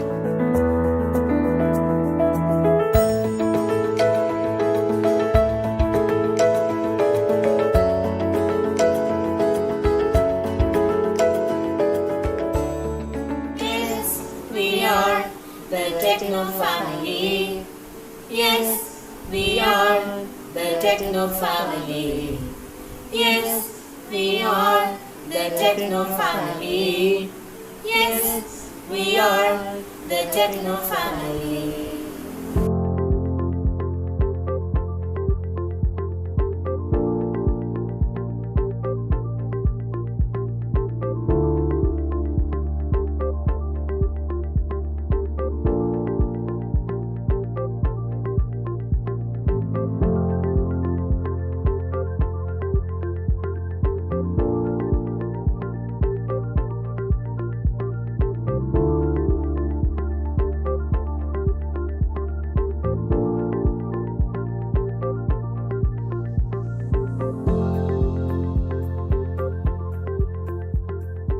Offbeat CCU is not just about the food, the drinks, the arts, or the music scene. It is about being there for others in times of need, and it is about constantly reinventing ourselves to create safe spaces. Our weight is the same as yours. Our priority is the same as yours. It is the same as everyone across the globe right now. At Offbeat CCU, we will not bow down in the face of adversity. Not today, not ever.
That was absolutely beautiful. Beautiful and something to be cherished. We are so proud of the Techno India Group and the Techno India University for providing us with such a beautiful platform and doing so much for the society, for the students, for the education of the country, and for the education of the world. We move on to the next speaker, who is B. Jayaraman, who will be speaking on building and nurturing resilience in global supply chains. He is chairman and faculty at IIMM, faculty for CII MBRDI, consultant Bosch Management Services India, Bangalore, independent consultant in SCM and Lean Logistics. He is a BE from Nagpur and also a business administration person, and 40 years of industrial experience in purchasing, lean logistics, SEM functions. He's a trainer for lean logistics, and he has been with Larsen & Toubro, ACC, Babcock, etc. as well. He has also completed 1-year intensive training on lean as well as advanced moderator training. Mr. Jayaraman, the floor is yours, sir.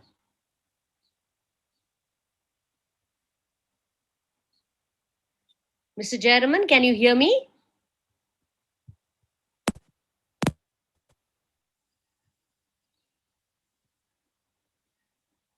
Yes, sir. Sir, you'll have to mute. You have to unmute. You're on mute, sir.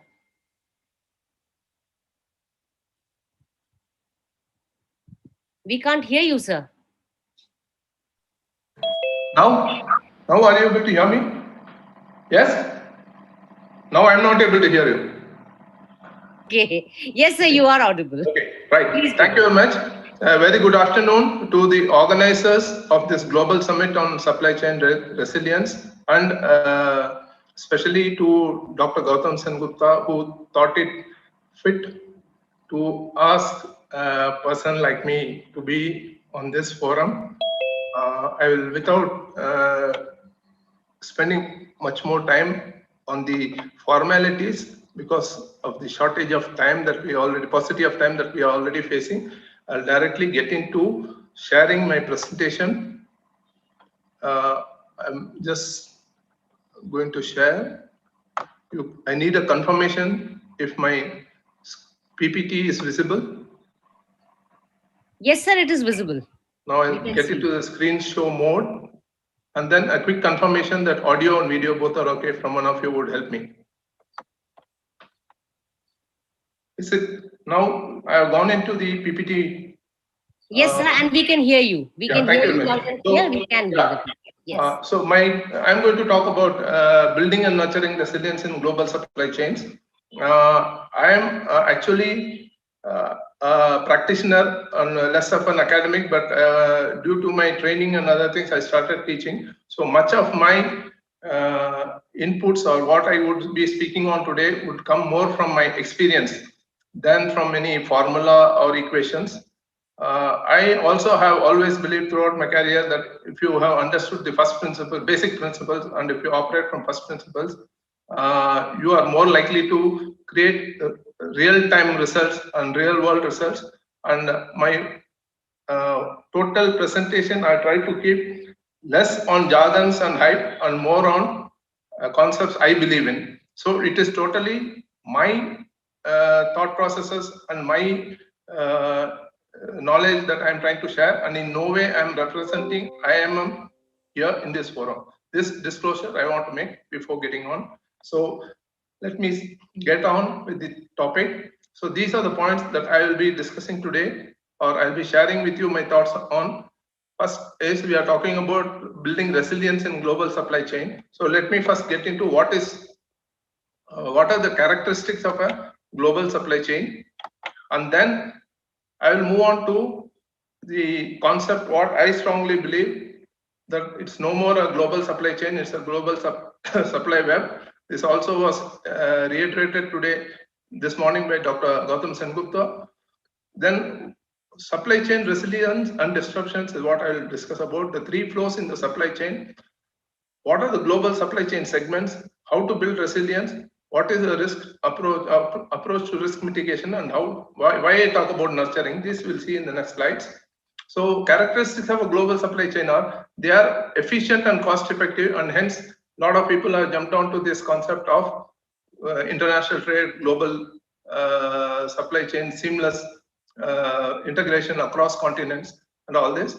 But it is also brought out because of the imbalance in the distribution of natural resources. You don't get everything you want in your place, so you necessarily have to somehow get things from abroad. It exploits the availability of less costly human resources. I would not like to demean human resources by saying cheap human resources. I would rather say less costly. And this offers possibilities for expanding the market of homegrown products across continents. And it can also support potential for increasing the product life cycles. For instance, what is developed in a developed country may come to its end of product life cycle faster, but it can still be something new for a underdeveloped country or a developing country. So it helps to increase the product life cycles. Then it facilitates attractive trading options through trade blocks, regional cooperations, and also it offers products of excellent quality to consumers, people across the globe like you and me. So while these are all very attractive points, it's not bereft of some vulnerabilities. So what are the vulnerabilities of a global supply chain? When you have long transportation lead times, because most of the shipping happens through sea, the difficulty is how do you make your forecasts more accurate? When your forecasts have to be for the immediate future, for say next month, and your supply chain lead times, because of the sailing itself, becomes 40-45 days, how do you balance this? Understanding and discharging legal obligations on both sides, both at origin and destination, navigating the cultural and communication challenges that one faces, what we say and what we mean could totally be different from one country to the other country. And some things can be taken as offense too. I was in a meeting in UK in a workshop, and a lady said something, and I said, she said it. And I was told that you cannot use something like that. You can never refer to a lady like she. It's an insult, which I never knew. So even such small things could be an issue. So we need to be very careful while dealing with people from abroad. We have to be sensitive to these things. Political influence, tariff and non-tariff barriers and trade wars also create sudden disruptions. Skewed development of economies. The case in point today is China. We call it factory of the world. But what happened after the pandemic is what there for all of us to see, that Japan, USA and all want their investors to bring their factories out of the Chinese fold, and they are even ready to fund. And above all this, when there are natural disasters, the problem of disruption becomes more compounded, because already you have long lead times and other uncertainties, and then this becomes another factor which can create issues for you. So these are the characteristics of the global supply chain. And I would like, when we talk about resilience, and it's not a supply chain, it is a supply web. I may be a solar panel manufacturer, but if there is a disruption in any of the mines from which we get the copper ore, or if there is a problem with any refinery, but I am not buying from these refineries, I may be buying from another entity. So anywhere, anything which happens can influence your supplies. And as the previous speaker spoke on the issue, I also have brought the same point here, that your supply chain or you are only as strong as your weakest link. And in a web, because the web is a assemblage of many individual supply chains. So this is something which we need to be conscious about, to map. We need to map what is our supply web like. And we should know if there are single sources or sources in locations which are either politically or economically not stable, then what are the countermeasures that one can already devise, while you know that the problem is yet to occur, but it may occur. That means proactively looking for actions in case potential problems become real problems. So let's try to define supply chain. It is resilience. What is resilience in the supply chain? It is the supply chain's ability to be prepared for unexpected risks and responding to and recovering from the potential disruptions quickly. These three words are very important. You have to respond, you have to recover, and that you should do quickly. And doing so, you try to either return to its origin, bring the supply chain to its original situation, or you move to a more desirable state. And all this you do, and all this you want, because in your business, you want to have increased levels of customer service, you want your market share to expand, and you want your financial performance to grow. I will put the same thing in a more practical way. I would call resilience as the vaccine. And this vaccine helps you to resist the effects of the virus called disruption. And this is to maintain the good health of the supply chain in order to deliver consistent and sustainable performance. So that's a simpler way to put it. What could be the disruptions? Disruptions could be very, very minor, like 1 day delay, lead time fluctuations, demand goes by 1,000 or 100 up and down. There are machines which go into breakdown for a few hours, or days when you don't have your workforce reporting. Then there could be disturbances which are not so minor in nature. There could be supply failures continuous because of certain issues. There could be accidents. There could be labor strikes, fire, and 1 minute, and political unrest or protests. This can disturb the supply chain for a few days or a few hours. And then there could be disaster like tsunami, earthquake, and floods, and war. And of course, we had in Japan the nuclear meltdown, when the whole set of nuclear plants were made dysfunctional due to the tsunami. And here they thought, it's not that they didn't think out for resilience, they thought 5.7 meters high wall would be enough to take care of any tsunami. But then when it actually happened, it went up to 13 meters. It got flooded and other issues happened. And then there was a power outage, cooling system didn't work, there was a catastrophe. So these disruptions can actually affect your supply chain resilience. So how do we take care of this? We'll see in the future slides. The disruptions could be natural or man-made. So recent cases I'm discussing quickly. You have now the global auto industry facing chip shortage. Not only auto industry, this has been highlighted. Every industry which is using chips is now facing shortage after the pandemic. Because of the Suez Canal blockage, supplies to many buyers as well as customers has got affected seriously. And we are, even though it happened somewhere in the last week of March, in May, we are still struggling to bring back normalcy. So you can imagine about 1.5 to 2 months of disruption, what it could mean for a supply chain. Then very recently, I think on 7th or so of May, it was a Friday in US, there was a cyber attack and a run because of a ransomware on the Colonial Pipeline company's operations, and they had to shut operations.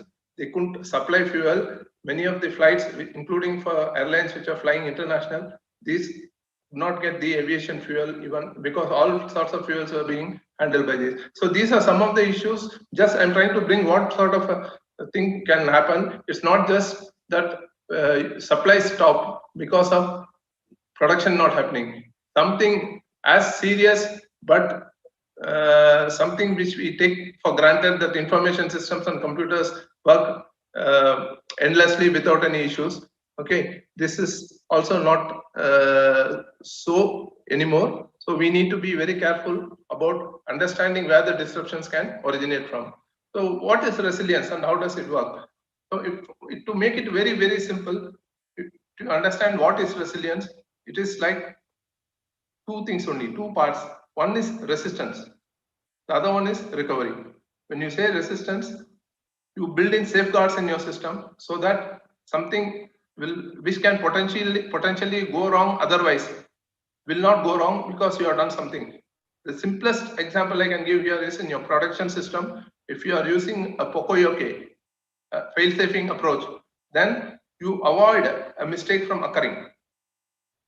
So your system resists any defectives being further passed on in the system and reaching the customer in the supply chain. Recovery is something which has already happened. Mostly it is from disasters.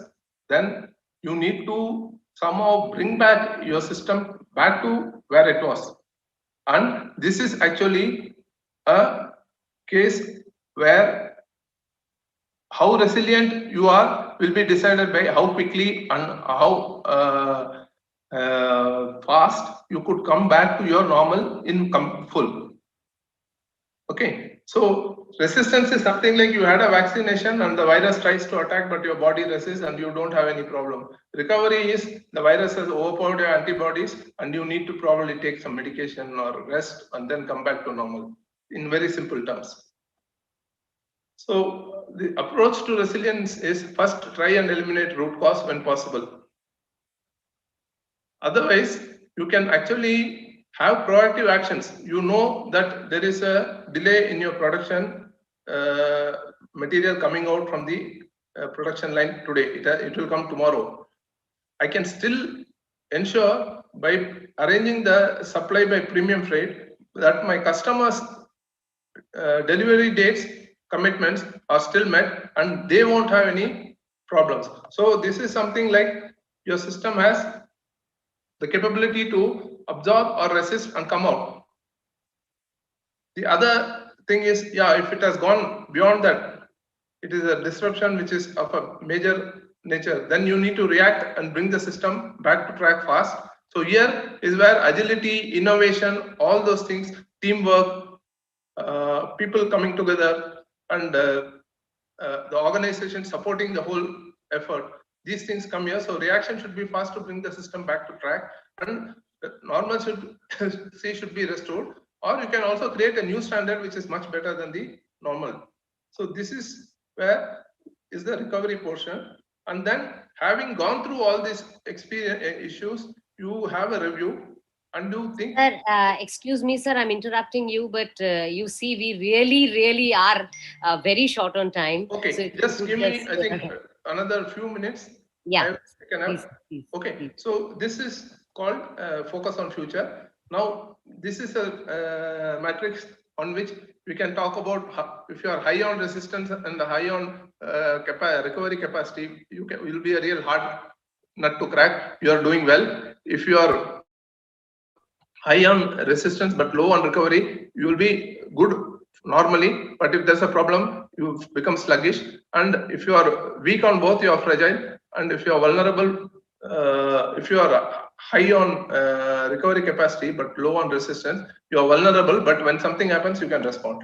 Okay, so the three segments which are involved in the whole global supply chain are internal, political, and external. You focus on all equitably, work on the basics first. Don't jump to do some implementations which somebody just brings in as IT or something before doing the basics, because many companies have not even worked on improving the availability of equipment, avoiding rejections and all this, and they go on to say we'll implement IoT and all that. Do it in a systematic way, implement meaningful actions, and do the judicious investments, and watch the global trade economy, because you're in a bigger environment. You should be constantly knowing what is happening. The enablers for doing your building resilience are visibility and transparency in your supply network, real-time exchange of information, open communication channels on both sides with customers as well as suppliers, collaborative thinking. Two minds can think better than one. Cooperate while you implement actions, and long-term business relations you think about. The disruptions mainly hurt you in any one of these three flows: information flow, material flow, or cash flow. I will be focusing more on information and material flow because supply chain has more to do with this. If you do this job correctly in your supply chain, cash flow will automatically happen. In integrated systems is the first thing that, as far as information flow is concerned, you need to work on end-to-end transparency across the supply chain if you have to be really avoiding disruptions. So here, digitalization, real-time information exchange, connected industry concept, early warning signals, and managing by exceptions, cyber security and backup issues needed to be addressed. These are to be addressed upfront. Investments in IT, please do it carefully. Okay. What is connected industry? All the stakeholders on a common platform, so that everybody can see real-time information without anybody suppressing anything. So transparent and real-time information helps you to take proactive action. If there's going to be a delay in supplies, I can plan some other production. Internal operations, what you can do is you have to, on material flow, internal operations, maximize the availability of plant and equipment through TPM approach, quality defects you avoid by TQM or if you could conclude a little faster, actually,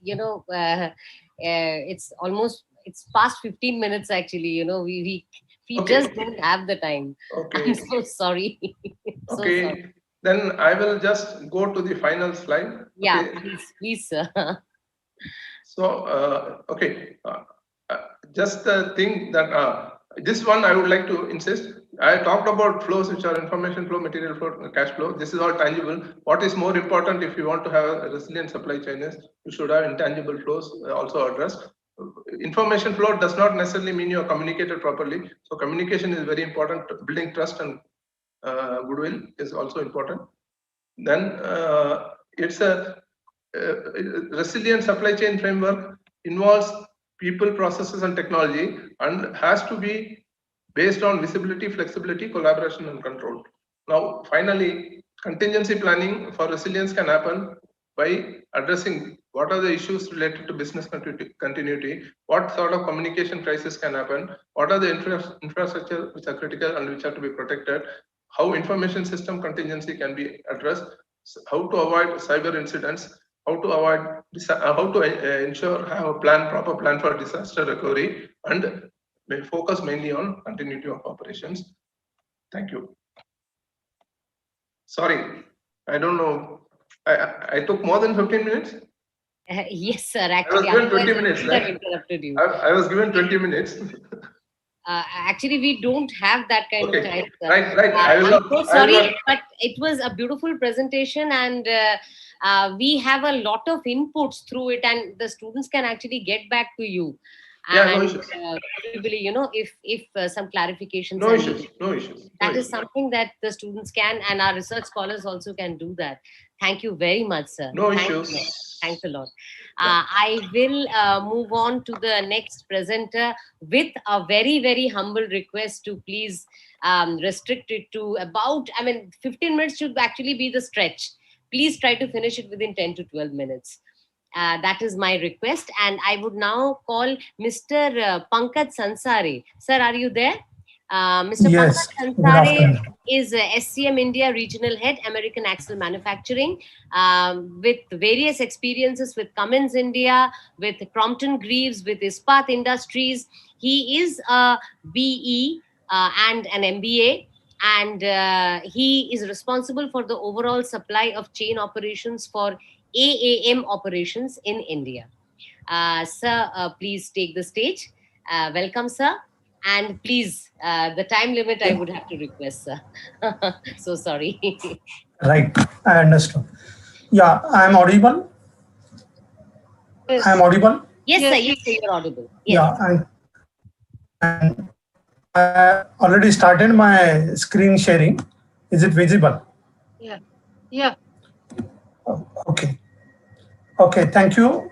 So I'll just go to the presentation mode. Thank you for this opportunity. I'll just start the presentation. Earlier, actually, it was planned, our plant manager, Chennai plant manager, Sridhar Babu should report that, but because of incident at his family, he could not make. So I got this opportunity to be part of your company. So I'll take you through my presentation. I'm representing American Axle, we called as AAM. So since last 25 years, AM is in existence. It is basically a multinational company, 25 years old, Fortune 500 company based out of United States, manufacturing of components or axles for heavy-duty commercial vehicle, passenger vehicles, and driveline system and components. So these are our blue color where you can see for every vehicle, these are the parts are required and that we manufactured. See, this is the journey. Since 1994, it has been started and these are some milestone. So every 5 years, there is a specific milestone. And it has been started in 1994 and we are almost about $10 billion company. So how do we deliver power? So first is the quality, second is about the technology leadership, and third is about operational excellence. So quality is not negotiable for any manufacturing. If you want to sell our product, there is no question of any product quality discussion. It is by default. It has to be a quality certified, and we have to enhance the customer expectation through quality product. Second, about the technology leadership, the efficiency performance that drives for any automotive industry. So we have to be a technology leadership. Now there is a new technology about electrification is going on. So we have to adopt that, and we have to change with respect to the time. And the last or the most important is the operation excellence. So there are a standardization or processes where we will have more detailed discussion on the operation excellence. So we have the 10 pillars for operation excellence. The basic fundamental or the base is human resource. The first is the base of any organization is depend on the person. So 360 degree is what we call the human control or human. We have to treat each individual as a respectable person, and we have to ensure that each individual is engaged in the organization. He's not only working, but he's adding value for his work. So like that, every aspect, safety, quality, program management, system, supply chain. So every aspect has been derived into AIM operating systems. These are our esteemed customer list. So now, how we track our supply chain management system in American Axle? We call it SCM REST 4. So these are the 4 basic steps to achieve SCM REST 4 as an organization. So first is a basic, second is to stabilize, third is standardize, and fourth is benchmark or best practices. As we earlier saw or heard, the information flow and the material flow that has to be synchronized. Then only we can achieve our SCM system stabilize, or there should be an enhancement of our system, or we can say we are going into the improvement of achieving excellence. So these are our balanced approach to a lean concept. If we see the basic SCM REST 4 basics, so basic 9 principles are there. I will not go through each, but these are the fundamental where we are working, and these are our pillars where we have the basics about our lean foundation. So this is a SCM REST 4 assessment. For each assessment, we have almost 300 plus questionnaires. So each organization options has been mapped with respect to SCM REST 4 level, and these are the scores has been performed based on the review. This is a quarterly audit has been planned for every facilities, and we assess each facility, and there is an assessment score as well as the radar chart. You can find the red color where there is an improvement opportunity, and where there is a green, it is they are covered or they are up to the mark. So this way we are assessing each and every plant of our organization. Now for SCM REST 4, the basic fundamental is policy procedures, then customer requirement. There is a specific customer requirements, then MMOG, which is requirement from Ford. Further SCM assessment, we have seen that SCM KPI scorecard, that is with respect to a breach, what is that gap, how to fulfill that gap. And the next is quality standards and AIM best practices. So in next slides, I will go through particularly SCM operation excellence. The first is a PFEP, and that is a foundation for any operation excellence in supply chain. So what is meant by PFEP? PFEP is plan for every part. So each part, each process, whatever we are doing inside or outside our organization, it has to be planned properly. So these are the next slides where we will have a more detail about the PFEP. So for PFEP, first is supplier flows and order pattern. So where is the location of a supplier? How the transportation is happening, whether it's by carrier or what is the route, whether it's a full truckload or part truckload, where it is by sea or by air. What is the Incoterms? Incoterms particularly Ex-Works, or it's a DAP, delivered at place. Next is about the delivery pattern, the number of frequency or how many times the supplier will deliver us our inventory. What is the window time? And then next is the cycle stock or the order lead time. These are the all practical examples where we have to identify each supplier and the order pattern. Next is about the logistics and inventory space. What is the distance between us and supplier? What are the cost? The cost of bill or cost of a bill of material. What is the cost of packaging for each component? Then what is the total logistic cost, whether it's a weekly, annual, or monthly impact? How we are using or utilizing the container, whether container space is 100% utilized or there is a scope for improvement. And the next is the space, the time and space. How many days is the transit time for that? So this decides the supplier inventory and logistics space. Next is about the packaging. So what is the raw material database? How many containers or pallets we require to store this material? What are the pallet type we have to use inside our plants? Then what is our strategy? What is our open days? How many days of inventory? How many parts we should keep inside the inventory? That decides the inventory carrying cost for the organization.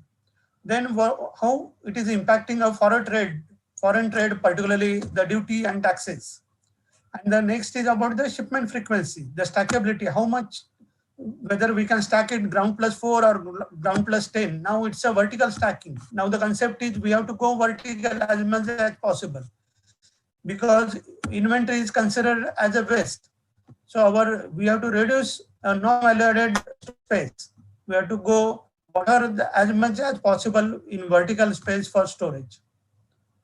Then understanding inventory elements and targets. What are our lead times? What are the Kanban loop size for that each inventory? What are the inventory levels? Whether it's a inventory projected on daily basis, weekly basis, or monthly basis. What is our cycle time for that? So we have to decide the min-max target.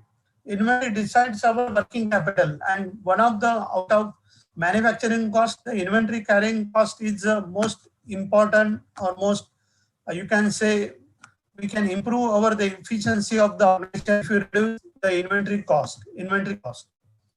And the next is about the inventory turns. We have to improve turns. How many times we are rotating our inventory for fulfilling the end customer requirement. Next about the storage strategy and space. We have to utilize or define the storage units. What are the storage type we have to use, whether it's a floor type, or shelf life. Then about the levers, how many levels of inventory we should keep in terms of storage. What are the square meter or per row or per maximum units we are keeping in storage. What is our cycle stock? What are the safety stock? What is our transit time? 20% of transit time is thumb rule. But how we can eliminate or how we can reduce the transit time? So we have to decide the cycle stock for that. And the last one is the space. How to reduce our space. These are based on this, we decide our target condition and we decide for the actual condition to achieve that. So PDCA cycle we use, and we have to reduce our inventory by 20% and freight cost improve by 10%. The way we are tracking in every plant. We have some slides, particularly emerging impact of COVID. So basically there are a lot of impact because of COVID. First is the import and export policy changes and restrictions. The congestion at port again, it's my request to kind of faster. So I'm just interrupting because yes. The time factor is definitely there. So if you could just conclude in another 2-3 minutes, sir, please. Yeah, definitely. So these are some slides, particularly how the COVID has impacted throughout our supply chain. It has impacted decision about the expired life, shelf life goods, maintenance cost has increased, the cost of production has increased. So basically, how to mitigate that cost? The digitalization is one of the important factor where we are to recover it. Now we have the virtual meeting. This is one of the outcome of COVID-19. Then particularly how to avoid the minimum manpower inside the plant. So automation or the particularly connected autonomous vehicles inside the plant. Then how to improve communication. So communication improvement and the realistic communication from end customer. It's a total end-to-end value chain. If we improve what is the communication pattern, then definitely we will come out of our crisis management. These are the actions where we are implemented, particularly a KPI scorecard or a policy change. There is a lean manufacturing thinking as implemented and the postponed existing technology investment. So major what we have overcome as an organization are two important or globally faced issues. One is the international trade. For last couple of months, or rather last 6 months, export and import, there is a trade imbalance. No vessel space, there is no movement from other ports than JNPT. In Western countries, there is a port congestions. About 50 lakhs of container hold at UK, Mexico, and New York. It is impacted. There is no return of empty containers in India. It is impacted export from India. The Suez Canal blockage we already discussed. The last point is about every part is essential in manufacturing, in supply chain. The microchip is the smallest part in vehicle, but it is impacted globally. Global OEMs are impacted because of this small chip, that is a microchip. Yeah, that's all from my end. Thank you for your kind patience and thank you for hearing me. Thank you. So these are very, very relevant points and we kind of need to discuss further. But maybe, we can have more inputs in the future. Tripti ma'am, if you could arrange more such. Yes, we will do. Yeah. Very interesting and innovative ideas. Students will contact with you, those who are doing research work, but due to shortage of time, we have to stop here. Thank you very much. Thank you. Thanks a lot. So I would now invite the next speaker, Dr. Gopinath Chattopadhyay, a PhD in Mechanical Engineering from the University of Queensland, and an MBA too from the University of Calcutta, and a certificate in asset management from Institute of Asset Management of the UK. He is a postgraduate program coordinator for maintenance and reliability engineering in Federation University, Australia, adjunct professor of Manipal University, Indian Institute of Engineering, Science and Technology, and Indian Institute of Social Welfare and Business Management. He has worked in QLD University of Technology and also in Kharagpur, as well as Sweden and University of Natural Resources and Environment. He has supervised 18 research higher degree students to successful completion, and he is also the Vice President of Maintenance Engineering Society of Australia, industry reviewer of series of standards asset management and total asset management plan for Queensland government. A very warm welcome, sir. Mr. Gopinath Chattopadhyay, are you there? Yes. Yeah, I'm there. Yes, sir. So if you could begin your presentation, sir. And again, we would really love to hear a lot, but due to time constraints, please restrict it to 12-13 minutes. We Yeah, can't so if you just tell me whether my slides are visible. Yes, sir. Yes, sir. They are visible. Yes. Okay, then. All right. So, is the first slide? Yeah. Okay. Yes, sir. Yes, sir. So what I just want to switch my that video off, because then that gives a little bit of better clarity. Just how to.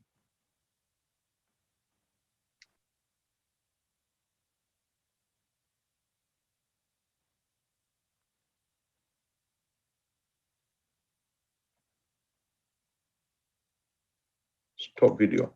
Okay. All right. So, good afternoon. Thanks for the introduction. Now, COVID has created challenges everywhere in the world, and that is also in Australia.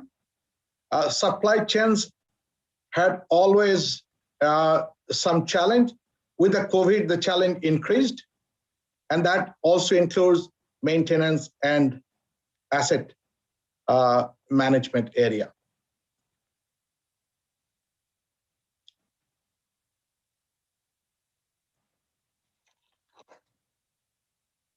So my background is maintenance and asset management for reducing costs, risks, and enhancing performance.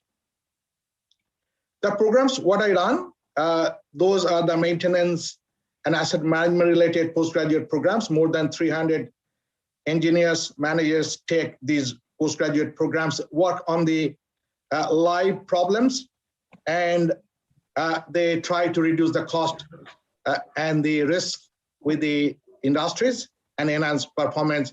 And supply chain is a critical part in that. Asset management mainly, anything valuable. So to the organization, it can be physical assets, it can be the people, it can be some of the entities.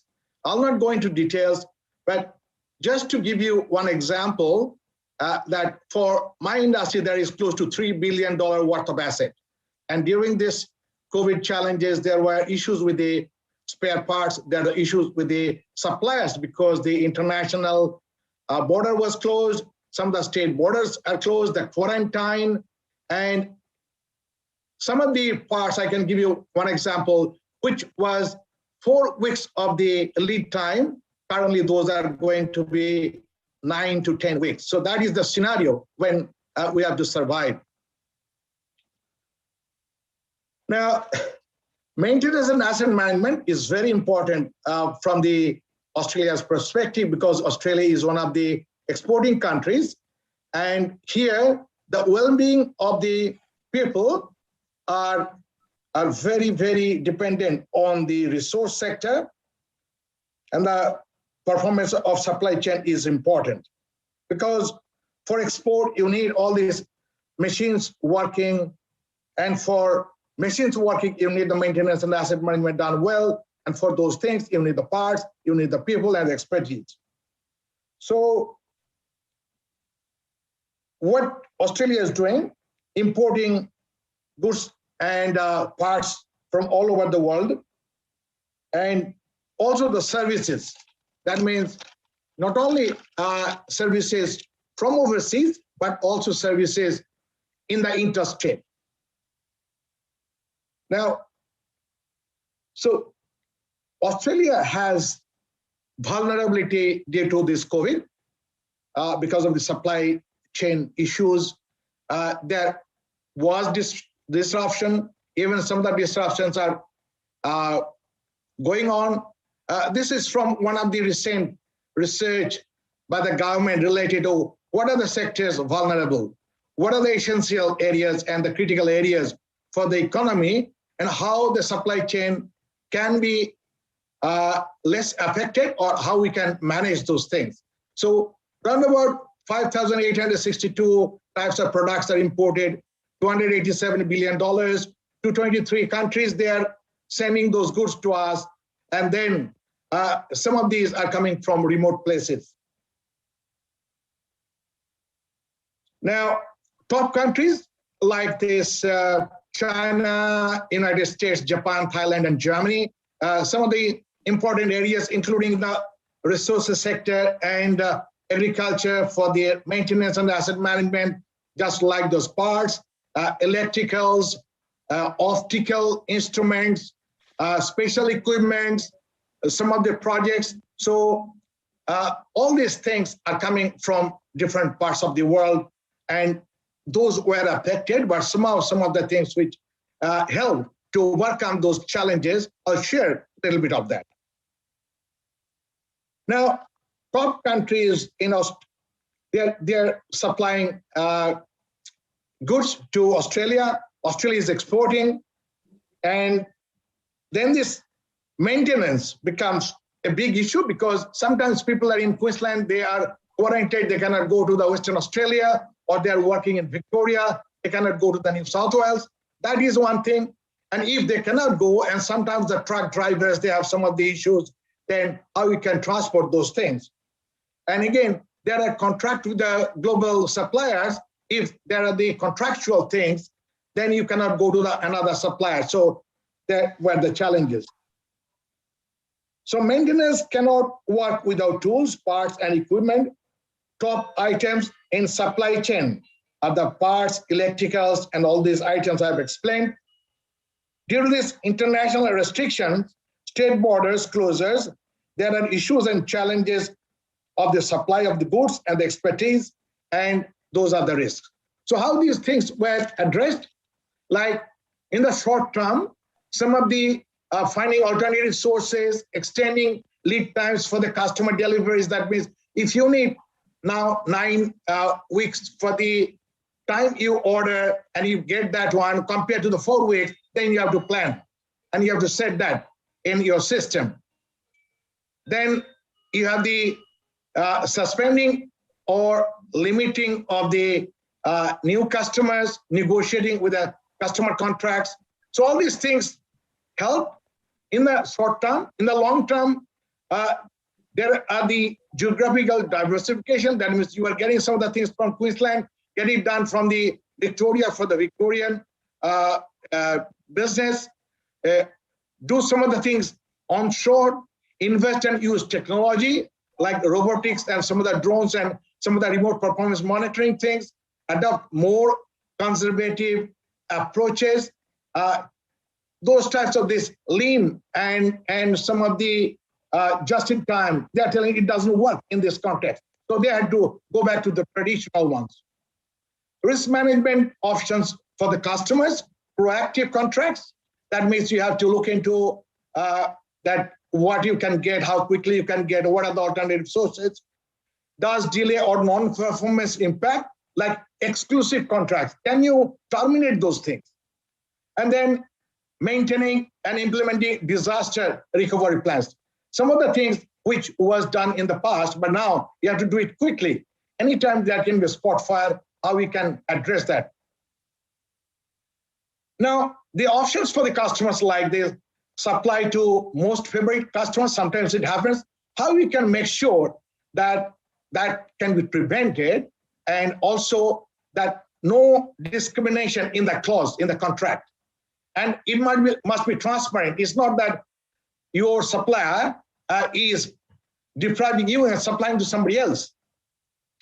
Next is that due diligence, that when you are looking into suppliers, that can you terminate the contract? So don't go into the fire from the frying pan. Next is risk management from a supplier's perspective, that assess the existing contractual obligation. Can you negotiate? What are the contractual rights? Is there any change in the law which can protect you? So all these things needed to be done. And then there are the Australian consumer law changes due to this COVID period, and what are the international laws? You have to look into those things for the contractual things. Supplies to amend terms and representation in the standard documents. Standard documents, if you don't change that one, then you are obliged. So all these things, you have to do that one to manage those risks.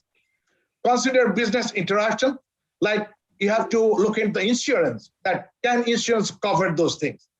Careful balance obligations to perform under existing, duty of care to your people, because if you are telling that you can go and if you cannot protect them, then you are liable. So all these risks, how you can manage in terms of the maintenance and asset management. So technologies played a lot, like that how you can do all this based on the robots or use the drones, like where you were going for the personnel and the human one, which you restricted, you are maintaining. Can you maintain that gap? Say 1.5 meters. It's not possible. So testing regime and all these things are coming part of the maintenance. Like you see in the right-hand side, myself and the chief engineer of the Queensland Rail, we used to have to go to the remote place. Sometimes now I'm in Victoria, I cannot go in there and I cannot do those things with that. So how we can convert those risks into some opportunities through these technologies and and remote performance monitoring. So these types of technologies were installed in terms of taking the data from there, transmit those things, and you can work from home or you can work from different sites which are safe, and then you can take informed decision. So these are how you can look after those challenges. Now, so when we are talking about these technologies, we used to do some of the things manually. Now technology is helping to reduce that risk.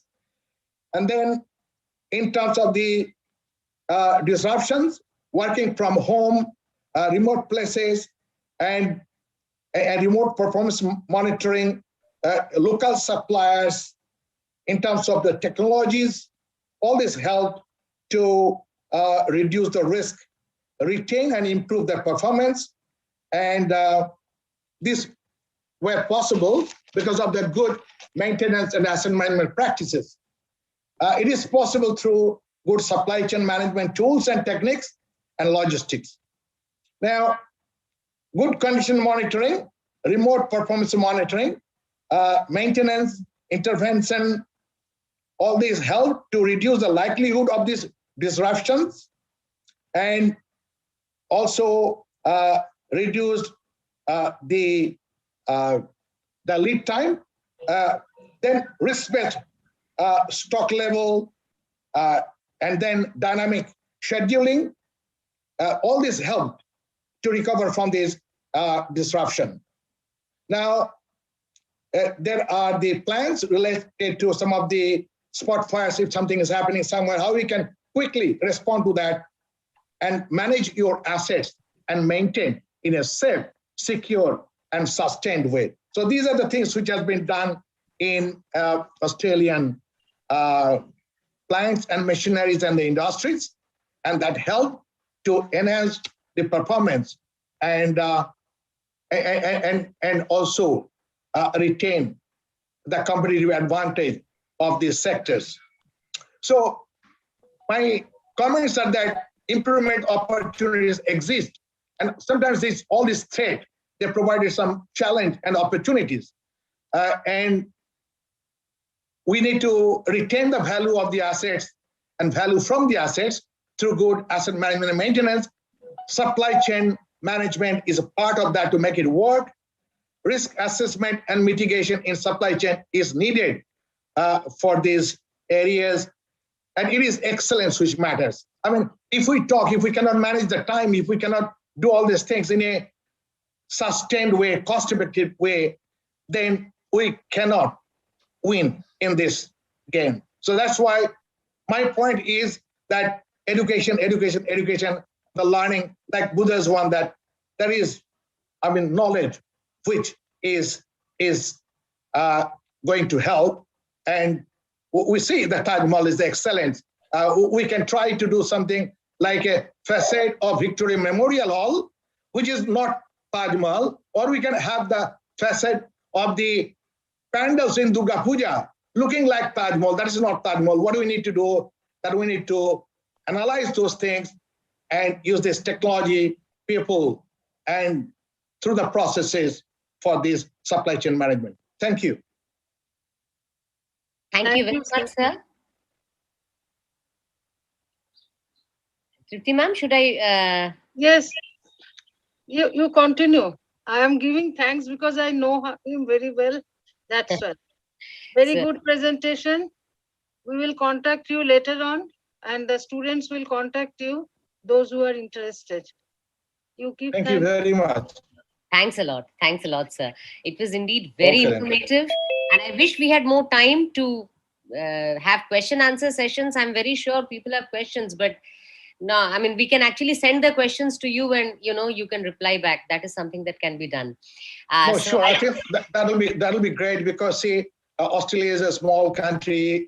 It is a island country, remote, but during this time, all these challenges has done extremely well. And we're happy to share what did work here and how to work together. And with India, Australia, Japan, and USA, there is going to be strong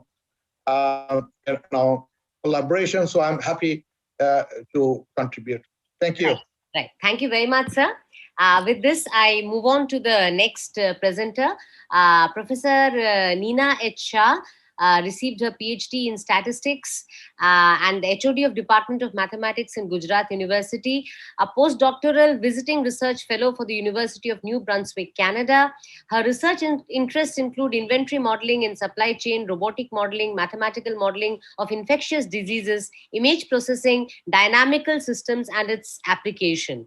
Her publications numbers are immense. I mean, we really can't, list them all out here. At IGI Global and Springer.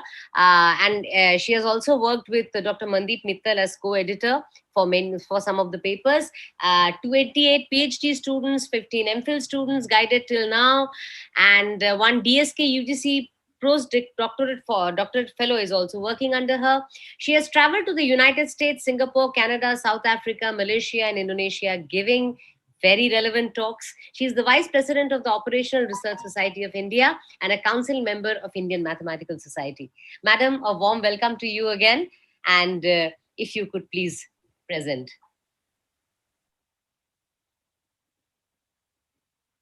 Madam, am I audible to you?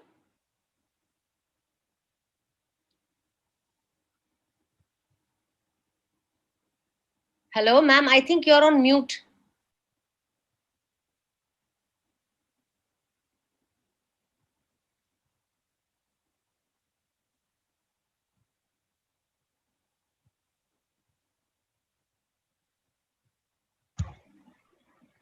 Yeah, Neeta ma'am? Yes. Yeah. Okay. Yes, we can hear you. Hear you. Yeah. Good afternoon to everybody. Without wasting a single minute, otherwise you will ask me to stop in between. Topic is disaster management to curtail supply chain disruption due to restricted movement during pandemic COVID-19. Partially, Professor Gopinath also said something, but he talked about import-export. I will be sticking to India only. Obviously, this COVID-19 has impacted huge in manufacturing industry, and APMC in the city received agriculture produce like vegetables, fruits, and everything of in-state and out-state. This COVID-19 pandemic hindered an APMC's agriculture produce marketing ability to supply it to the end customers, and obviously so shortages will occur. However, the effective supply chain means less inventory and reliance of a single state for agriculture produce. It makes more difficult for a firm if the stakeholder defaults on its obligations. So we don't want any type of obligations. So severe supply chain disruption, we all know that causes because of transporting difficulties for multiple APMC. And that is what we had observed during this last 14 months. During this, APMC is forced to make decisions about maintaining smooth inflow of agriculture produce from different sources of in-states and intra-states. In this talk, we will analyze a model for two players, APMC and supplier. A model, supplier are farmers. A model for severe disruptions due to restricted movement in which a disruption simultaneously impacts farmers, because if product remains at the farmer's end, then also some spoilage will be there. And because of that, demand will be not satisfied, so shortages will occur. And obviously dissatisfaction of the customer will be there. Here customers are APMC. Thus, this model quantifies the response of farmers, one player, and APMC to a pandemic disruption in terms of the level of demand that each player is able to meet supply chain disruption. Here, each player will be APMC. For example, there are N farmers and M APMCs. Obviously, we assume that number of farmers at different APMCs in the same city to be M, NM, and total number of farmers are N. The APMC receives different products from farmers, and each product is demanded by the end users. And that is what customers as a V people. So there are two objectives on the side of APMC. which are maximizing its profit and satisfying customers' demand, that is satisfying demand of the APMC. For example, wheat buyers from Madhya Pradesh looked for alternative source as that from the Punjab after pandemic in 2020. These alternate sources came out to be more expensive because Gujarat is getting wheat from the Madhya Pradesh. Most of the product is getting satisfied, wheat demand is satisfied from the Madhya Pradesh. Now, instead of Madhya Pradesh, if I have to buy it from the Punjab, obviously it will increase my expenses. That the primary sources, that is Madhya Pradesh, but the APMC desire not to lose demand. So they buy it also from the Punjab. Before disruption, a farmer transports Z units in each period at a unit cost C and receives revenue R. Obviously, R is greater than C. And then he sells it at price P. The decision for the farmer is whether to reroute for transportation of produce, that is to get from the Punjab, or wait for its primary route to reopen. That is, transportation is open between Madhya Pradesh and Gujarat. In case of a closure, a farmer will have to reroute. Reroute can be in terms of air also if road is not available. But in that case, expenses will increase huge. So to represent the complexity in the model, a farmer incurs a one-time fixed cost, say C. Now, because he is getting it from another source, price increases by C plus. This is I said.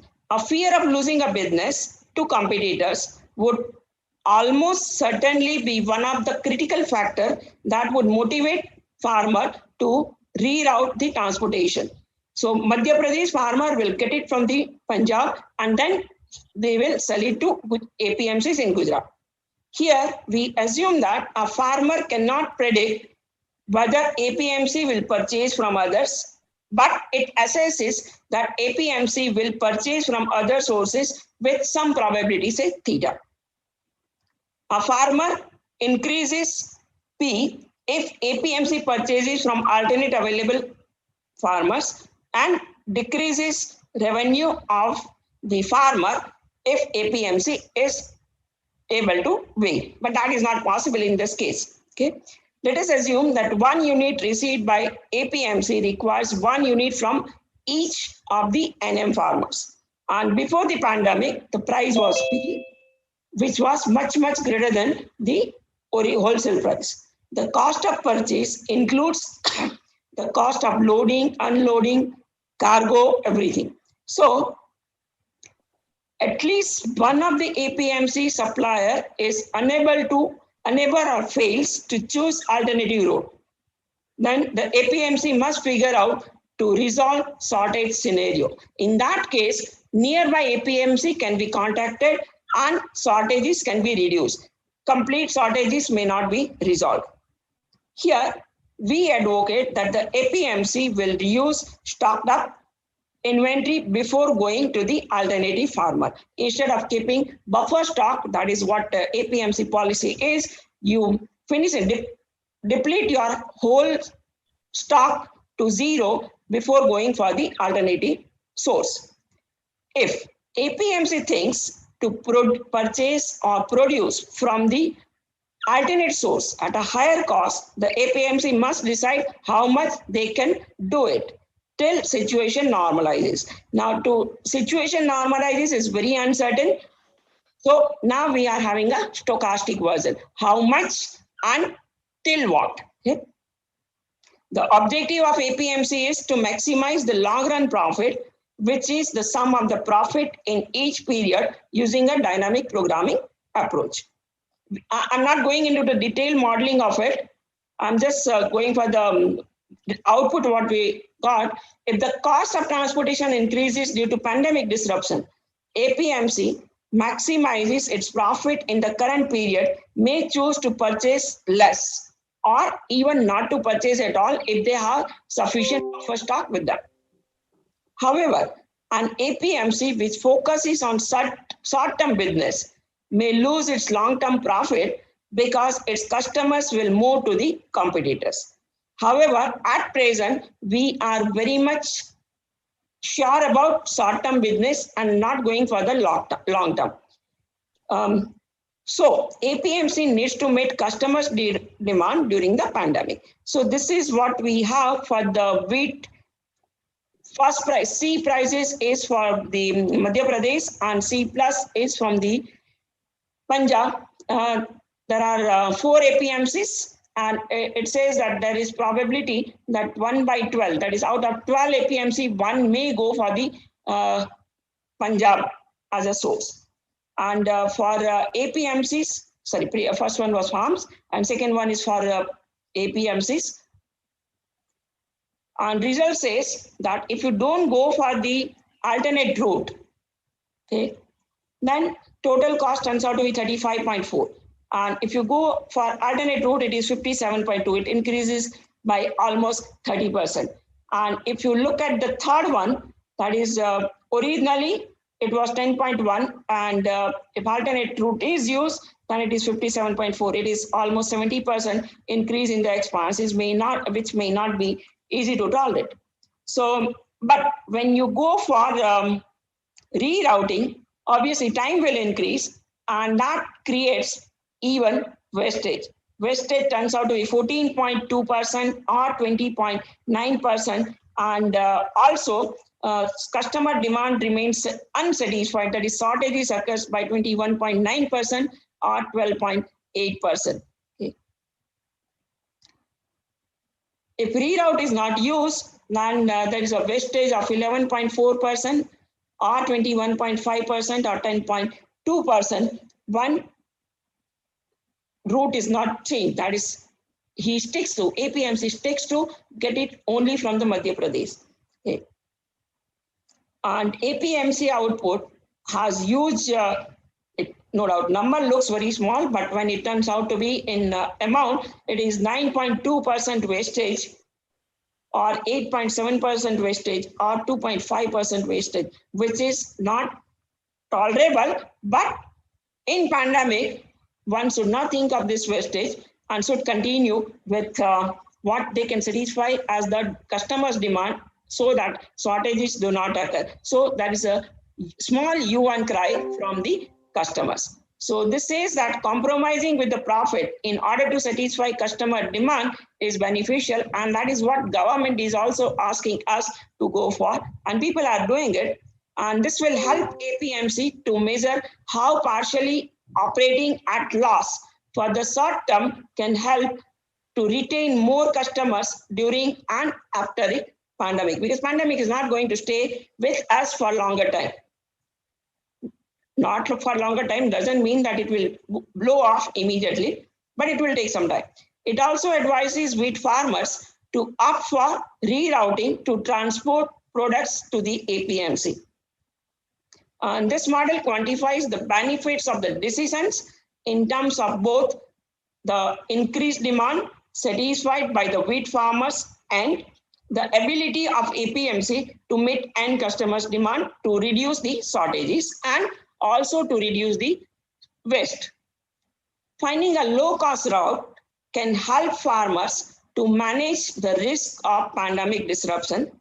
And if an alternate farm is available that is willing to sell at almost the same price as of the primary farm, maybe little change, the APMC can rely on the alternative farm to satisfy the demand. During and after pandemic, it may be difficult for the APMC to find the alternate source which transports wheats and mangoes at the same cost as that of the primary one. So compromise between farmers and APMC using rerouting is what is inclined in this topic. Over to you, Mamita madam.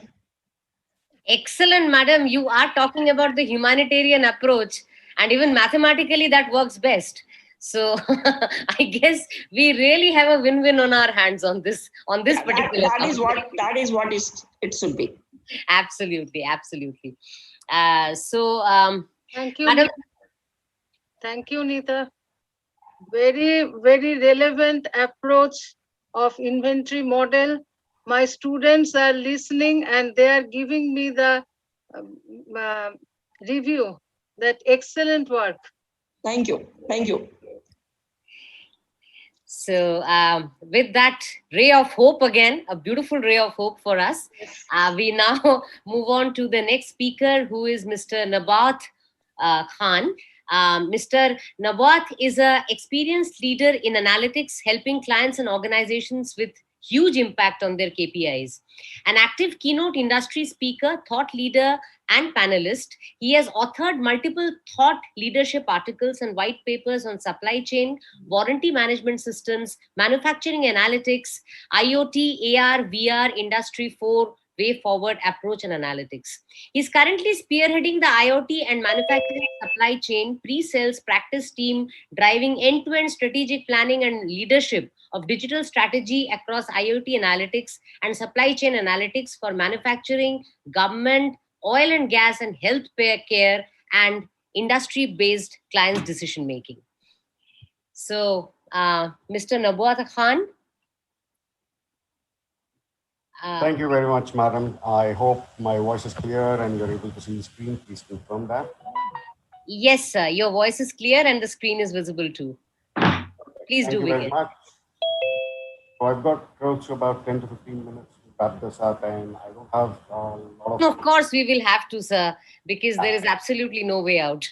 No worries with that. So keeping that in mind, I've tried reworking a couple of slides. I've just truncated the overall presentation to just about 8-9 slides. So I'll try and wrap that up as early as possible. So good afternoon, everyone. Thank you very much for getting me to be part of this particular piece. Now, I just want to start off the entire presentation with giving you a quick glimpse in terms of what SaaS is all about. And then probably I'll get down straight to the topic.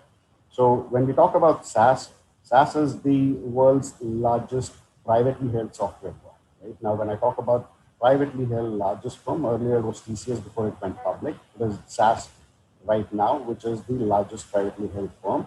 And we are into the business of just going ahead and working on analytics, right? The organization makes money from just building softwares which are used for analytics. And when I talk about analytics, we are engraved into AI and ML from a very, very long time. And the interesting aspect about SaaS is the annual revenue that SaaS makes, right? Most of the organizations do not tend to go ahead and co-invest or reinvest back into the R&D pieces, but SaaS takes pride in delivering, or in fact, going ahead and reinvesting into R&D. Almost like about 23 to 27%. Now, recently we just received the results, and now this year it has been 27. I've not changed the number from 23 to 27. 27% of the overall revenues go back into R&D, and those funds are used to ensure that we build relevant products which are the need of the hour.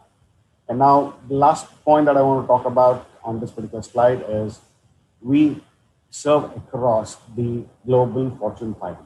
And when I take a list of the Fortune 100 within that particular kitty, 93 to 95 are those esteemed clients who are part of that Fortune 100 are part of our client base. And again, quickly giving you a glimpse in terms of our presence in India. 1997 was the year when we got incepted in India. And we've got one of the largest R&D centers based out of Pune, from where we go ahead and deliver a lot of innovative solutions with offices spanning across Mumbai, Bangalore, and Delhi. That's a quick view in terms of what SaaS is. Now, getting back to the key topic of supply chain challenges and responses. Right? So this was the topic that was given to me. And in fact, thank you to the previous speakers. I've heard a lot from almost everyone out there who spoke about the global supply chain aspects, who spoke about the India context and so on and so forth. Now, I'm just trying to put this all into a construct of the three key pieces, which is response, recover, and reimagine. So whenever we talk about any kind of challenge and any kind of response under the supply chain realm, right, these are the three key buzzwords which come out. Now, let me try and draw out the parallels with respect to what are those key challenges within each of these segments. So when we talk about responding, right, under challenges, we generally tend to ask the specific question which says, how do we meet the current demand? while we also ensure that we don't take a huge amount of impact on the cost and the limited resources that we have. And when we talk about the recovery, the key predominant question that comes out is how to quickly plan our overall supply chain recovery in case at all we are disrupted. And the last one is how do we reimagine this entire process? When we talk about reimagining, how do we plan to shift the entire consumer demand and the supply capabilities and the supplier capacities with the potential network change? So these are the pretty evident, basic, premise questions that everyone tends to ask. And when we talk about the responses, what are we hearing from the industry? Everyone I speak to in the CXO fraternity, everyone talks about going ahead and creating quick plans. They talk about going ahead and reinventing the wheel by reimagining the overall forecast, and they try to optimize their inventories. They try to go ahead and plan well ahead of time, and they also talk about going ahead and rejigging the entire network strategy. So, was this the time to go ahead and do all of this, or should we have thought of before we got into this pandemic situation? Those are the questions that we generally deliberate on. So when we go and do a dipstick with respect to what exactly are each and every organization, or in fact the independent organization, say a retailer, a manufacturer, or be it a government entity, what are they talking about? What are those disruptive events that everyone is trying to grapple about with, and how are they trying to overcome these supply chain scenarios is what you see on the screen now, right? So most of when you talk about anything which is happening in the retail industry, people talk about how do they ensure that these stocks are in place? How do they ensure that they don't take a hit on their overall revenues, or at least keep the bulbs on, right? So in order to do that, what are they doing? They're trying to turn off all the possible promotions. They're trying to ensure that they try to capitalize on whatever is available right now. Likewise, there are multiple other aspects which specifically talk about only procuring those necessary required raw materials to ensure that the optimum requirement in the market is met without increasing the cost or taking a hit on the customer satisfaction, right? And again, drawing the parallels to what's exactly happening in the world right now with respect to COVID-19. Now, COVID came unforeseen, right? And we all thought that it's going to go away within, like, say, not more than 30 days, 60 days, 90 days, and so on and so forth. And it's been almost 2 years now that we all are operating remotely, and there were a lot of disruptions which have come all our ways. Now, when we talk about the critical aspects, now what's exactly happening after hearing all of this with respect to what's happening across the industry, what are the CXOs talking about, what is the industry talking about, we all need to take a holistic look at the very simplistic way of looking at the supply chain. Is look at the supply segment, look at your production facilities, look at your distribution centers, and finally tie that up to the actual demand that is coming in from the market, or how do you want to serve the demand. So when you look at these 4 independent pillars and stitch a story together, you need to ensure that you have the right set of suppliers who are closer to your facility, first and foremost. You need to ensure that you choose the best of them. You need to ensure that you plan your production facility keeping in mind as to what's exactly happening on the ground. And then you also need to ensure that you don't either overstock or understock your inventory.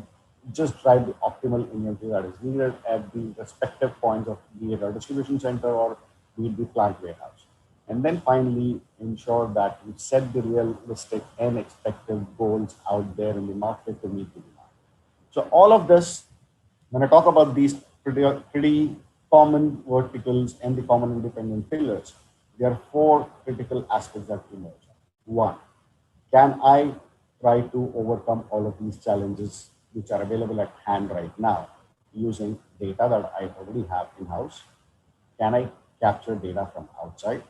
Can I look at my historical way of doing business? And can I try to reinvent the wheel by adopting the advanced analytics teams? So those are the 4 things that actually emerge.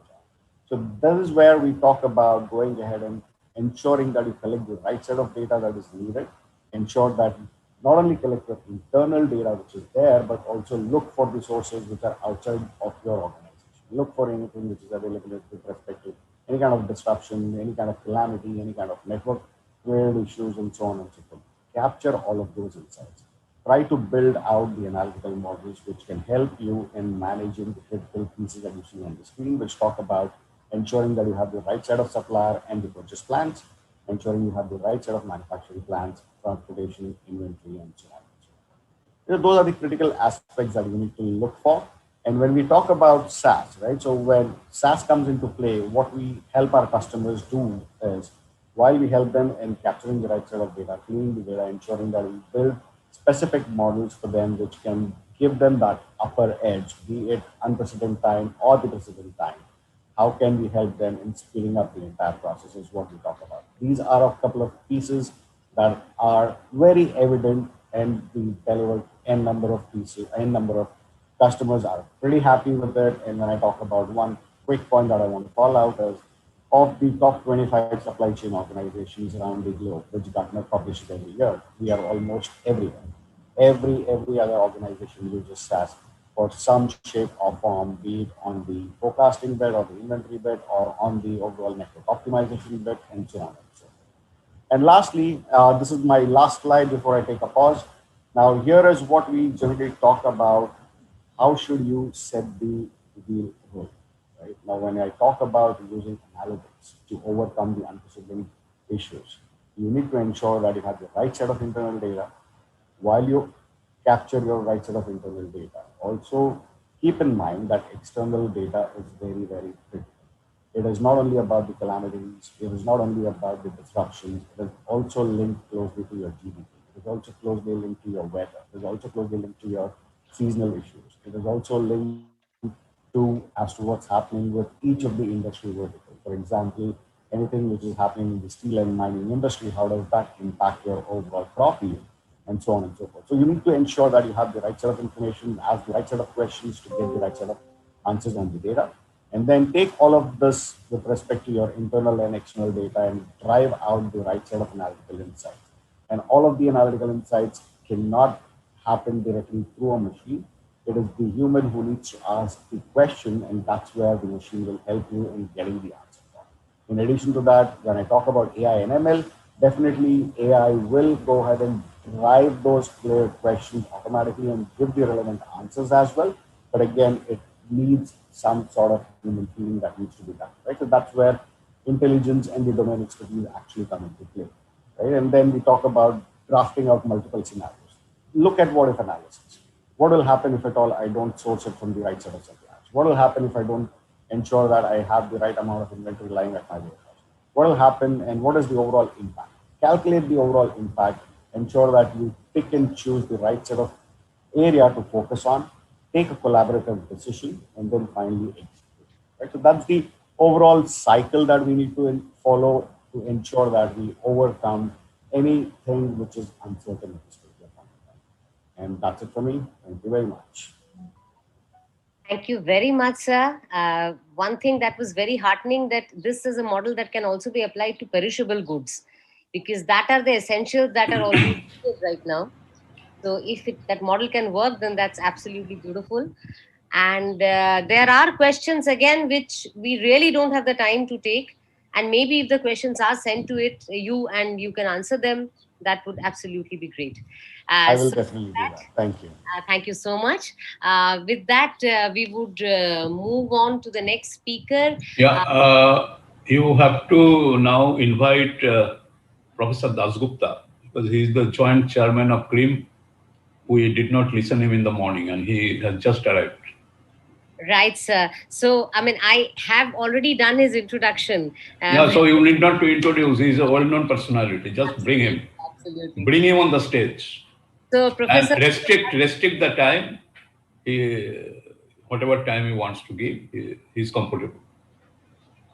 Okay, sir. Professor Dasgupta, so we would absolutely love to hear you, and we were unable to do that then. And about the SAS presentation, I want to tell the students and the research scholars, you see, SAS is the leader in the predictive analysis in the whole of the world. And we have got him. We have got the SAS expert on supply chain. We have almost worked for the last 6 months to get him here. Okay, so I'm sure that the students have got enriched. And if you have any questions, it doesn't really work like that you send the question and he answers. We will organize one more session, no problem, exclusively I mean, exclusively for taking notes actually. Even I would love to. Yeah, exclusively for SAS we will have, because they are undoubtedly the market leader, world leader as far as the predictive analytics is concerned. Okay. Right, sir. And the students and the research scholars should be very happy that we could get them on the stage. I had to work for 6 months, last 6 months, to get them here. Okay, thank you. Over to you. Very much, sir. Thank you, sir. And Professor Ashok Dasgupta, if we could please hear you now. You have the stage, sir. And limit your, Professor Dasgupta, I don't know, whatever just in time was applied by Madhumita, but we are 1 hour, almost 1 hour, 15 minutes behind the schedule. Okay. You are muted.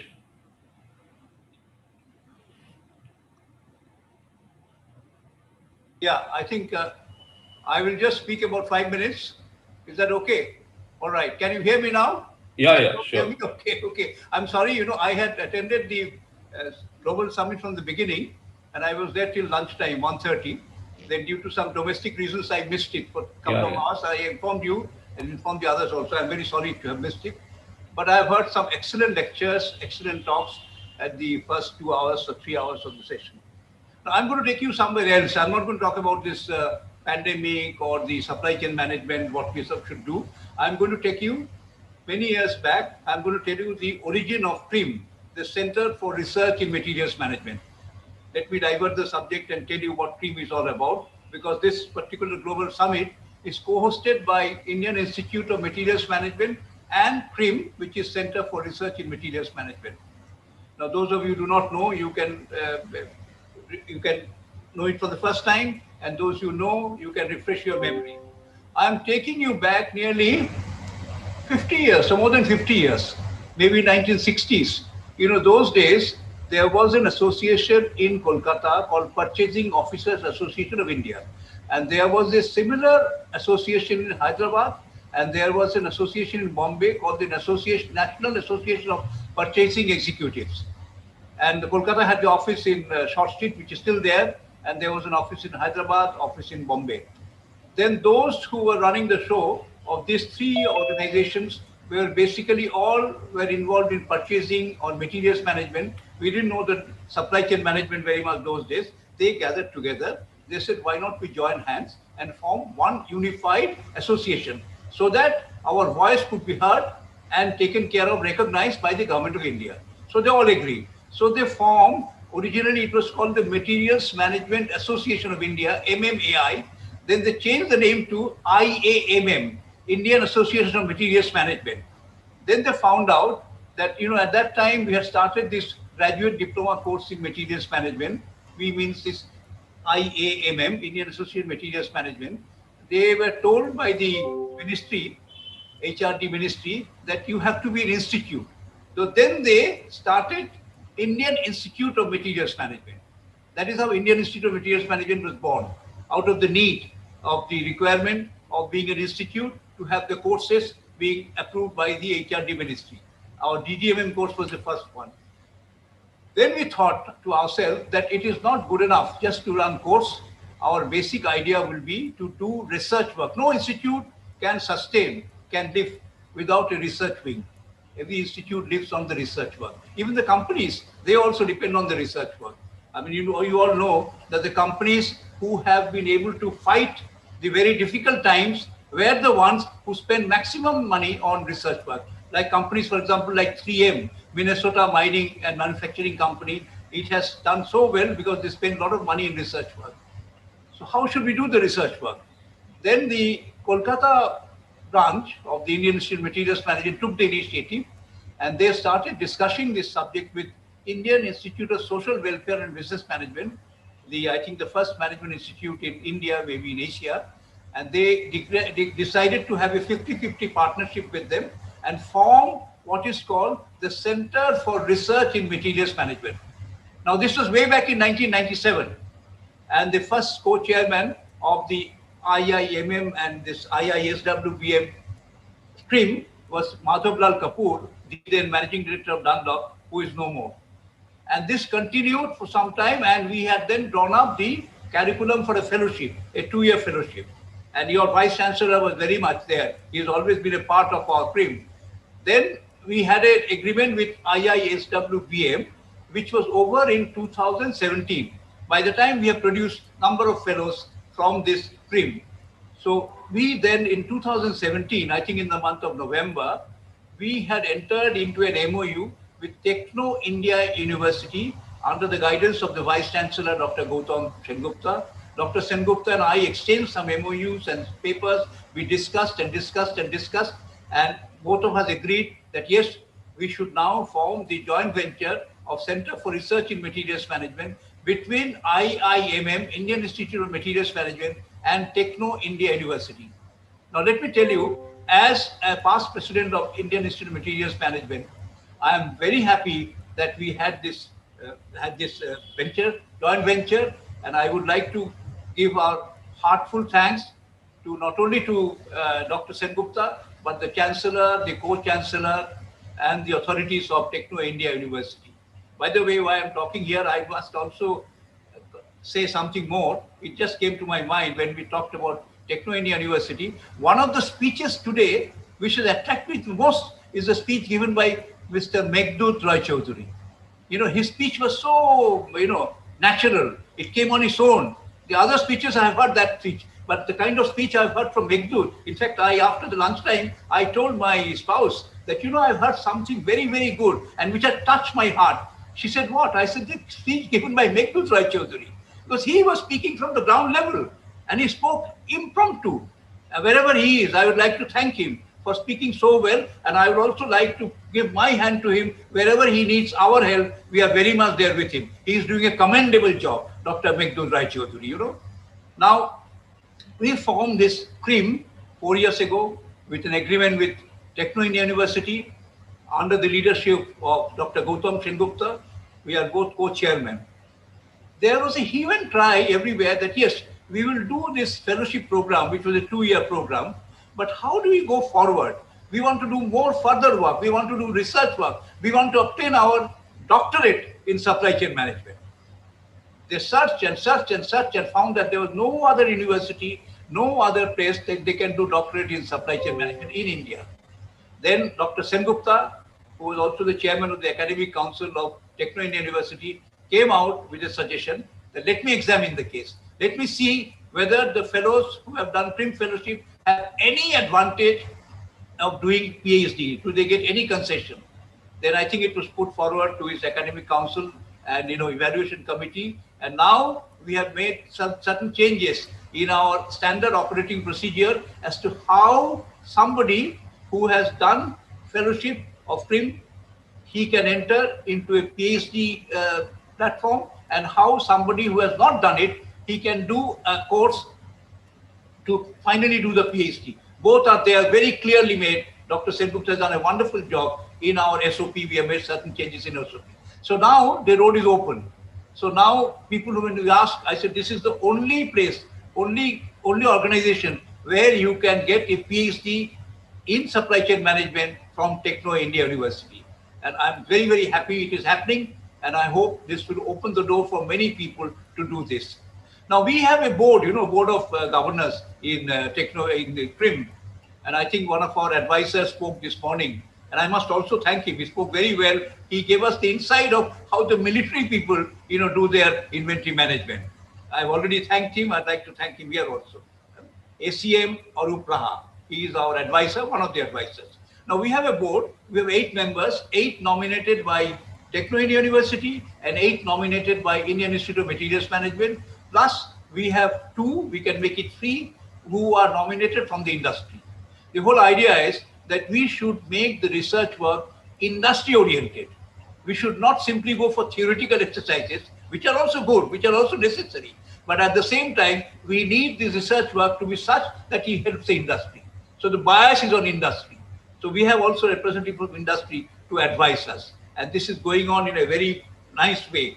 In order to spread this stream all over India, because our headquarters is in Techno India University in Salt Lake in Kolkata, and we get requests from all over. So we thought for the sake, and thank God we did it, because now the traveling and everything is restricted. It was not there 3-4 years ago. We have regional coordinators of CREAM. We have 4 regions. We have divided India into 4 regions according to the branches of Indian Institute of Materials Management. And you know, Institute of Materials Management has more than 50 branches and more than 10,000 members. I think we have heard the National President Maulay Majumdar speaking in the inaugural session. Now we have a representative in North, who is Mr. Suresh Sharma. We have a representative in the South. These are regional coordinators, Mr. C. Subbakrishna. We have a lady, Dr. Bharti Trivedi, who is the regional coordinator of the West. And we have Dr. Avinash Desai, who is based in Indore. He's the regional coordinator of Central. I believe in this session afterwards, they all 4 except Avinash Desai, they will be also talking about the activities of their region and what they can contribute for the growth of CREAM. And of course, they will also talk about this, our particular topic. I will now refrain from saying anything more about the topic. I have something to say, which I will reserve for the valedictory session or some other session about this topic. We've heard a lot. They were excellent. So I would like to close my whatever talk I gave and pass it on back to Momita. Thank you very, very much, Momita. Thanks Momita, a lot. you take over. Thank you. Thanks a lot, sir. And let me tell you, sir, it was like hearing this wonderful story unfolding. You see, we could literally see that entire process happening in front of our eyes. I'm a good storyteller, Momita, you know. I can tell you a lot of stories. Right? That you are, sir. And it was beautifully told, really. Lovely, lovely interaction. And with that, sir, we will have to now make a move to the presentation. Did I limit on myself the time that you gave me? Absolutely, you did, sir. Right. Okay. And you can give us a few lessons on staying on time. I'm very careful about time management because I have run many conferences. Time is the essential thing of any management seminars like this, which you're doing very well. Right, sir. Thank you so much. Okay. Thank you. Right. Yes. So, sir, we will now proceed to the next speaker, who is Professor Dr. Mohammad Mamoon Habib, Professor at School of Business and Entrepreneurship, Independent University, Bangladesh. Dr. Habib is the visiting scientist of the University of Texas. Prior to that, he was Associate Professor at BRAC Business School, Bangladesh, Asia Graduate School of Business, UNITAR International University, Malaysia, Department of Operations Research, Decision Sciences, University Utara, Malaysia, and Department of Operations Management, American International University, Bangladesh.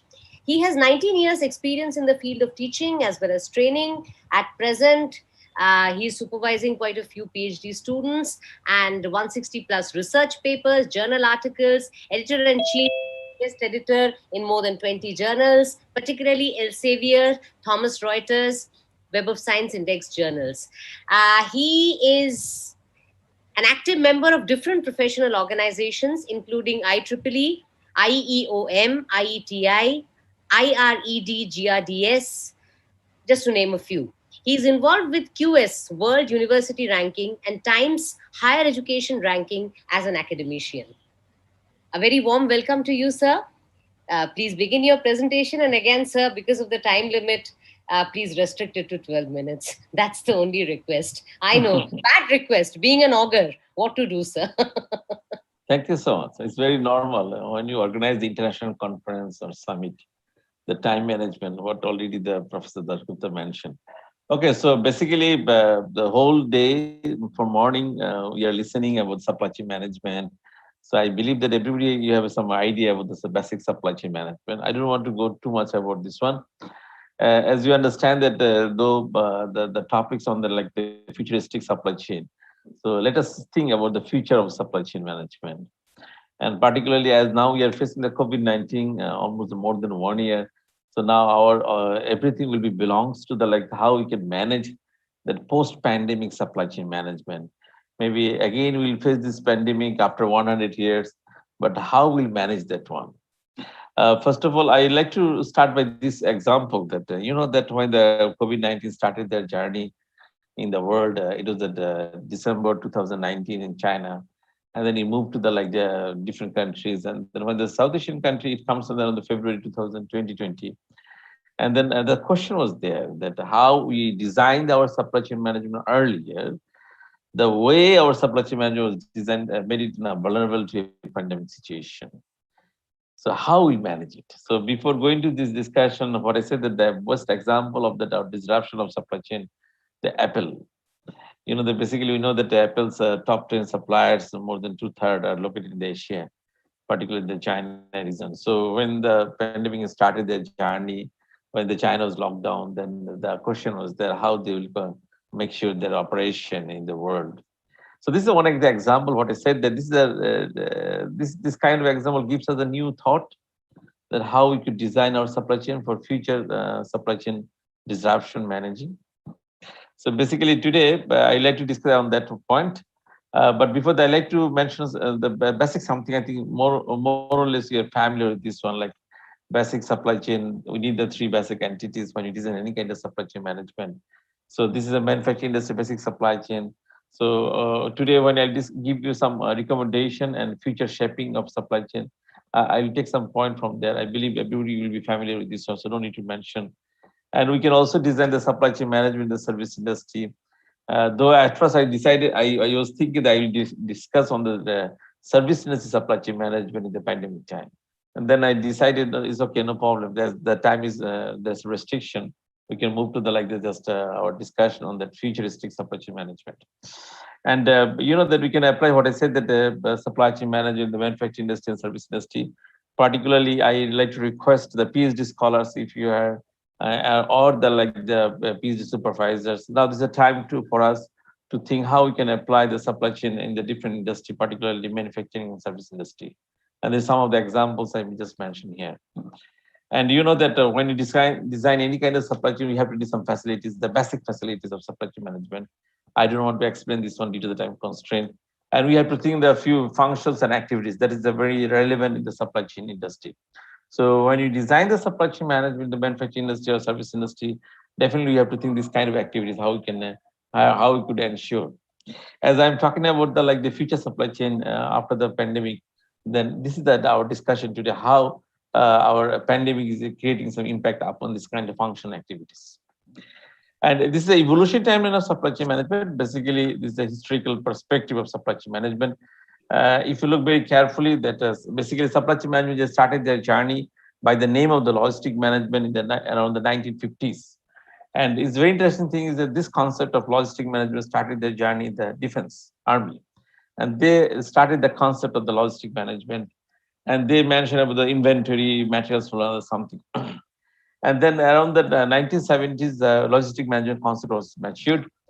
And then officially supply chain management started their journey around the 1980s. And what I said that officially they started their journey by the name of the supply chain management. And you know that nowadays, if we say that supply chain management, that is, it will incorporate logistic, it will incorporate the inventory, warehouse, it will incorporate the procurement, transportation, retailing, inventory, everything. So everything is now in the one umbrella, that is supply chain management. When you say the supply chain management, it will start the journey from the supplier and finish the customer, and it will start the journey from the raw materials and comes to the finished product. But what you said that if you think the supply chain management, it will cover everything under the one umbrella. It is very interesting thing is that if you ask from the researcher point of view, supply chain management officially they started their journey in 1980s. So around the 40 years journey of supply chain management. On the other hand, if you think that marketing management, HRM, human resource management, they started their journey 200 years before, 300 years before. So in that perspective, what I said that this is a time for us to think how we can add more values on supply chain management. And it will come from our researchers, particularly after the pandemic, is a time to think how we can feel how we can impact the supply chain management in our whole supply chain disruption. And then around the 1995, supply chain management, they started their journey in the service industry. And there's the best example of the service and supply chain management started by the Professor Fernie. He developed the National Health Service. You know, after the journey of supply chain management, initially their focusing point on the manufacturing industry, supply chain management in the manufacturing industry, particularly the materials flow, how they'll manage this or something like that. And then supply chain management started the journey in service industry. And after that, if you look very carefully, in terms of statistics, around the 87% research on supply chain management in the manufacturing industry, only 13% is supply chain management in the service industry. there are a few reasons that's why we could not get the lots of reasons why we couldn't get the lots of reasons on service industry. I don't want to go that level, but hopefully another one day we can discuss about this issue. If your Vice Chancellor of the Techno India University invited me.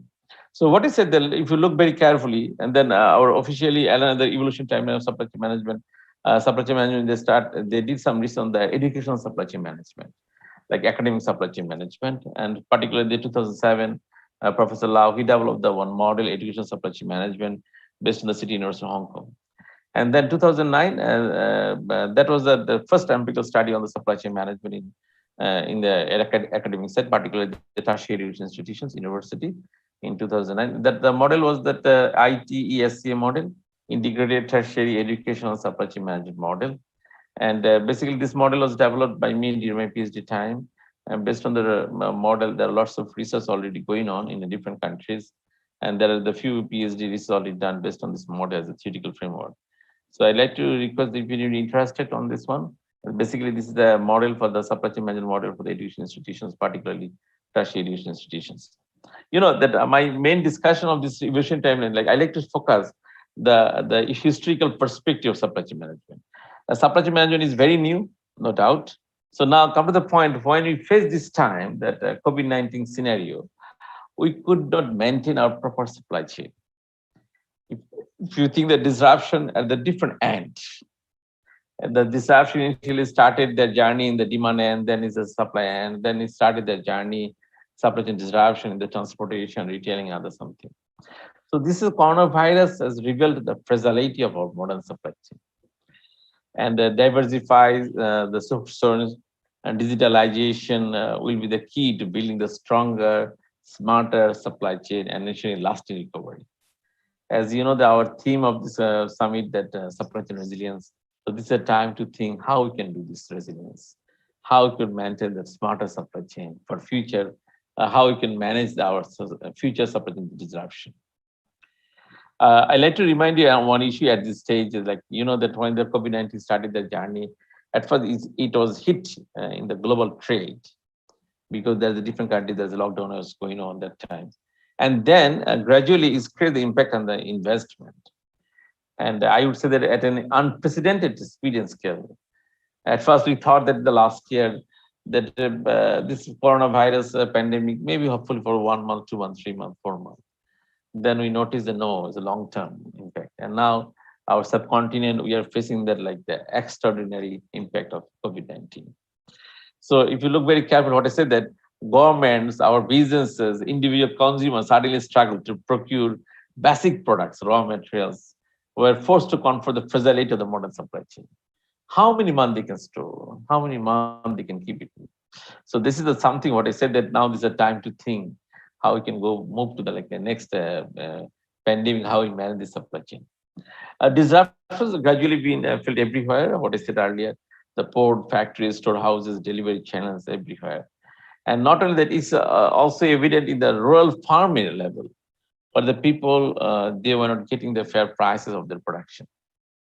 That was the one example of the supply chain disruption in our Chittagong port in Bangladesh. And particularly, I don't want to discuss too much. I just mentioned basic points so that you can understand. There are 4 pillars of supply chain, like the planning, sourcing, making, delivery. This is the example of the last year, May. At that time, we assumed that the planning was good, but sourcing, making, delivery was bad. But if you ask me now, in 2021, at this stage, we would say that planning was bad, our sourcing, making, and delivery now the worst situation. And we would say this unpredictable situation, how we manage it. And at that time, there is this is one example, what I said that we can see this one, that our Chittagong port in Bangladesh have come to standstill as the amount of the import containers has exceeded the port's storage capacity due to slow delivery of goods amid the shutdown time. The main reason is that what I said that human resource problem, our delivery issues, and we could not get the transport. So that means it is clear that it's created some impact. I would say jam-packed among the whole supply chain. I don't want to talk too much. What I said that if you come to the like our industry point of view, particularly those are the leading industry in our country. They also mention the same things. They're facing the disruption in the 3 areas like Chittagong port, production in factories, and then transportation. It's not only that in our country, the other country they're also facing the same issues due to the supply chain disruption. So what I said that now is a time to think that there is how it could consensus that more resilience in supply chains will be needed in the wake of extreme uncertainty. And you know that maybe we can create some building of the stockpiles and buffer inventory to provide more give in the system. But again, that warehousing comes at greater cost. And this is what is just in time deliveries aim to the resolve. So what I said that we have to come to the decision that how we'll manage it.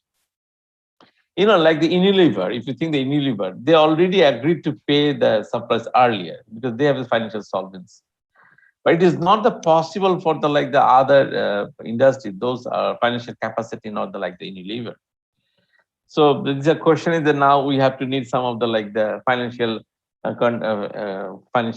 contribution from the like the government level or maybe the industry level. Those are the solvent. So this is another issue that how we can manage it.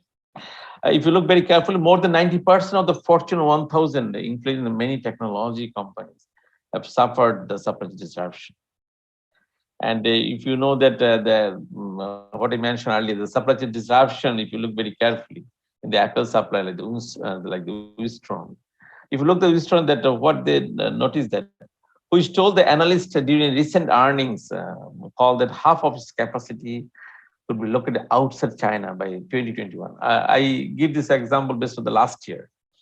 But unfortunately, due to the pandemic situation, it's not possible at this time. But there's a time to think that how they can move to the company to the different countries. Like the India is a emerging market, or maybe the Vietnam or Mexico. This is another target to do. So this is a time to think that why you have to depend too much on China. We are not talking about against the China, but you know that our global all business depends on China. So even if something happened that that everything comes from the different country, but at least one component will come from China. So when they started the lockdown situation, that all over the world they're facing these issues as a problem.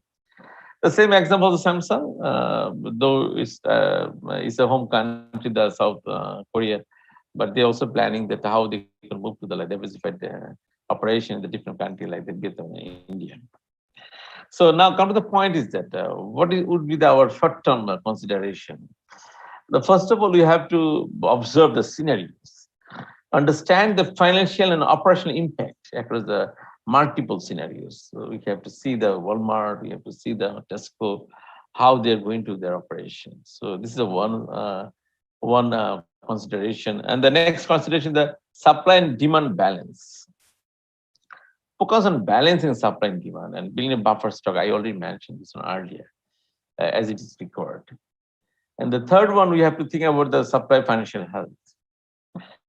I'm so sorry that due to the time cost, I'm a little bit minimize my session so that I could not give the proper examples based on this. However, I like to give the main point so that at least you can understand as you are more expertise in supply chain management.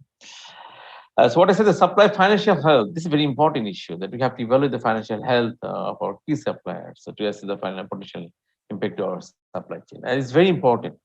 If you look very carefully, the Tata or this kind of organization, how would the financial health? This is very capable to manage the situation. And if you come to the next one, the long-term consideration, particularly mid to long-term consideration. The first of all, we have to come to the decision that micro supply chain rather than macro supply chain. So this is another option we have to think now.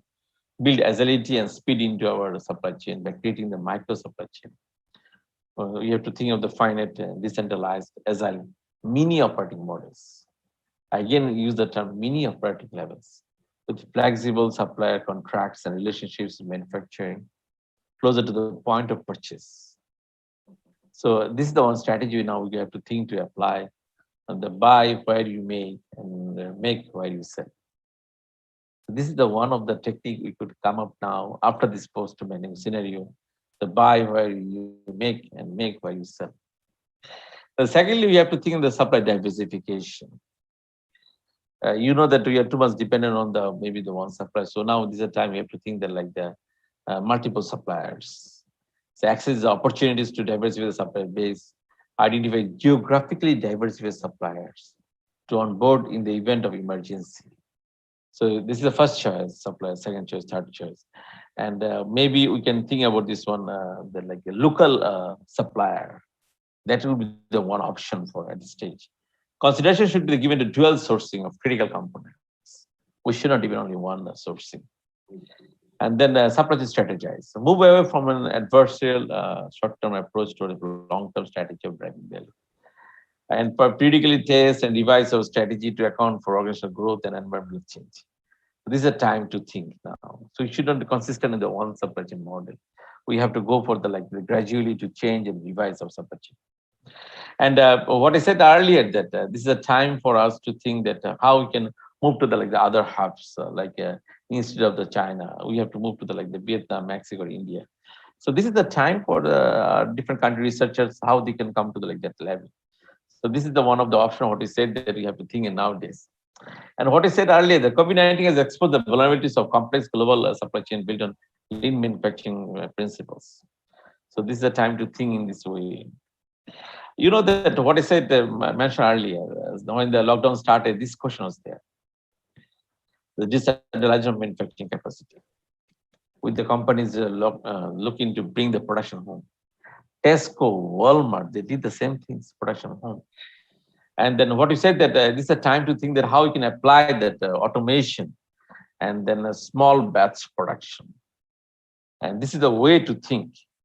And I believe that the transition to a new model of supply chains will be underpinned by the rapid and wholesale digitization of the paperwork that accompanies the global trade. So now this is a time to think how we can move to the digitalization process. And what I mentioned earlier, that despite the rapid advances in technology, the relationship between the buyers and suppliers remains predominantly paper-based. So what I said that this is a time to change digitalization. Is a fundamental element for building the robust supply chain, and will make the identified and recruiting supplier for less time consuming. With the technological advancement like artificial intelligence, Internet of Things, Industrial Revolution 4.0, supply chain could quickly switch to alternative providers or regular suppliers face disruption. Sir, Sir, excuse me, I'll have to request you to kind of just, I'll take the another 1 minute. Fast. Thank you. Sorry. Yeah, it's okay. No problem. The current crisis is an opportunity to reset a system that has relied on the outdated processes. And now is a time to apply our, what I said, our artificial intelligence, Internet of Things, and Industry Revolution 4.0, creating the smart, agile, industry-driven supply chain. I again use the term industry-driven supply chain.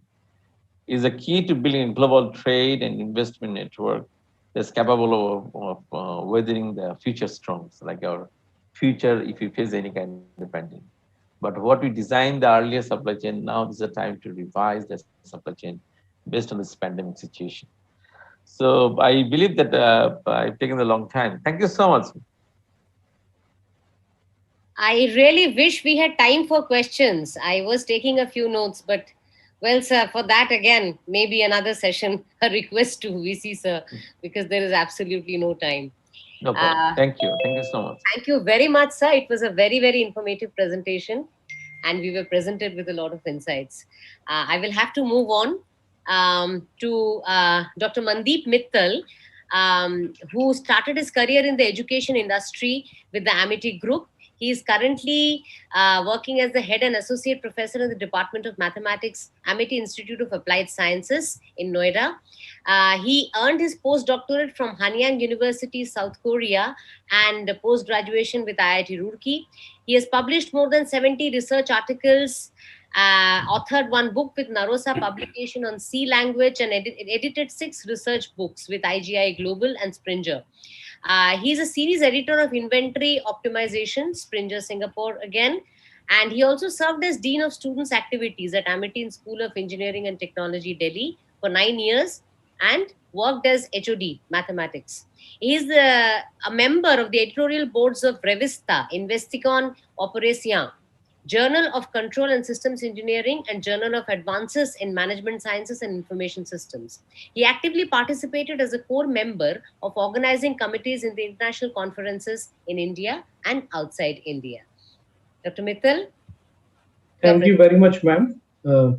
And thanks to Professor Habib, almost he has covered all the basic supply chain management. Now I will cover the mathematical modeling part of that. I deleted some of my slides because of the basic things. So because of the time limit also. So I will talk about green supply chain model with different carbon policies. So these are the objectives: to understand the need of green supply chain, how to use carbon policies to reduce carbon emission in the supply chain management, sensitivity analysis to know the robustness of the model on various parameters. Then we will see the impact of carbon policies on the supply chain model and determine the best policy for the given example. So first I will talk a little bit about the greenhouse effect on Kyoto protocols. 1997, the greenhouse effect and global warming have gained much attention due to stronger and more frequent extreme weather events. The Kyoto Protocol was signed in 1997 to reduce the greenhouse gas emissions from countries that have manufacturing industries and generate footprints on the earth. Human activities are directly and indirectly responsible for emissions of greenhouse gases. As per the third assessment report, TAR, of the Intergovernmental Panel on Climate Changes, the atmospheric concentration of greenhouse gases, namely carbon dioxide, methane, nitrous oxide, has increased by 29 and 150 and 15% respectively in the last 100 years. And US, China, and India are the leading countries who are responsible for almost 3/4 of the world's greenhouse gas emissions. The drastic outcomes due to carbon emissions include extreme weather events such as floods, landslides, cyclones, and adverse effects on human health. Supply chain and logistics activities, including transportation, consumptions, production, and storage, also accelerate the greenhouse gases. We will talk about in supply chain modeling these transportation, consumption, production, storage things, and then we will see that how we can reduce the cost, and then the amount for the tax can be utilized for reduction of the carbon emission. Now the basic thing is carbon footprints, you know very well, and I will skip this, that emissions due to the industries, and then we can reduce it with the help of plantations and with the help of windmills and so many wastage management, many other things are available. So the fixed and variable cost of carbon emission will be used for plantation drive and other activities which will reduce carbon emission impact on the earth. So these are the carbon footprints, and we can see that the major contributors to carbon footprints are food, consumption, transportation, and household energy, supply chain, logistics, factories, and production industries, electricity generation by coal, fuel burning, poor management of waste, lack of green products, less awareness about the green environment. This is very important point, and currently so much research is going on. I have seen the latest research papers in the Xavier that awareness about the green environment, awareness about the green products. So people are not aware about the green products, and they don't want to invest in the recycled and green products. So that is very, very important for each one of us, that we should invest, we should buy green products. And corruption, this I have included myself. Corruption is very, very important in most of the countries. Whenever you will have some industry or you want to, and then the government department, they are asking for the certification. They will come to you, they will not judge properly, they will not examine properly, and then due to corruption, they will give you certificate. They will give the industry certificate. Even though I can simply say that whenever we will go for car pollution certificate, so normally if it is more than the limit, then they will ask you some 10 or 20 rupees, and then they will give you the correct certificate that you can run your vehicle on the road, and then you will get the certificate easily. So this corruption is, I think, in my view, is a major part which also is a additional accelerator to increase the carbon emission. So the world most polluted countries in 2019, Bangladesh, Pakistan, Mongolia, Afghanistan, and India. And later on, countries with the most polluted air in 2020, you can see that India is having the 8th position, and so many other countries also. Now I come to my modeling part. This is green supply chain. In raw material, first thing, and it is a combination of 4. First is raw material. In that, sustainability and low pollution. We need to select the items very carefully as a raw material, which can be recycled easily.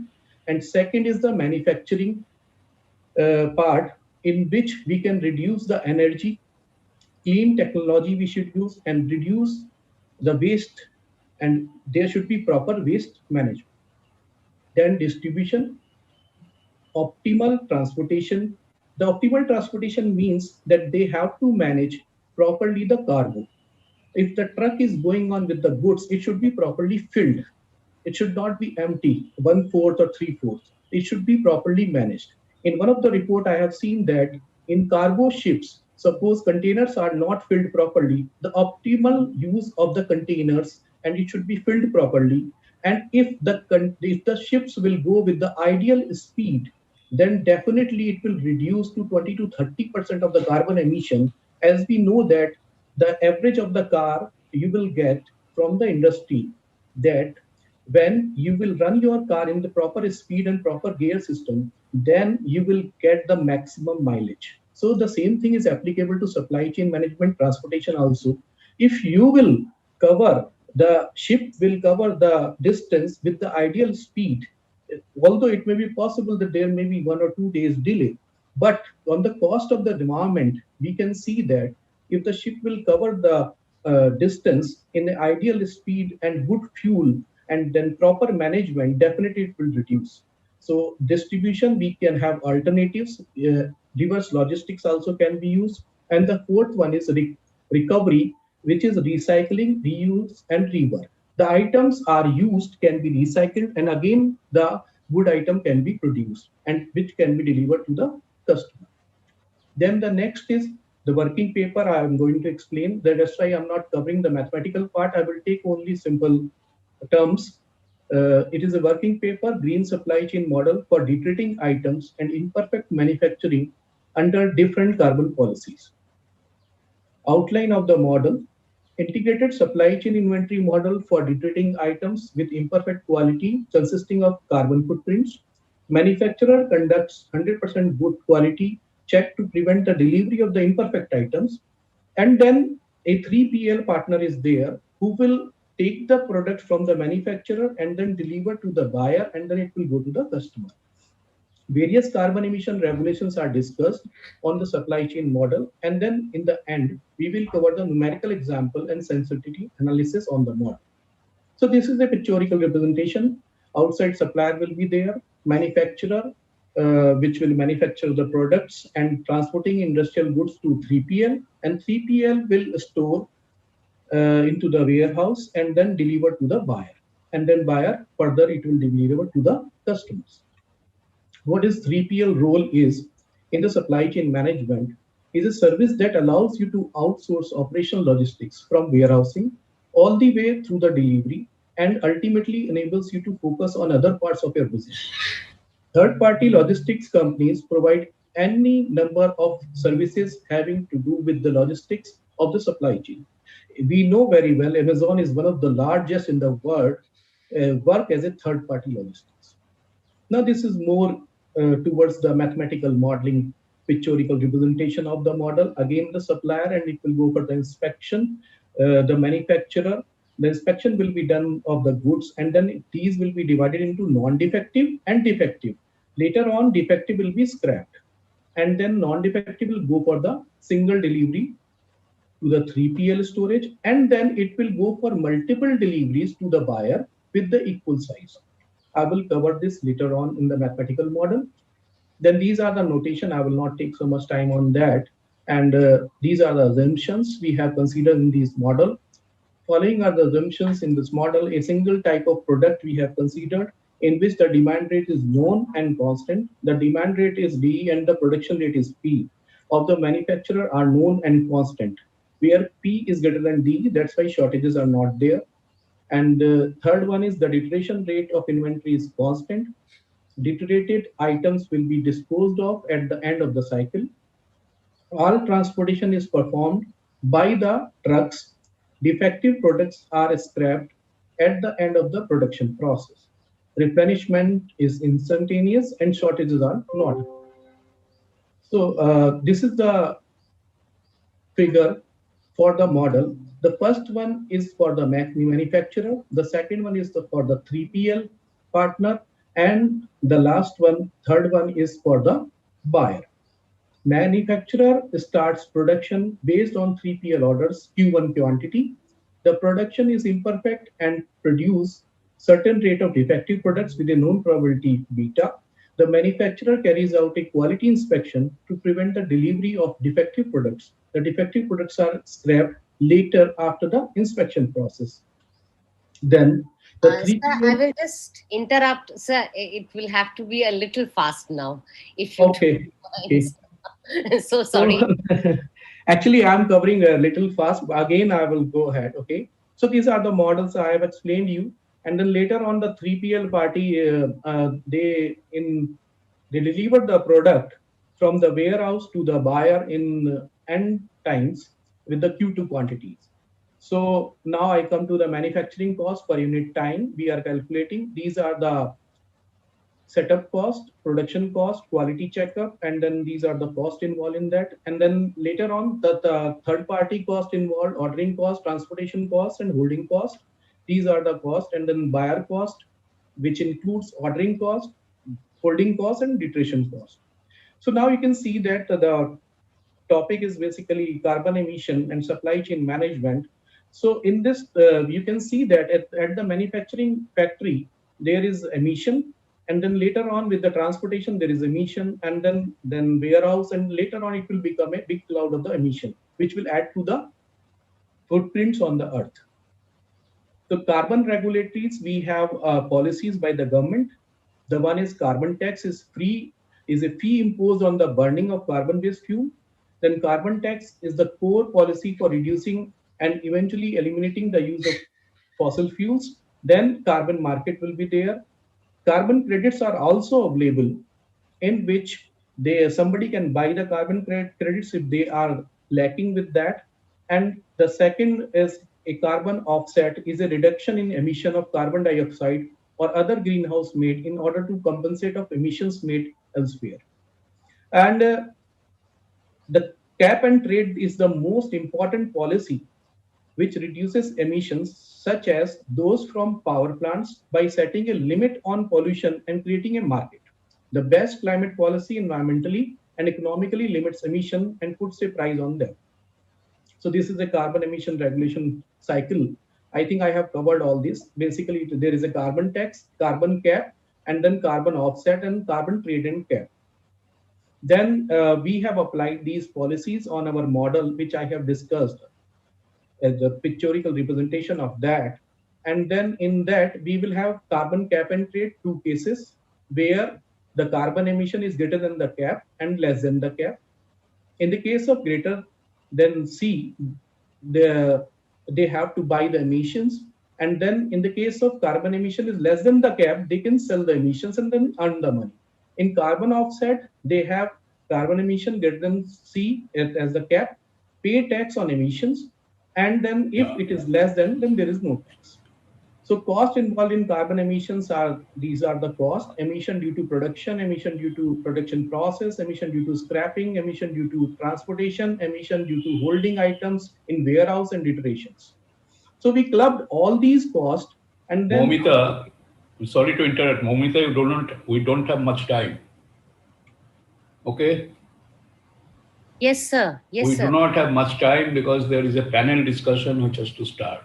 Yes, sir. That's why I had asked the speaker actually. No, don't stop any speaker, but then you have to manage. Otherwise, you have to shift for tomorrow. We have to shift the lectures tomorrow. Okay, sir. No. I do not wish to, because you are But then Professor Dr. Mittal, you sum up your talk. Okay, Nice. I'm summing up in 1 minute, ma'am. Thanks a lot. I'm sorry for the time. No. It's no. It's our Rather, we are sorry. You should not be sorry. Okay, I'm sorry. Okay, it's okay, sir. Carry on. Okay, this is okay. I'm just winding up this thing. It is good for researchers, basically. This talk is very, very useful for all the researchers who are doing work in supply chain management with the carbon emission, in my view. So these are the convexity of we have proved these convexity, all the cases. And then one example, we have considered 2 examples with the carbon cap 200 and 400. And these are the results in which we found that carbon cap and trade policy comes out to be the best policy. So sensitivity analysis we have done on so many parameters to understand the robustness of the model and how it will work in the real scenario, close to the real scenario. So these are several. What we will do is we will invite you for yes, another exclusive session. Okay, because it is quite informative. We will invite you according to your convenience. We will invite you.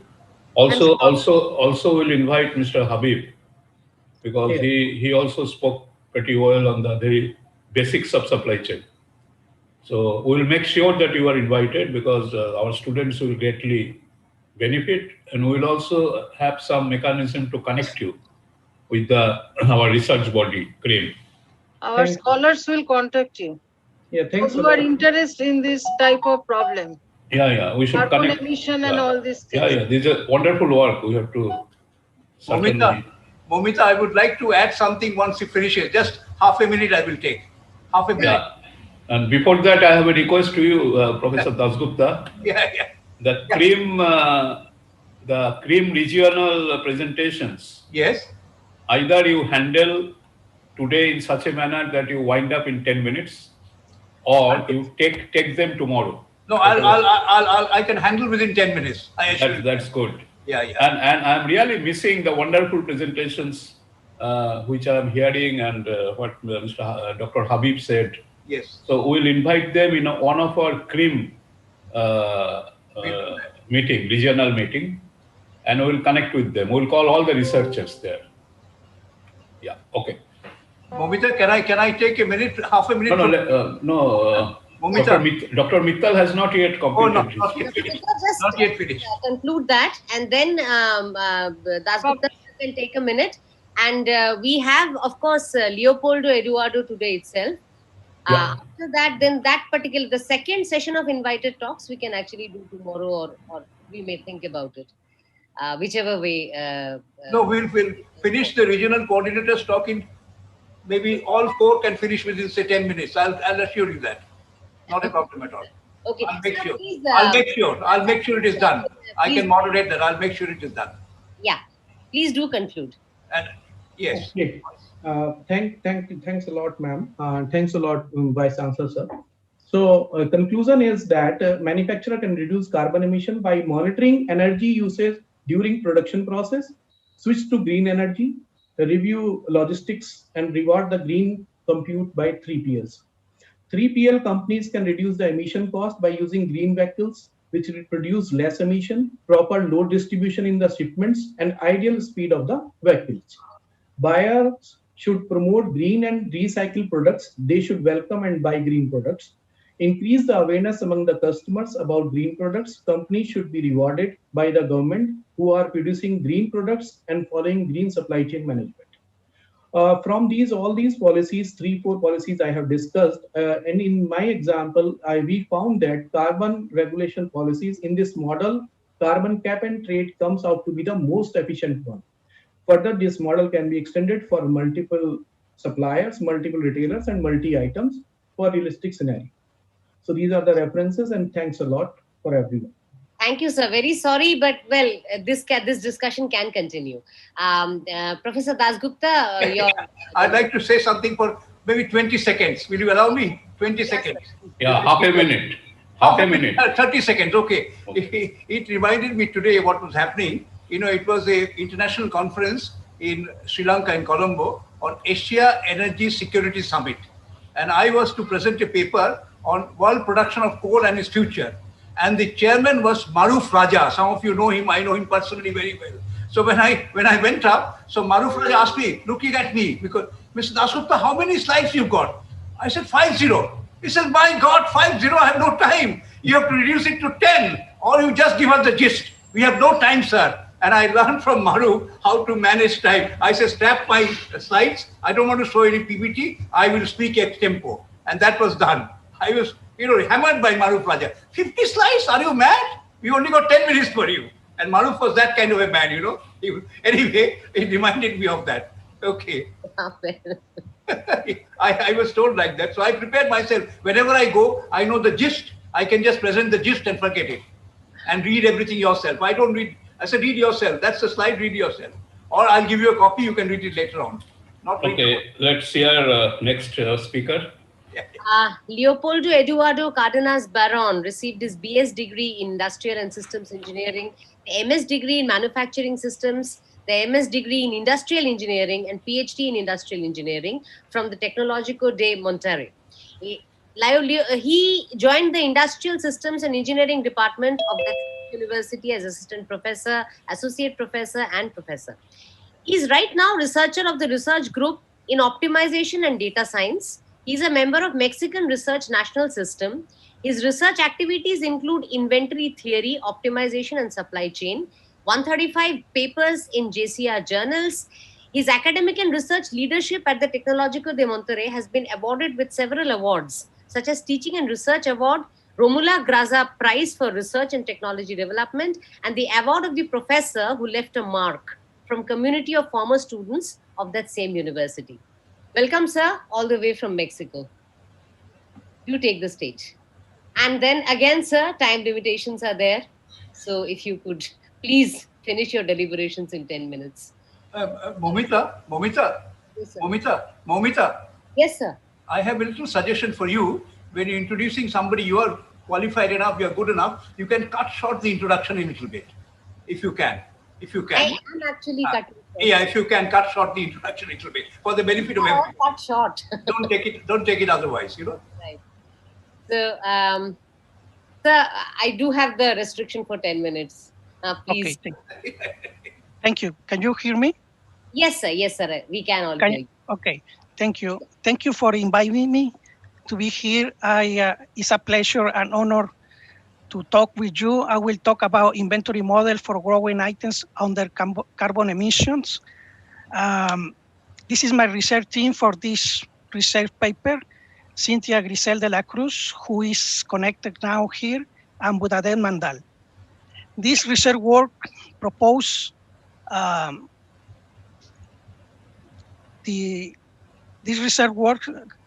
propose an inventory model for growing items with imperfect quality. Can you see my screen or not? Yeah, we can.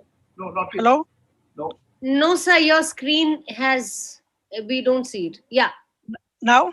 Yes, sir. We can see. Yes. Okay, thank you.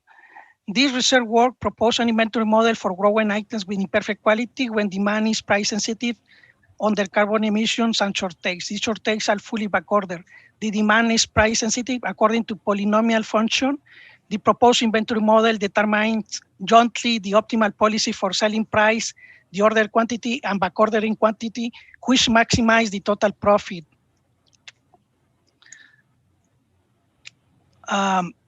This is a big picture about the EOQ models. The first one was proposed by Harry in 1913, and we have at this moment at least 10,000 papers related to inventory model, classical EOQ model. Another characteristic important is the shortage. The shortage was proposed the first time by Hadley and Whiting in 1963, and Salameh Haber proposed the imperfect quality, and Bonney and Haber proposed the carbon emissions in inventory model in 2010, and Resai proposed a new area about inventory model with growing items in 2014.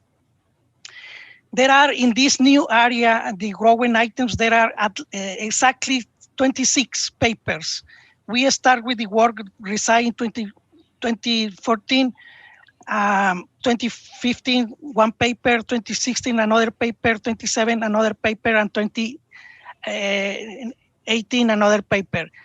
In year 2019, we have 7 papers, and 2020, we have 8 papers, and now in this year, we have 6 papers. The main characteristics of our inventory model is we model the growing items with shortage, with price-dependent demand in a polynomial form function that obviously contains the linear function. We permit shortage with full backordering.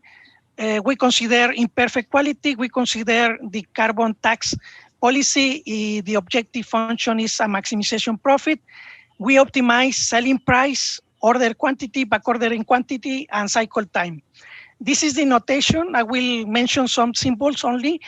K is setup cost, A is holding cost, B shortage cost, C feeding cost, and K with cap, H with cap, and C with cap, and P with cap represent the amount of carbon emission generated by setup process, generated by holding process, and the feeding period, and also by the purchasing activity. And also we have at the beginning of the cycle, we buy newborn items. Each one has an initial weight W0.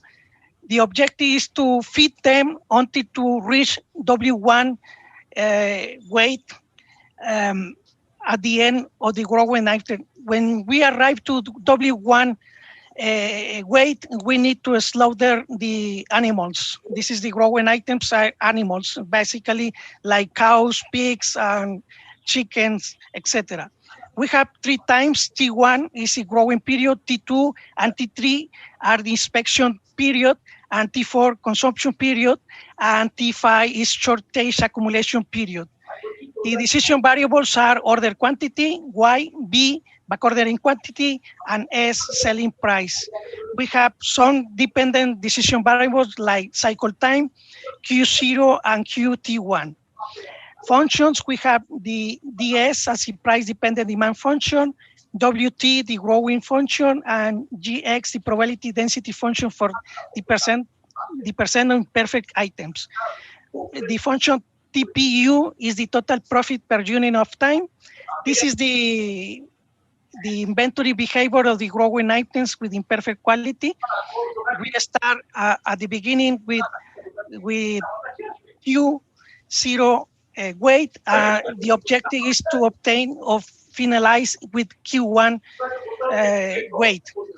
After that, we have to 5 times the T1 growing period, T2 and T3 inspection time, T4 is the consumption period, and T5 the backordering period. This is the equation 1 represent the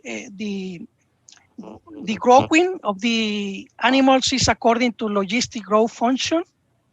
This is given by equation 1. From equation 1, we can obtain the final weight, W1. W1 is obtained with equation 1 in T1. T1 is obtained by solving equation 2. For T1, we obtain the growing period T. T2 is the inspection time for backordering quantity units. T3 is also the inspection time for the rest of the amount that we need to inspect. T4 is the time consumed time. T5 is the shortage accumulation. And equation 8 represents the total cycle time. The expected revenue per period is determined. We determine the total revenue as the revenue of the selling the perfect items plus the revenue by selling the imperfect items. the total cost is given by purchasing cost, setup cost, feeding cost, holding cost, inspection cost, backordering cost, and carbon emission cost. With this information, we obtain the total profit at the difference between the total sales revenue minus total cost.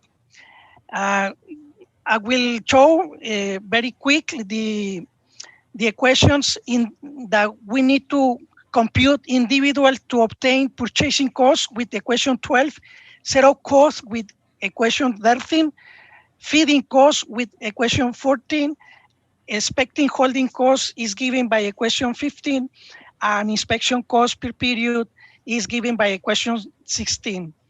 Shortage cost per period is given by equation 16, and there are several works that mention that companies generate emissions in transportation and warehouse activities, but in fact, there are a lot of operations that emit carbon emissions. For example, the operation related to purchasing, setup, feeding, holding costs, inspection costs, and any other operation emits, in fact, carbon emissions.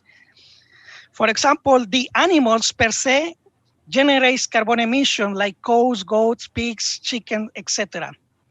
The carbon emissions generate or caused by purchasing activities given by equation 18, carbon emissions produced by setup activities given by equation 19, a carbon emission generated during the feeding process is given by equation 20, the holding costs also generate, holding cost operations also generate carbon emissions given by equation 21, and inspection process also generate carbon emissions and is given by equation 22.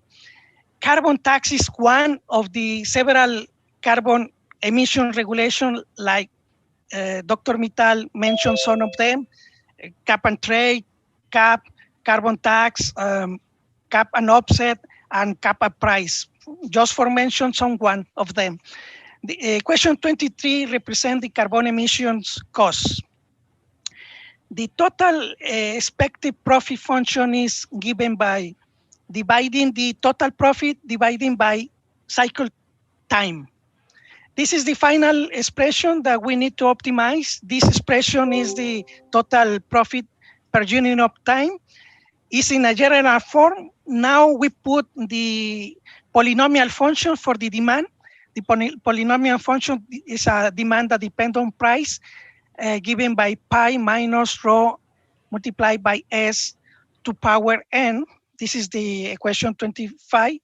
In order to optimize this equation, we need to formulate an optimization problem that consists in maximize the expected total profit per unit of time in 3 decision variables, where the decision variables has some constraints.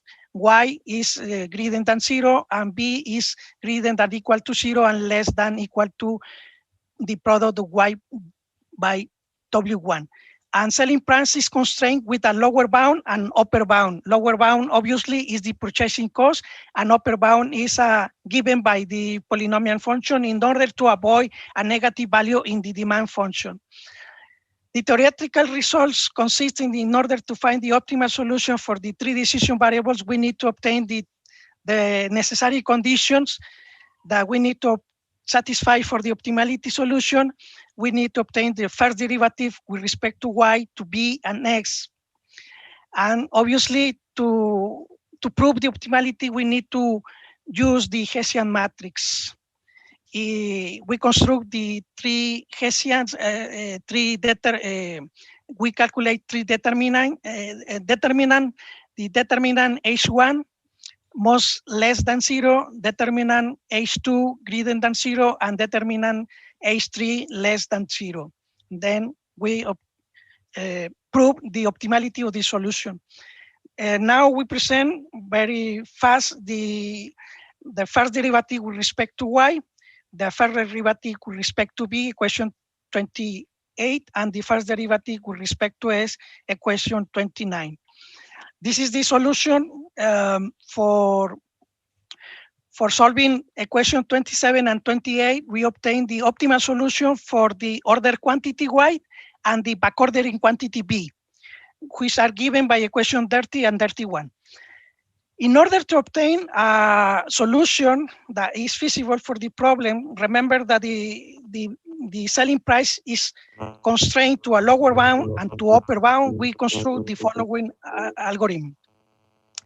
Obviously, our paper contains some special cases. We identify some of them. First one, inventory model for working items with linear price dependent demand.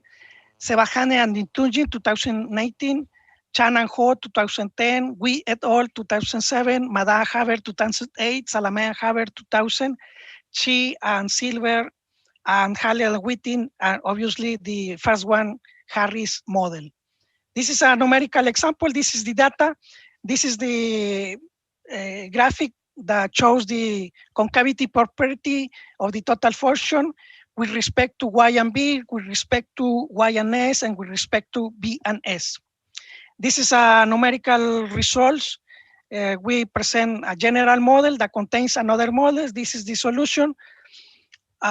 This is a table that shows a sensitivity analysis in which we increase the input parameters. We see what happened with the decision variables and what happened with the total profit. For example, if we increase the holding cost, age, the order quantity decrease and the backordering quantity increase, and the selling price increase and the total profit decrease. This is only one example. Thank you very much for your attention. I hope that you understand my inventory model. I think that I finished on time. Thank you. Excellent presentation, Professor Baron. My students are very interested in your paper. They will contact you. Yes. I also thank you. Momita, from your side. Thanks a lot, sir. Actually, if you take back all the number jargon which students don't understand, it was actually a very clear thing. You see that when it comes to dealing with perishables, we need to be very, very, very, very optimistic in this time of crisis. So actually, it was actually a beautiful presentation. Thank you very much. Thank you. Do we have Dr. Kunal Kanti Ghosh here?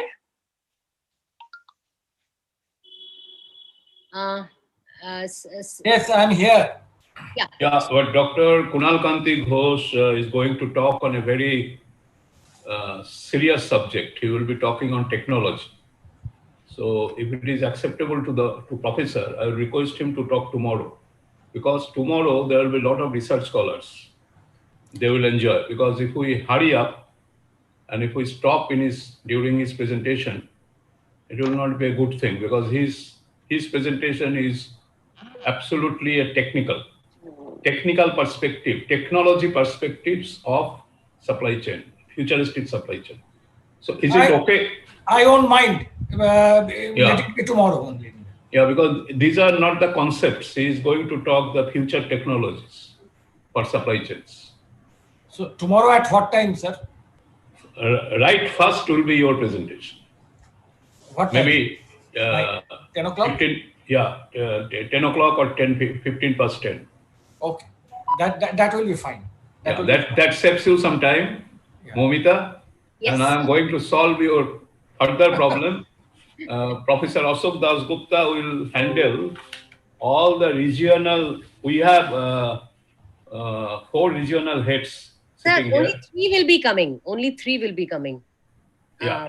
One person is not coming today. Okay, not coming. Yeah, Avinash will not come. It was too late, but listen, I was waiting for Kunal Das presentation, so he is senior to me. But anyway, so I'll have to. You can join tomorrow. That's great. You can join us tomorrow. I don't know, but anyway, it's too late. And here to Kunal Das presentation. Gopi, you contact me separately after a long time. How are you? Yes, good. Thank you. I have left Kharagpur and joined a new place, so we'll be in touch. Write a mail to me. Okay? Not a problem. Okay then. Bye. Bye. All right. Das Gupta, please take the stage. Yeah. Yeah, now we can start. How many minutes do we have now, Momita? You have 10 minutes. 10 to 12. 10 to 12 minutes. What is the time now? It's 5:12 in my watch. So Yeah. I think up to 5:25, right? 5:25, yeah. Okay. Now let's see who is here. Is Subha Krishna here? Yeah, Subha, where are you? Suresh here? Suresh? Yeah, I think Suresh is here. Suresh is here. So Suresh, I will start with you. Okay. This is a global summit on the supply chain resilience. Okay. I leave it to you, but you also say something very shortly what is happening to the region also. Okay, I will finish in 2-3 minutes. That's all. 2-3 minutes. I heard yesterday, there is the party also. Suresh, you start. Okay, sir. Your time starts now. Okay. Good evening, Dr. Sengupta, Honorable Vice Chancellor, and Dr. Das Gupta, and compliment to Momita. It's a good anchor, good master ceremony. Friends, everybody is talking about supply chain. What is supply chain? Supply chain is nothing, need felt, need met. Whatever activities takes place in between, that is called supply chain. One thing more I want to tell you, if you should emphasize on the practical aspects of supply chain, that is more relevant in today's pandemic days, I tell you. If you are very much strong in your end-to-end supply chain, that will be beneficial for your corporate also, for your government also, for everyone also. Just I want to tell you, I want to give a burning example of this end-to-end supply chain, why this was required. Recent past, have you heard about the Suez Canal disruption? That was a mini disruption, but you know how many losses who have faced 9 billion worth of goods passes through 120 miles of waterways of Suez canals, and yearly you will find 35 million losses to the corporate. So we have to keep in mind, so our end-to-end supply chain should be perfect, and we should emphasize on the practical aspects of the supply chain. What is end-to-end supply chain? End-to-end supply chain means from manufacturer to the buyer premises, node to node, door to door. That should be the end-to-end supply chain. That should be there. And the second dimension of this completeness in values. Whatever is there, whatever you know, that should be completed within time. Bill Gates famously said, the first role of any technology used in business is that automation applied to efficient operation. And his second saying that should be applied on the inefficient operation. That will magnify the inefficiency of the operation. Thus, then we can think over the visibility, and thinking applies will end-to-end visibility technology. Thus, end-to-end visibility is one that actionable and reactionable. That must be there in end-to-end supply chain. Recently, a UP government has formed a committee and some group of people. Fortunately, I am also one of the member in that. They have made a nodal center for vaccination at Sharda University, where I am teaching. So there are people of 25 committee they have made out, and we have to ensure that vaccination will come from which airport and will go to the district center, then panchayat center. So that is a very good case study, but I don't want to explain here. So subsequently, I would tell you in coming days sometime it will be there. So your time is almost over, Suresh. Okay, we have to prepare for unexpected. This is my message to all of you. Thank you, Suresh. Okay, sir. Very nicely done in 3 minutes time. Thank you for keeping your time. Thank you, Suresh. Bharti, are you there? Bharti? Yes, I'm here. So your time is also just 3 minutes, 2.5 to 3 minutes. Continue. Start. Your time starts now. A very good afternoon to all of you. First of all, I would like to congratulate the team GSSCR for organizing this global summit. It was really a delight to hear from the distinguished speaker. So being the regional coordinator of CRIM for the Western India, I am really glad to hear the announcement of a Center of Excellence of Supply Chain and Analytics at the Northern University, Bangladesh. I visited Dhaka in January 2018 as a delegate of Government of India.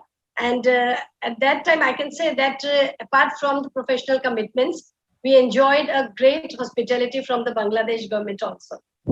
I'm really optimistic that we together can give good heights to the research activities. Now we here are talking about the analytics study.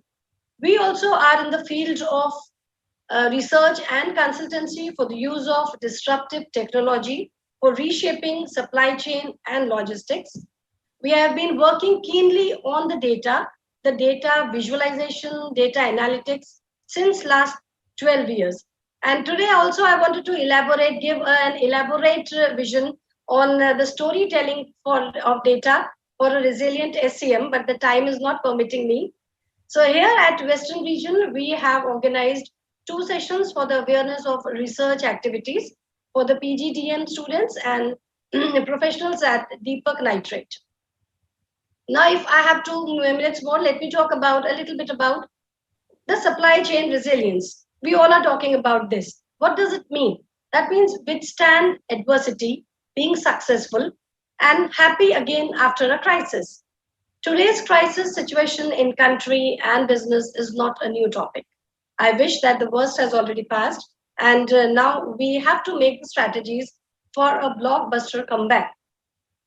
We all are talking about the digitization part. Because of the social, mobile, analytics, and cloud technologies, there is a digitization of every part of supply chain. The signals are stored by the IoT sensors, Internet of Things. Logistics, they are using GPS, they are using tracking. Cloud is storing the data of inventory of products. Huge customer data is there and much more. And they all are forming humongous amount of data. But this gigantic data set, it results great complexities. We think that having all the information on our fingertips, it will make easy for us and it will easy for us to get the correct solutions.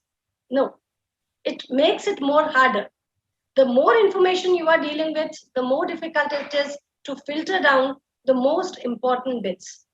So this is what exactly is happening in today's supply chain and today's organizations. We are actually becoming the data fashion victim. It's very easy to generate the table, chart, fancy graphs. Operation part is... Your time is almost up.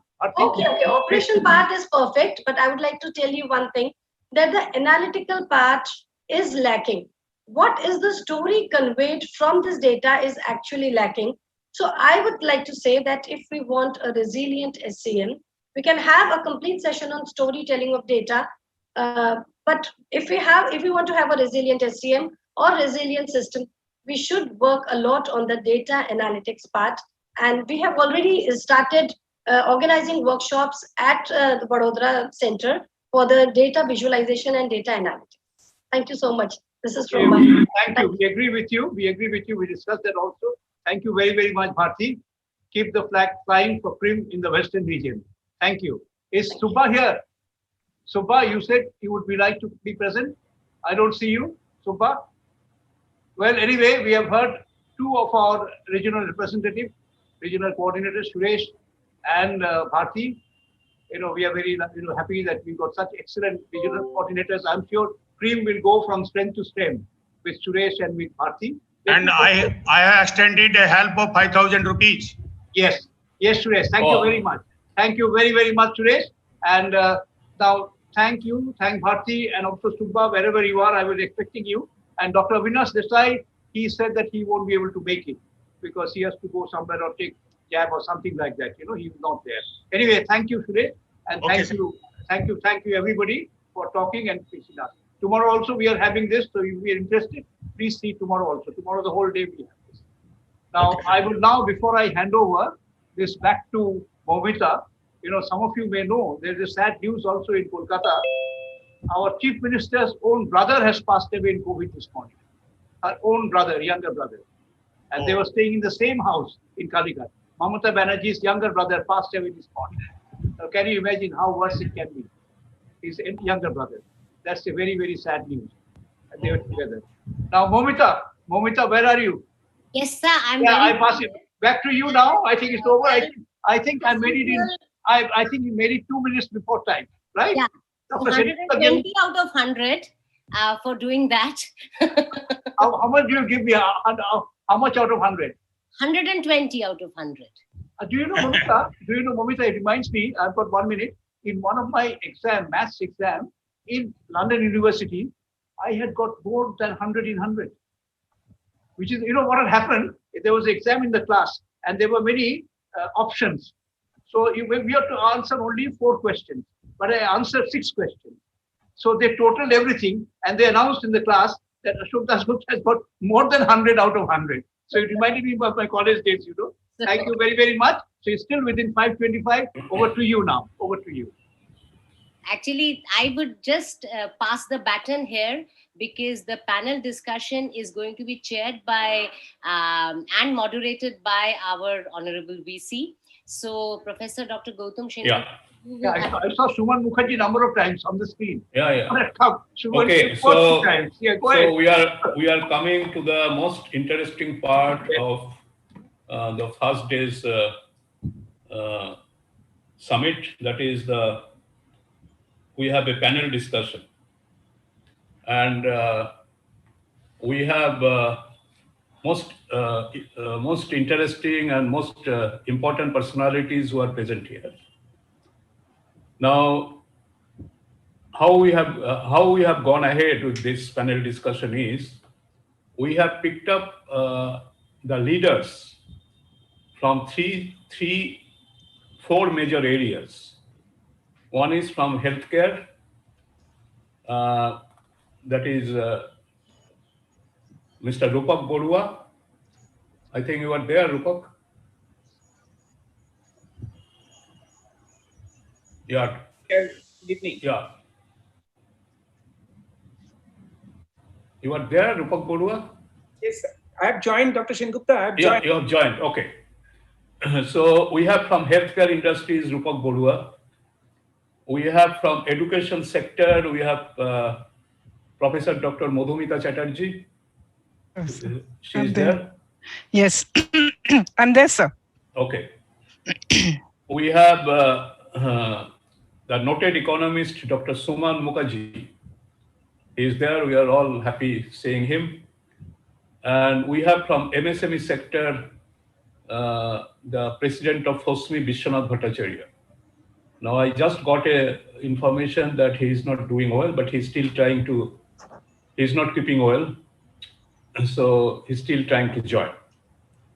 So the format which we are going to follow is now these four leaders, they have led their respective businesses very well during the time of COVID. So we'd like to hear from them. What were the main strengths and what are the ways they handle this? More from the supply chain perspectives.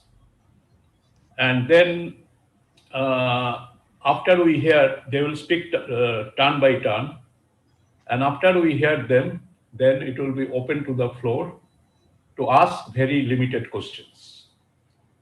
So with this, we are going to start. How long will the session last, Dr. Sengupta? How long will the session last? Not more than half an hour. Oh, it was originally 1.5 hours. You've reduced to half an hour. Wonderful. That's very good. No, it depends. I'm saying that, let's see. Okay, very good. Okay, now we'll start with Mr. Rupak Borua. Now, before we start, we will show a small introduction of him. It is few lines, but the personalities are much larger than those few lines. So may I request Dr. Paramita Sen to kindly project the introduction of Sri Rupak Borua. Yes, sir.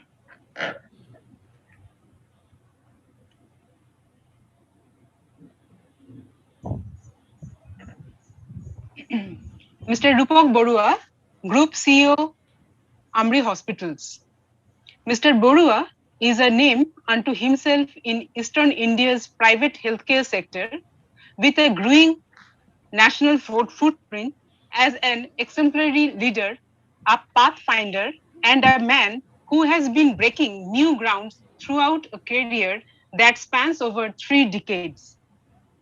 A successful participant in management development program from the globally acclaimed Singapore Management University, along with similar programs from top Indian B schools like IIM Ahmedabad and Bangalore. His passion for turning around companies has earned him a name as an administrator par excellence. He honed his skills as an administrator by taking up challenging leadership roles at some of the leading private hospitals in Kolkata. Yeah, you come out of the screen share. Yeah, now I have some 1 or 2 comments from our university or from our business school. If you look at Amri, now as far as Mr. Rupak Borua is concerned, his leadership roles were in Wockhardt, in Pialdes, in Duncan, in CMRI, in BM Birla Heart Research, and currently he is Amri. Now, as you know, Amri consists of several units, and one is in Dhakuria, one is in Mukundpur, one is Salt Lake. Now, we all know that Amri went into little problem. If I recall correctly, it was in 2011. And there was quite a big blow to Amri's goodwill, and the company and the hospital plunged into losses. And so much so that as much as we know and the information available with our researchers and the university, they worked out a transformation plan with McKinsey. Now, if I quote their chairman, Mr. R.S. Agarwal, once he said, investing in healthcare was a big mistake. Now, same Amri today is vibrant. It is one of the big names. And if I am permitted to say, I will say it is a story from chaos to chorus. Now, if I may ask, I would like to ask Mr. Rupak Borua that what was the leadership, particularly when the entire nation is in trouble, so much so the state is in problem, and you scaled up your capacity. And what was that which you did differently, from which everyone here can learn? Or what are some of your experiences? If you please tell us.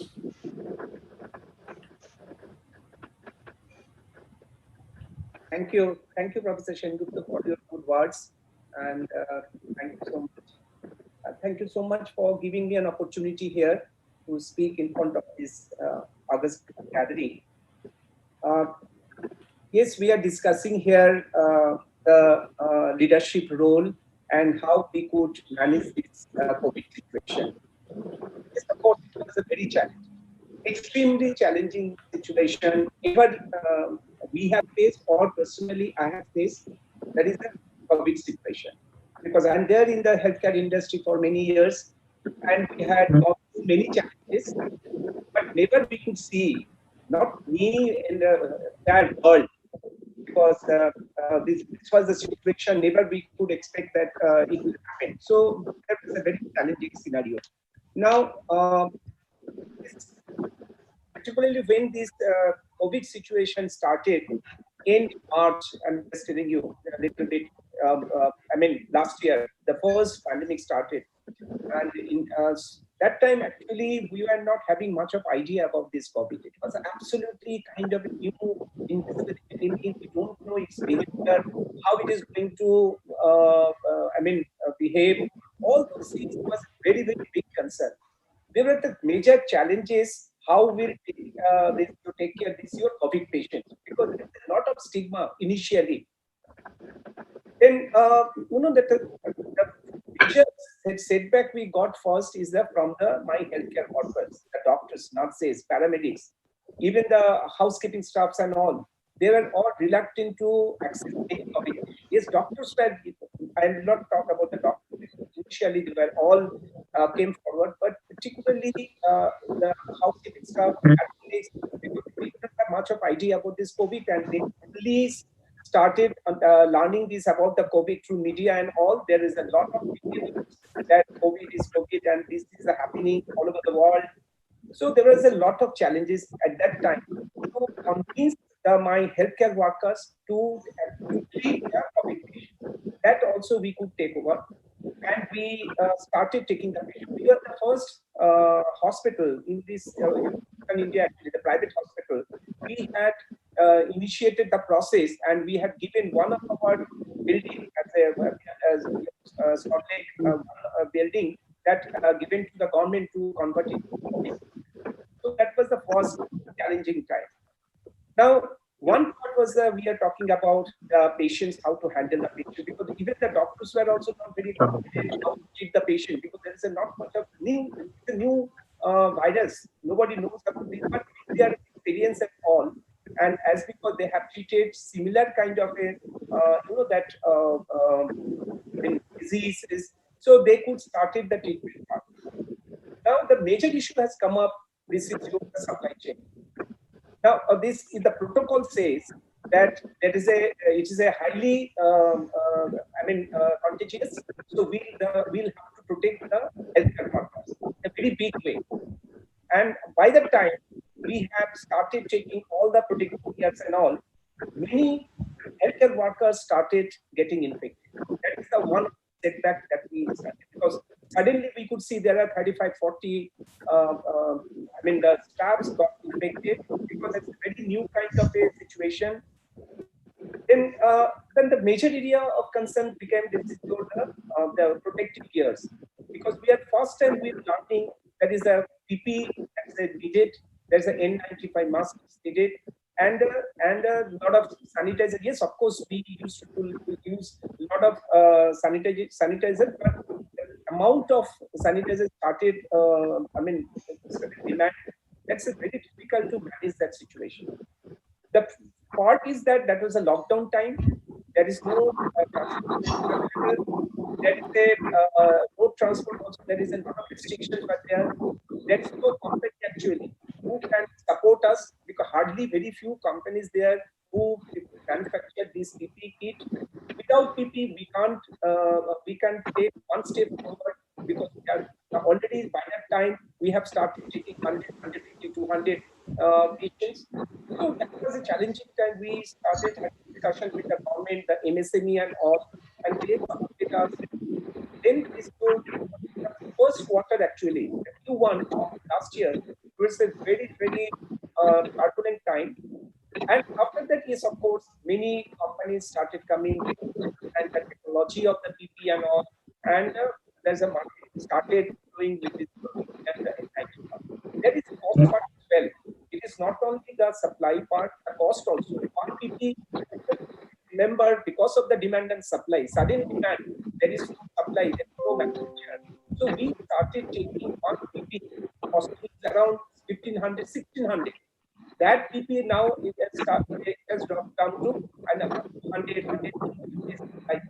So that sense, 195 mask was 5,300. Now that N95 mask is available 25, 30 rupees. Because that is supply is available. A lot of companies started manufacturing the product. So and again, the manufacturer companies challenges is some of the companies started producing these products. But again, there is a lot of workers actually getting infected, so that out of the system, and the production is getting slow. So those are the situation. Then we have started understanding the behavior of the COVID, and we slowly we gain the experience. Then more days we have started taking, because then what we could see, because healthcare, and first what we could see, there is a if we see the occupancy, because there is a non-COVID patient, the general patient dropped to almost 20%. The footfall, outdoor footfalls dropped to 20%. Nobody wanted to come to the hospital because of the fear of getting infected. So there is a no OPD patients, nothing. But the major issue is the financial. And the finance part. That's a huge challenge is to manage the hospital as well. We have to continue with the doctors. We have to continue with the full workforce. We cannot cut down the workforce, because you have to prepare with the that any time the number of patients will start coming, and we have started increasing the number of beds as well. That's a huge financial part, particularly in the Q1.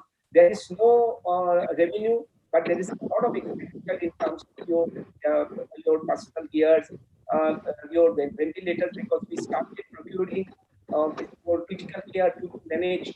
So there is a lot of capital expenditure. So that is a new investment is taking place. One, there is no revenue generation is happening. So that's also a financial part. So there are three areas actually that are challenges. One part is the human resource challenges that we have to overcome. Then there is a supply chain challenge that we have to overcome, and that's the financial challenges that we have to overcome. This continued for almost first year is a 6 months time, and gradually we stabilize our whole operation. We try to manage the situation. Then all we know that this COVID numbers actually started dropping, and the December onwards again there is a non-COVID and the COVID both way was we are managing.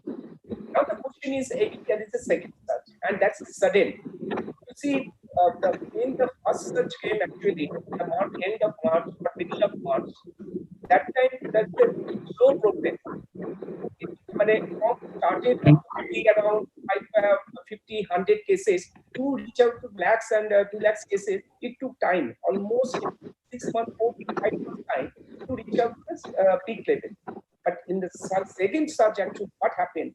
There is already the hospitals are filled up with the non-COVID patients, because particularly the senior citizen, aged patients, and general patients also, they were looking for getting their report. So they have started going in the hospital. The hospital beds are filled up. Now suddenly there is a COVID. So there is a system, there is a patients, but again you will have to convert this COVID. It started end of March again. That is the same cycle actually, and suddenly in the first month, in the first pandemic, first surge, it took 4 to 5 months to reach peak level. But in the second surge, it took only 1 month time to reach the peak level suddenly. And there is a number of beds is a crisis. And this time, surge is something different. There is a huge oxygen consumption, and this is a second surge, because they have to get the lungs in a very deep level. Then there is though there is the challenges we had faced the first pandemic, that's a supply chain challenge or human resource challenge, that was not there. But the second step, there is a major issue has come up, the medicine supply. You are all to the newspaper. Medicine supply, that's a huge shortage. The remdesivir or the tocilizumab. Yeah, if I may ask you, Yeah, these are the challenges which any healthcare industry across the country is facing. But then MD has stood apart. You have been successful, and if you can tell us one or two points, what you did differently, because this conversation of this discussion is being heard by hundreds of our students, hundreds of our research scholars. What you did differently, what leadership you gave differently. You know, there are some macro reasons, there are some micro reasons. You don't have hand in what is happening in the entire country or entire world, but you have certainly a good hand in what is happening inside your units. So I'm sure you have done something differently, and knowing you, because we have seen you when you are heading CMRI or you are heading other healthcare industries, you have a eyes towards the meticulous planning. You have been bringing quality in your system. I know that the quality circle was working with you, not only in CMRI, also in MD. But the other day I was talking to QCFI, they said, yes, we work for MD as well. So what are those things? The challenges which the country is facing, that is faced by everyone. But what is that? How did you manage and steer so well? Another two questions. One, this is for the healthcare industry in total, not MD. Why is that new technology in healthcare is not coming in? We are not saying the equipments. We are saying, for example, we talk about digital front door.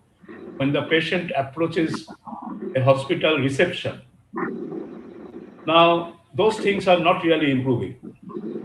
Then let's say the application of artificial intelligence or cloud physician or 3D printing, although there are good use of such technologies in places like America and Europe, but then we do not see that. What is your comments? Not MD, I'm saying, because you are not MD.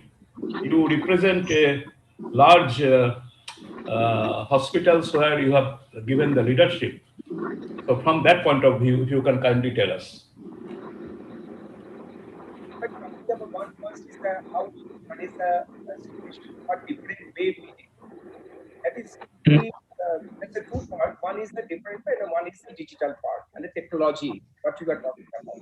So the different part, what we do different, I'm a very positive person actually. So I took the opportunity actually. Every situation, there is some opportunities there. So in this COVID situation, I took the opportunity because you will have to do positive, you will have to generate your revenue, you will have to continue your management, you will have to continue giving service to the patient. So I took the first, I could see the opportunity part, and you will find that how we could manage. I could see that there is a limited number of beds available. We will not be able to cater to the patient. There's a huge demand of the patient. So we started actually extended the hospital. We have limited infrastructure. We can 100 to 110 we can make it. 200 to 10 we can make it. See, in our system, I'm managing around 1200 beds in my AMRI hospital. Out of the 1200 beds, I have converted almost 750, 780 beds as a COVID patient, because we have to keep some patients beds for the non-COVID patients. But beyond that, what to do? Because there's a huge number of patients coming. So we started converting these, extended the hospitals to satellite centers. Large hotels we started taking. So that's a great opportunity. Because patients are looking to get admitted to some place. So we have started taking the patients to 2-star hotel, 3-star hotel, 5-star hotel, all those categories. But that is the number also between 40 to 50, 100. The last we have converted the Lalit Great Eastern Hotel, that is a 200 bed. Also, we started taking over that we approached to the government to give the Salt Lake Stadium. Because Salt Lake Stadium is a big area. We can control from our Salt Lake Hospital nearby. And we have already started 250 beds this year in the Salt Lake Stadium itself. So that's an opportunity. These are the areas that is not impacting my hospital. Yeah. That's not impacted my hospital, so we had. Yeah. Now, in the process, yes, now I'm coming to that's the opportunities that one has to see. Now, the second part you are talking about, the digitizations and the technology implementation in the hospital. See, we were talking about in the healthcare, there is a huge scope, huge opportunity that is in the digital and technology space. But you are right, absolutely, that the US, UK, they are so advanced in the digitizations part because they are much faster. They have implemented a lot of digitization program initiatives they had implemented. Now, yes, in India, if you see in the last 10 years' time, we are also talking about a lot of digitization. But particularly in this COVID situation, you won't believe that is the maximum the improvement happen or the digitalizations that happen in this, particularly in this COVID time only. That is the fastest way we had initiated. Okay. So many technological advancement has been taking place in healthcare because as you were talking about in the OPD and all, so we have started many ways. There are almost 12,000 startups actually. It is healthcare space. They are working. This major you are talking about AI. You are talking about big data, you are talking about other digitizations part that we had implemented. Teleconsultation is a hugely technology based. Okay. We are talking about home isolation. That's a fully technology based. We are part day we are talking about almost 150 to 200 teleconsultation we are doing because that is the need of the hour because patients are not coming to the house. So we had set up the teleconsultation part through a lot of technology methods. It's not only the video call that we had initiated. Stethoscope, we had initiated many ways, devices that we had included and we started with technology part. Thank you. Then we had initiated the doctor's app, which had initiated the patient app. You know that the patient app is available. You see this patient app, everything you can do. But we had initiated in this COVID time, that's a doctor's app. Because doctors needs the critical parameters to get in immediately without interrupting or without much of interaction with the patients or the interactive session. So we had initiated the doctor's app. From the doctor's app on the patient, monitoring the patient. Then we had introduced the robot, which can... Oh, yeah. Is that so? Okay, that's good. Yeah. That robot actually interaction, personal interaction with the patient. So that robot can go from one patient to other patient, and doctors can monitor that patient through this your mobile. That can be interlinked with your mobile, and doctor can monitor this robot. Can say this patients 2206 bed. The robot will go there, and the robot will the doctor will keep the discussion, continue discussion with the patient.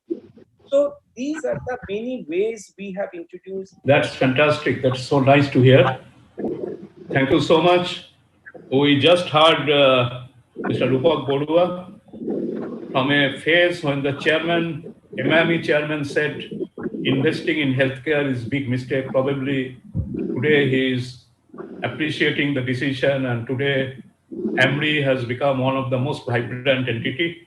And thanks to the director and CEO Rupak Bodua, it is of a leadership, it is of a strategy, it is of a technology, mix of everything, and a courage and determination, which has made AMRI what it is today.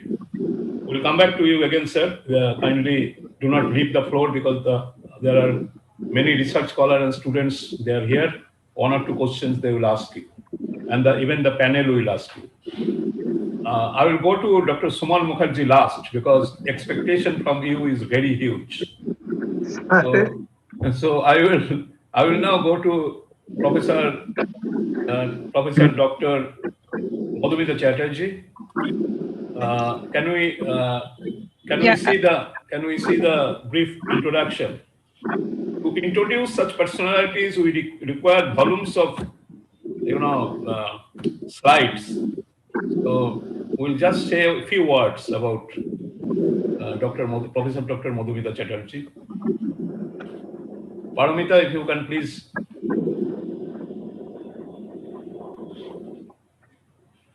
Yeah. Can you read that out? Yes, sir. Professor Dr. Madhumita Chatterjee is director of ABBS School of Management, Acharya Bangalore B School, Bangalore. She was also the director at IFIM Business School, Bangalore, India. She has taught at Corvinus University, Budapest, and Wellinger Institute of Management, Bangalore, Institute of Management Studies, and International Institute of Professional Studies under DAV, Indore, and other such renowned institutions during her academic career spanning more than 3 decades. The faculty of Middlesex University had nominated Professor Dr. Madhumita Chatterjee as a mentor for their HRM program. She has earned MA, MBA with university rank and gold medal and completed her PhD from Jadavpur University, Kolkata, India. She has completed a program in history, politics, and society from University of Oxford, UK. She was awarded a scholarship to attend the program on participant-based learning at Harvard Business School, USA. Yeah, come out of the slide share. Thank you. Yeah, Madam, we have been seeing the performance of your institution, and what impressed us was, that's why we picked you up. What impressed us was that during the time of COVID, you had done wonderful initiatives. You had done some strategy. You see, this COVID problem was faced by all the institutions, so to say, including ourselves, our university. But what we found was that you did a survey. You know, when COVID came sometime in March last year, what we know little, that you went for a survey and you understood the nature and how it is going to affect the teaching learning process. Yes. And you did something different. And as a result, your institute is going too well. And so we'd like to hear from you what you did differently, and so that all the students and the research scholars and the panel members here can learn from you. Yeah. Very good evening to all the eminent members here, and I thank you, Professor Sengupta, for inviting me, and big congratulations to Techno India for holding this. Can I share my screen? Is it possible? Yeah, sure.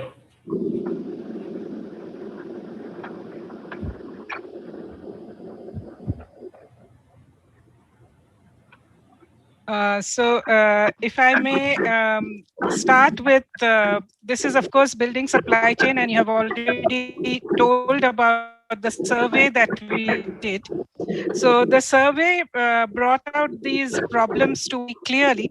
It was that it was such a sudden change. I mean, it was overnight that we went into lockdown. So both the faculty and the students were unprepared for the online learning, and we had to quickly migrate to that.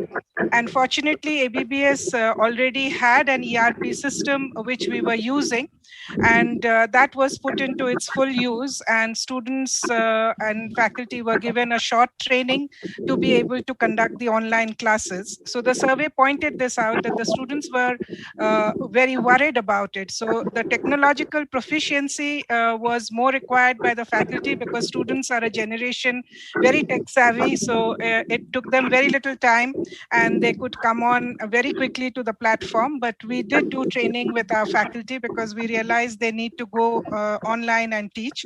The problem that we faced with that came out in the survey was internet accessibility in India has not reached to the remote places. Though we say we are a digitized India, we had students who had gone back to their native places and their accessibility was not there.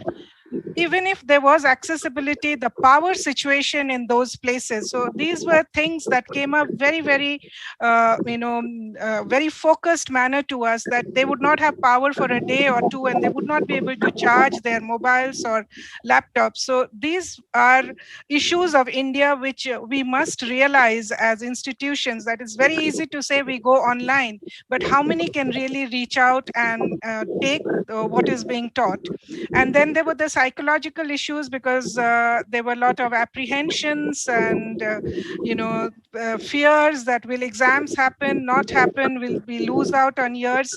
And of course, there is a concept of screen fatigue that came up, that how many hours can you teach a student online? It's very important to understand that, because if you continue to teach, they lose their interest, they lose their concentration. And of course, the financial issues that were faced, in the sense, a lot of parents lost their jobs, and the fees were not coming on time. So we had to work with the faculty and the parents, and we overcame this very easily, because we could explain to the faculty that the payments will come, but maybe a little delayed, because as the parents give their fees, it will happen.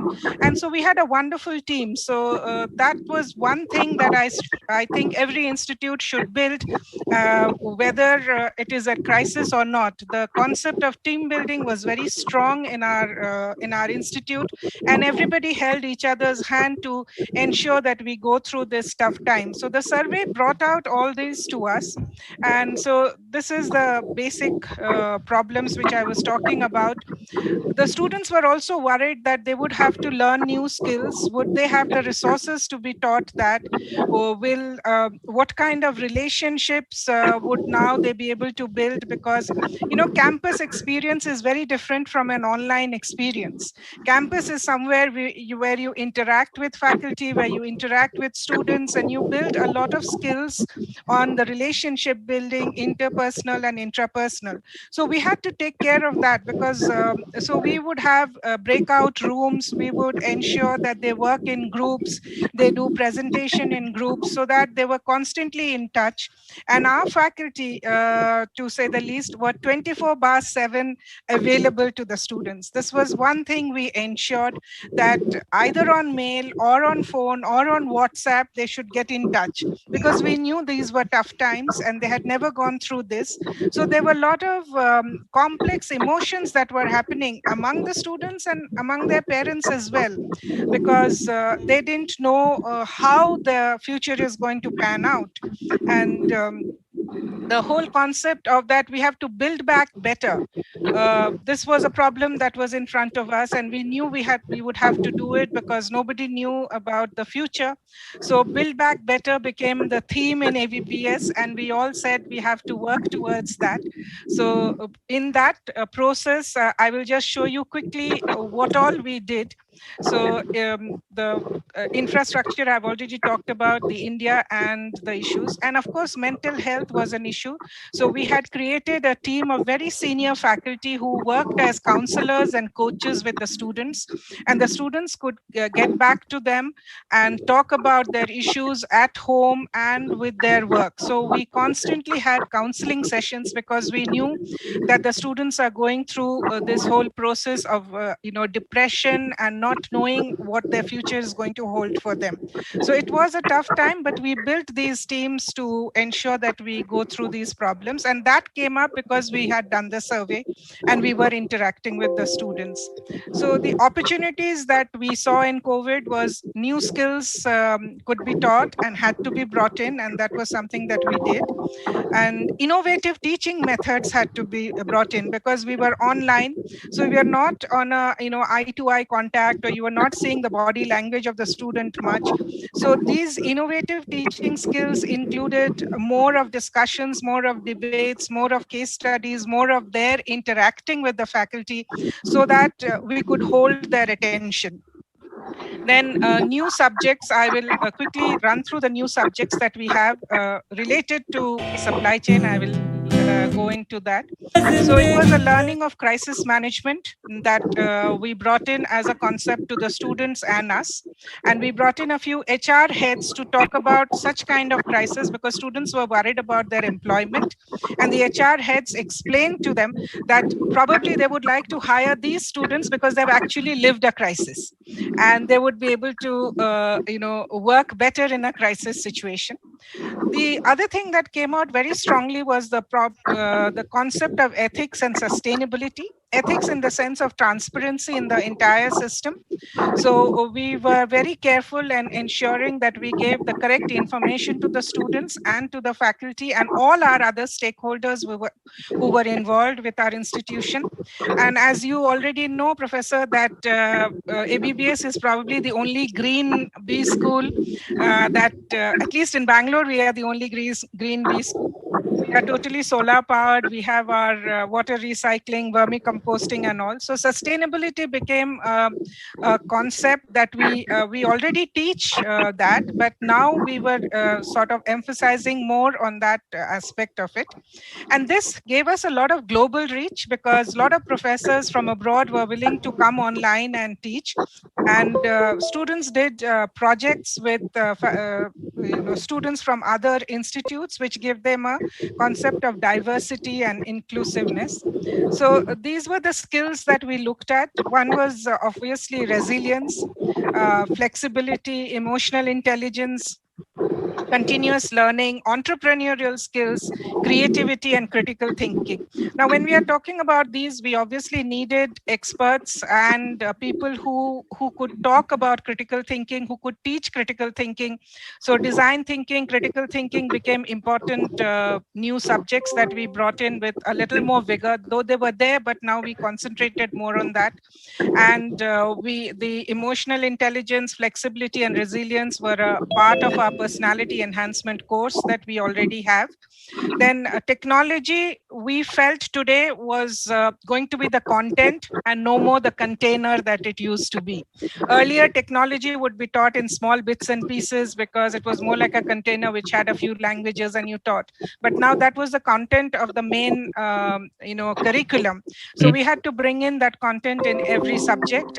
So every subject now has an analytics component built into that. And we realized that today the companies would be relooking very differently. This was from our interaction with the company heads.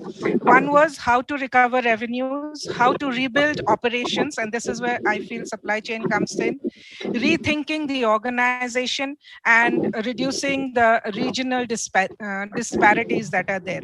So if I look at supply chain quickly, we realized when we talk to people, and you yourself have also given us a lot of inputs on this, that there is today a change in the demand pattern of products and services. So the supply chain has to look into that. There is a fragility of the entire global supply chain. Earlier, it was never thought that it is going to break down the way it did.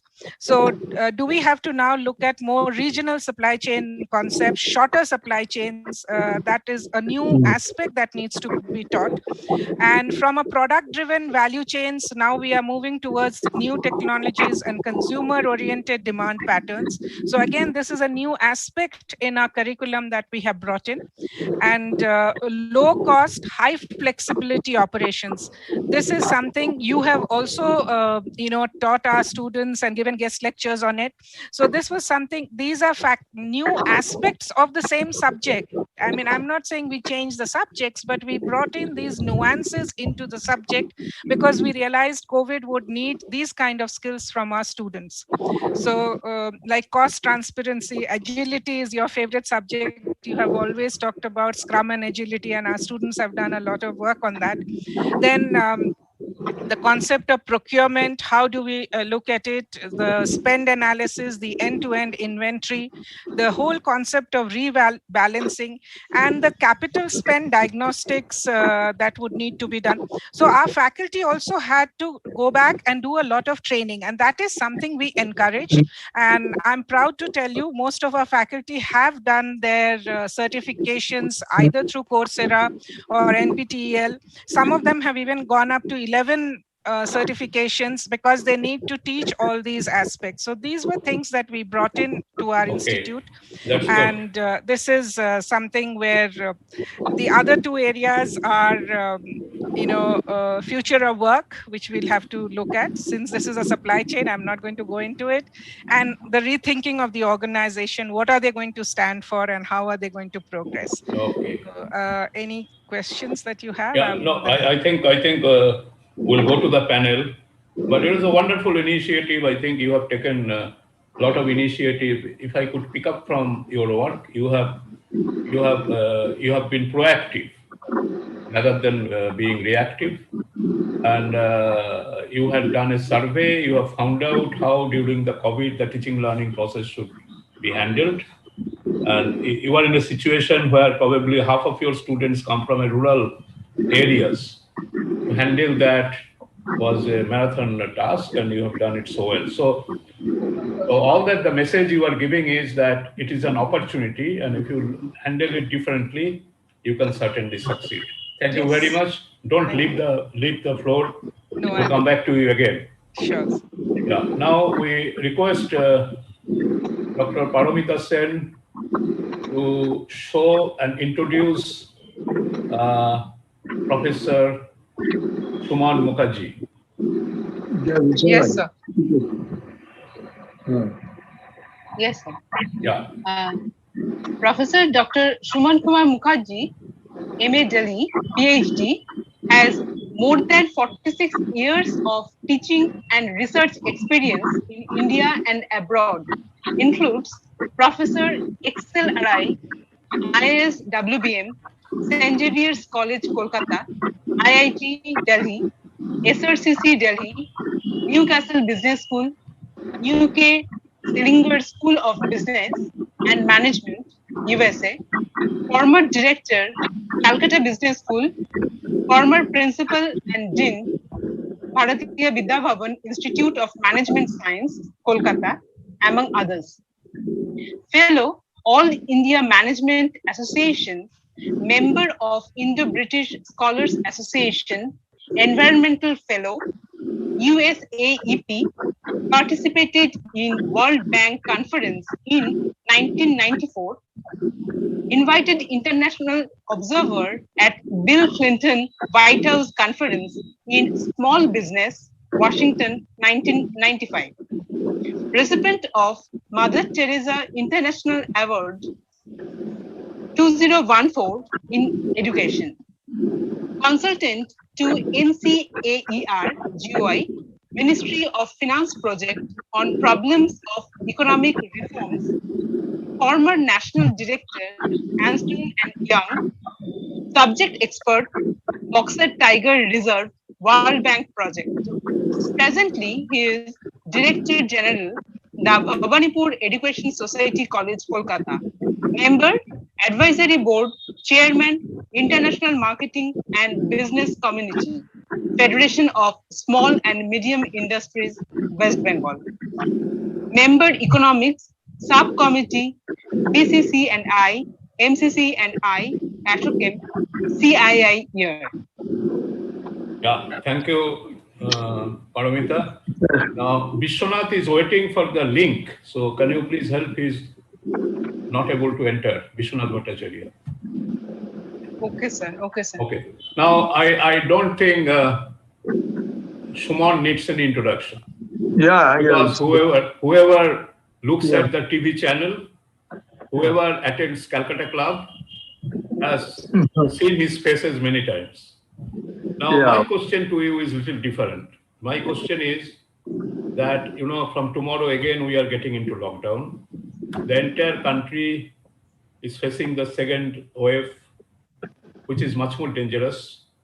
And all this will cause great damage to the economy, to the extent we understand.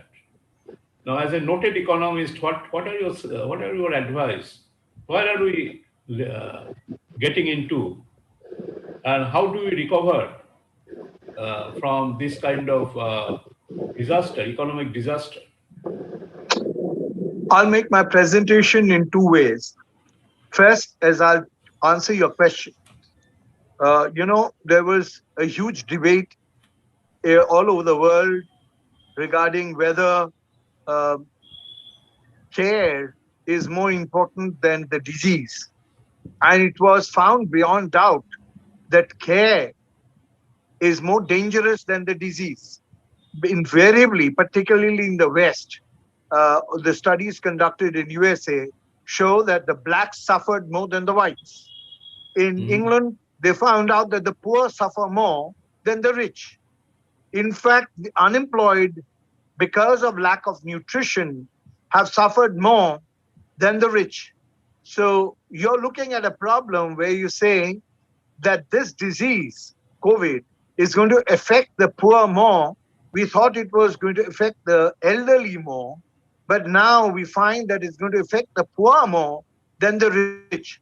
However, I'd like to make a caveat. In all these countries, they had lockdowns. They were forced to have lockdowns, particularly in England. And today you have pubs in open air. You're going back to normal life after the second wave in England, and in places like Thailand also, they're opening up. The problem is in a country where democracy has been deep-rooted, people think it's their own land and they can get away without doing things. So when you're not wearing masks, when you're not having social distancing, when you think you're a law unto yourself, there you are breeding this kind of contempt to any kind of regulation. And I dare say, India is perhaps going to be the only example of a country where lockdown is mandatory because of our indisciplined attitude. We just don't take no as an answer. So if you just keep the debate between care and disease, we are afraid of the disease and we are creating havoc. The second is, if you're talking about care, you need to talk about a mass which believes in discipline, which responds to cooperation, which feels for one another, and does not feel that we are in islands of our own. So we are facing a peculiar situation in India, which no other country faces. Thorough indisciplined race. But having said that, I would say there are, on supply chain model, I'm very happy and I congratulate you, Professor Sengupta, for having this discussion.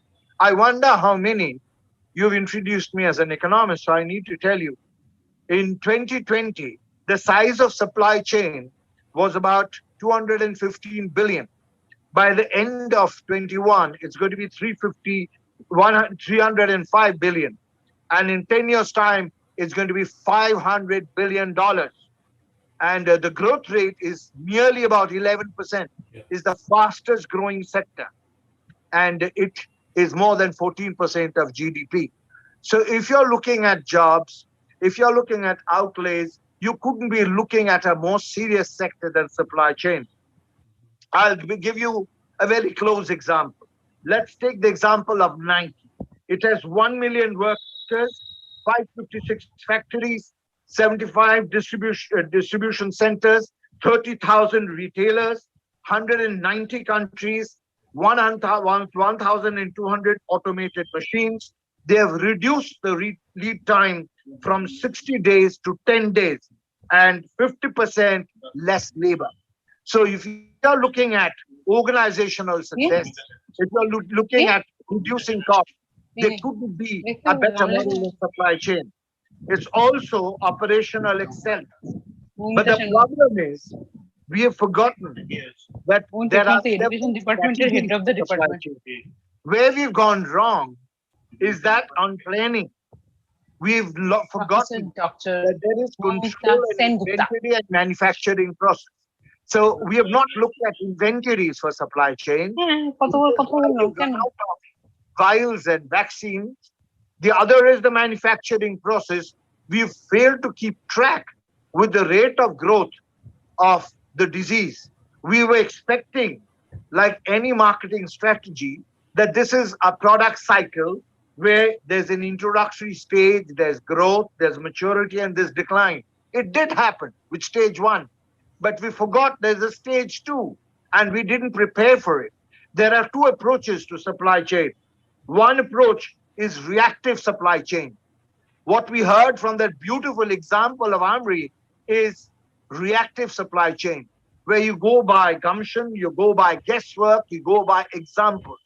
Even in Delhi, airports are being used to create rushed hospitals for hospital care.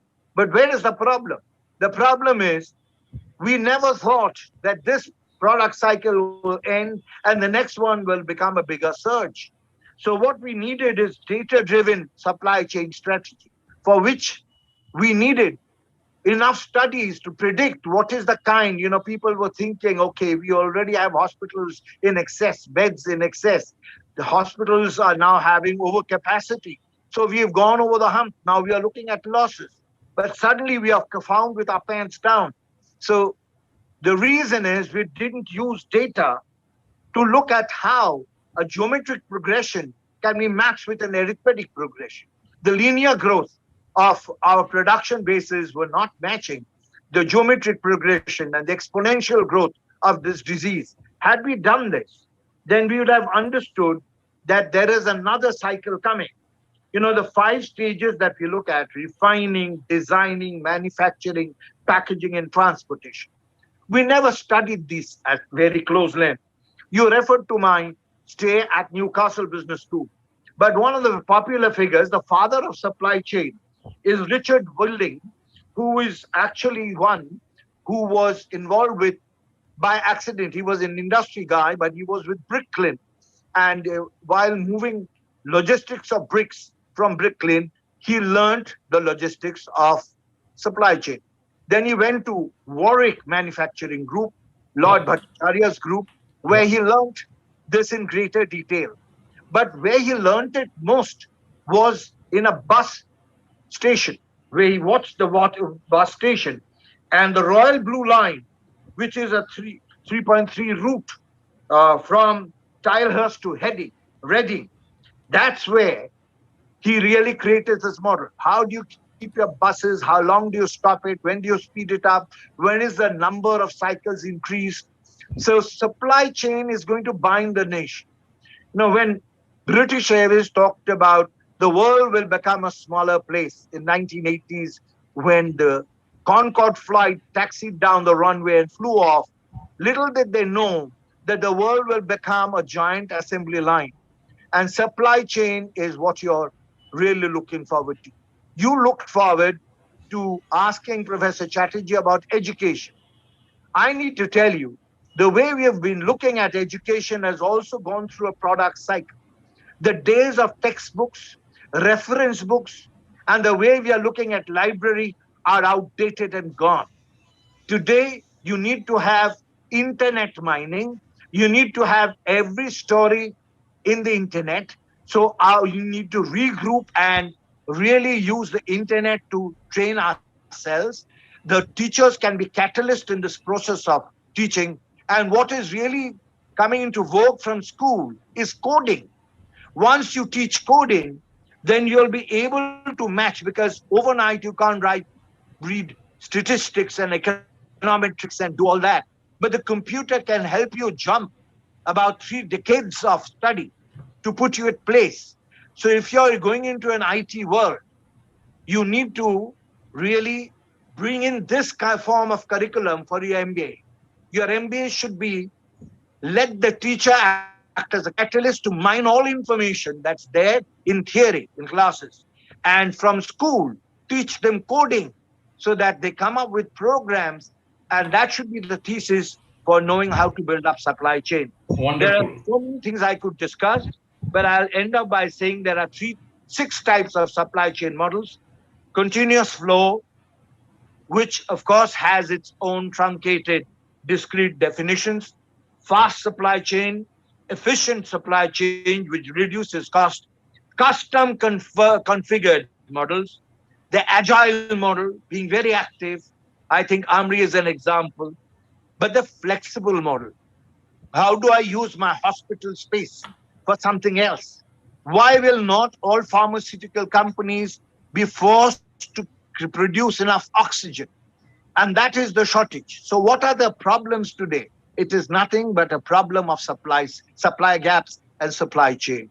I thank you for this opportunity to allow me to speak. I wish I could continue longer. Thank you, Suman. Thank you. It was a wonderful, wonderful exposure which you have given to everyone. And we are waiting for Vishwanath Bhattacharya. He is the president of HOSMI to join. Before he joins, I will throw up the discussion to the panel so that you may ask questions to either of these three eminent leaders who are sitting here. Mr. Rupak Bodua from healthcare industry, you heard his story. Then Professor Madhumita Chatterjee from education sector, where bulk of his students come from the rural areas. And you heard Professor Suman Mukherjee. We thought he's an economist, but I find he's more of a supply chain expert. Yeah. So you spoke about 5 or 6 types of supply chains. Now the guys who are sitting here, all the pundits who are there, I think you should have come. We should have requested you to give a talk on the supply chain modeling or something. We had some beautiful presentations today from all over the world. Yeah, thank you very much. Okay. Sir, can I have unfair privilege? Yeah, you fair privilege. You can go ahead. No. As usual, beautiful presentations by all the panelists. And I had a small question to Professor Suman Mukherjee, and that is regarding the gist that he talked about, the 6 models at the end. And he's talking about the flexible model as being the best. So somewhere along the line, we are talking about education and we are talking about supply chains, kind of bring it together and bring more flexibility into the education system, because we are teaching the same content, sir. The content is not changing. So if this pattern needs to succeed, do we need more open-ended content? That is my question, sir. Yeah, I think you've hit the nail on the head. In United States now, liberal education, even in India, liberal arts is becoming a very popular thing because what it needs is openness of mind. Let me solve your problem by saying, how many IIT engineers have actually stuck to their profession? Many of them, and I'm sure Professor Sengupta is himself one, have gone to XLRI and picked up an MBA degree to make himself a marketing head. So that's flexibility, because you go in terms of using your IQ, your wideness of knowledge, your precision, and all the kind of knowledge you picked up in your class to use it to full focus. What I'm trying to suggest is that entire knowledge, and many of them you don't need. You don't need everything in the cloud. But if you know how to use the internet and the cloud, and if you can search, and if you can explore, then you get the kind of flexibility to get to understand what you need to do. For example, we teach in business schools values, human values and business ethics. Why is it important? Because without values, you will not have a Tata. And without Tatas, you will not have good share prices. And without that, you will have no equity and therefore no share capital. So it's a very long way, but it's still very important for you to know that business does not mean being unethical. Today, your people are profiteering on oxygen. You're trading money for life. Can you imagine where we went wrong? So flexible model is I create capacity, but the capacity is not physical, it's mental. Today, if I have a large space, tomorrow I may use that space for production. So the flexible model is predict the product cycle, use data-driven analysis, change according to the situation, and try to gain operational excellence and organizational success. Yes, education needs a full overhaul, not just blending foreign education, but also having blending of thoughts. Like I mean, I'm not a supply chain expert, but I've been doing a lot of reading how to reduce costs in economic basis, which is how to reduce costs, which is an economic problem. And if you know that most of it comes from supply, then it's earlier in the 70s, 80s decade, it was labor. But today it is supply chain. That's where your effectiveness will come. So you need to look at your problem. I want to reduce costs. I want to be efficient. Now, what do I need to do to retain my efficiency? You got my answer. Thank you very much. Momita, if I can add a little bit. If you noticed, I mentioned that though the subjects may remain same, but the nuances have to change today. I talked about today the industry is going to look at it very differently. Your supply chain probably has to be shorter and more regional focus. So the teaching process itself has to change. And NEP is talking about liberal education, and more like B schools like us, we have already introduced a bit of it. But then the implementation in India, we know, is going to take a long time, the whole NEP process. But as Professor said, opening up their mind, and that technology has to be brought in now in every field, and they have to learn to accept that. See, it's my generation who saw computers in class 7 probably, and today we had to become savvy to exist in this world. So our students have to become technologically savvy if they have to run businesses and earn profit with a badge of honor, not Absolutely. profiteering. Absolutely. Absolutely. You see, this entire MBA program will go through, we have done a lot of study on this in our university. This entire MBA program will go through a sea change. This 2 years MBA will not exist, because you are putting the child, I'm talking pre-COVID, you are putting a child within the 4 walls for 2 long years. You see, you just teach them the fundamentals of MBA and put that guy into the industry. Let him go and learn. Yeah, okay.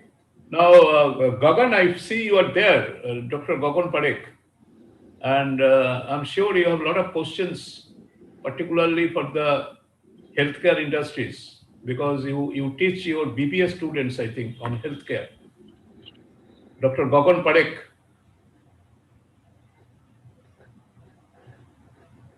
Professor Gagan Parekh, are you there? I'm seeing you anyway.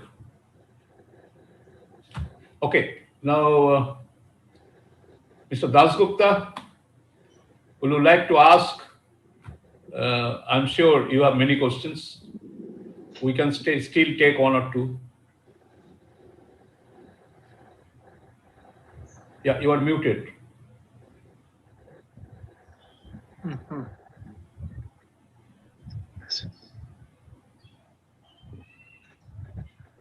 Can I ask something to Suman Mukherjee? Suman? I knew it's coming. I'm going to ask you very simple question. I couldn't hear you fully, but I heard you quite a lot, Suman. And as Dr. Sengupta says, you're becoming a specialist on supply chain, huh? That's very good, Suman. Now, Suman, look at the present crisis, Look at the present crisis, that oxygen not there, flow meters are not there. What is this nonsense going on? That means nobody has done that calculation. If you need oxygen, you have to have flow meter. So what is happening? You see, people are simply, no, Suman, no, I have not finished. I have not finished. Suman, please come. Suman, where are you? Yeah, look. Look, Suman, my question is, I feel today, and I agree with you, it's a very, very difficult day for supply chain management professionals, because they have to play a very important role now. Because I find what is happening in the country, the people who can bring about change are the people in supply chain management, inventory control management. They are the people who are needed more. Yeah. But they should be in the forefront and needed more. That is what I feel should be done. Situation is in Bengali Bhayabhav situation. It's absolutely, it's frightening situation. And people, what I feel bad, Suman, I was talking to an IFS officer related to me, and he was quite right. He said, Mr. Dasgupta, when we went for IFS, we used to feel proud of India, that India is doing so much, India can supply to the others. India is not dependent on any other country. We are so good. We are powerful. We should be a member, part of the G7, etc., etc. We can beat China. I used to also say India is, but look what has happened now. Where is our prestige? We are now asking other countries to supply us. This is terrible. And I feel so much ashamed as an Indian that we were, before this, we were saying, oh, we make, Poonawalla makes so much of vaccine that we can supply to you. I used to tell my friends in England. And now the opposite has happened. Even Imran Khan is offering something to us. Can you imagine? What a shameful time we are having, Suman. And, you're dreadful, you think, you feel ashamed as an Indian. What we used to do maybe 50 years ago, we are doing it now again. Again, we are doing it. What has happened to these last 50 years? It's terrible, Suman.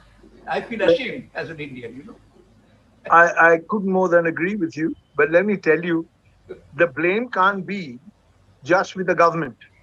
It is for people like us who didn't put our thoughts in writing and warn the government that you do not have enough vaccines for you to export and, gain brownie point. I told you, if you look at the supply chain SCM 5 stages. The first is planning. We failed in our planning.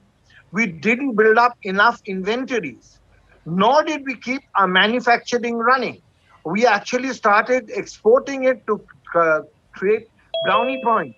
The second is we stopped manufacturing because we thought there's going to be a period of lull. What made it ridiculous? The most important people, doctors, frontline workers, health workers, and presiding officers were given the dose in 4 weeks. Then they made it 6 weeks.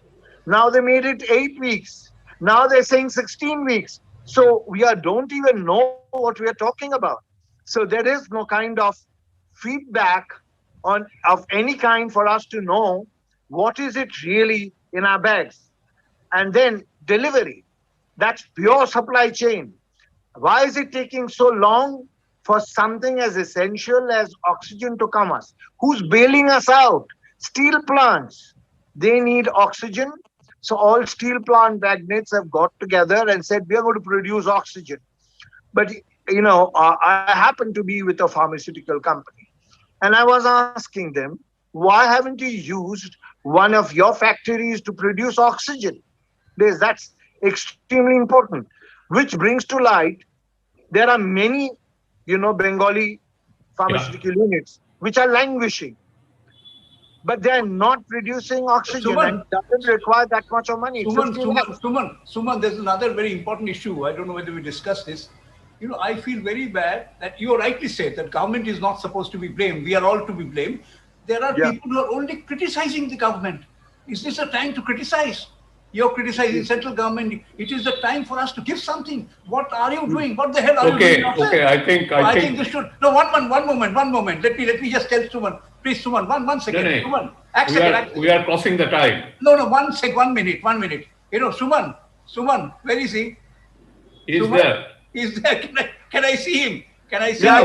We are all able to see him. No, Suman, the tragedy is that instead of criticizing, this is for our time to give. We have taken enough. And all of us now should give something. So do not criticize. Give something. We are experts on supply chain management. Let us give something to the government. Even this global summit that we are having, I think I'm going to talk about it tomorrow, is a takeaway. What is the takeaway? Yeah. And the takeaway should be given to the people who are implementing this. Then we are doing some service to the nation instead of criticizing them. Yeah, absolutely. Couldn't more than agree with you. Yeah, I think we should do that. We should have to break our differences and work as a team. As a team. Okay, Professor Dasgupta, can I now say something? I finished. Okay, you're finished. You see, the discussion is not whether to blame the government and not blame to the government, because that is something we see every day in the TV. Yeah. Discussion here is technology, forecasting. No, I know. If you have heard Professor Manas Chatterjee in the morning, and I wish Suman and Rupak Borua would have been present, he showed so nicely how they are using mathematical models to actually understand what is happening in the COVID. Yes. How many deaths are going to happen tomorrow? How many vaccines you need day after tomorrow, mathematically. And let me tell you, in IIT Kharagpur, we did that, but it did not progress much. In this room, we should discuss only technology, management approaches, and not blaming the government. That's not our cup of tea. How I'm very sorry to say. No, forecasting, once again, forecasting methods have undergone a sea change. Yes. We teach this in various places. I teach this in various places. Yes. The forecasting methods which were good in earlier days are no good today, because forecast every day is changing. Yeah. Okay, and there are many new excellent forecasting techniques have come. One of that is called scenario building exercise. This is not a classroom, otherwise I would have told you what industries are doing. Problem is, are we using those? Are our institutions, are our IITs, are our IIMs doing enough study on that, which Professor Manas Chatterjee showed today? It was an excellent presentation he showed, and he said we can exactly say what is going to happen. That's our domain of discussion. Our domain of discussion is not to blame or not to blame. I'm very sorry to say that. We are not going to blame anybody. Yeah. So I think we will close here. We had a wonderful discussion from the stalwarts in this field. We heard healthcare industries, Rupak Borua. We heard education from Professor Madhumita Chatterjee. We heard Suman, who spoke on economy, as well as he spoke so well on the supply chain. So therefore, thank you very much. We have missed Rupak Borua. He couldn't come, but it was wonderful, wonderful panel discussion. I expected more questions, but anyway, because it's too long a day, probably people have lost their energy. So with this, I take the opportunity to thank you for conducting this session. It's okay. Yeah. Now, yeah. So therefore, we will close this session. Thank you. And thank all of you, the panelists. Thank you so much. And we'll meet again tomorrow. We have certain wonderful program tomorrow. One is the Young Supply Chain Innovators Competition, which we are going to have tomorrow. And Dr. Kunal Kanti Ghosh is there. I'm sorry, there is a young researcher who was wanting to ask a question. Shaptorshi, I stopped him. Shaptorshi, are you there? He raised his hand. Yeah, he's there. Shaptorshi, to whom you are asking this question? You unmute yourself. He is one of our research scholar in the management school. So Sir, I really wanted to ask this particular question to Shumon sir. Shumon sir, okay, go ahead. Sir, recently, sir, there has been a shortage of semiconductor chips. So recently there has been a shortage of semiconductor chips across the world. Now, this is one of the biggest challenges. Now, here, which particular supply chain model applies over here, and how this particular challenge can be mitigated? Sir, did you got my question? Yeah, you're talking about a shortage. It does not matter whether it's semi. You know, basically it's a question of forecasting, as Professor Sengupta said. And the scenario is changing fast, because you have to realize IT uses and IT and IoT of things is growing in the fastest way possible. Even rural India is getting that. So anything related to electronics, IT, semiconductors will be in short supply. Question is, did we have forecasting models warning us about this? Therefore, if you're forming this management school, please take up different products which are now coming in. For instance, I'll give you an example. The popularity of electric cars. Yes, what are the chances of decay of the existing cars?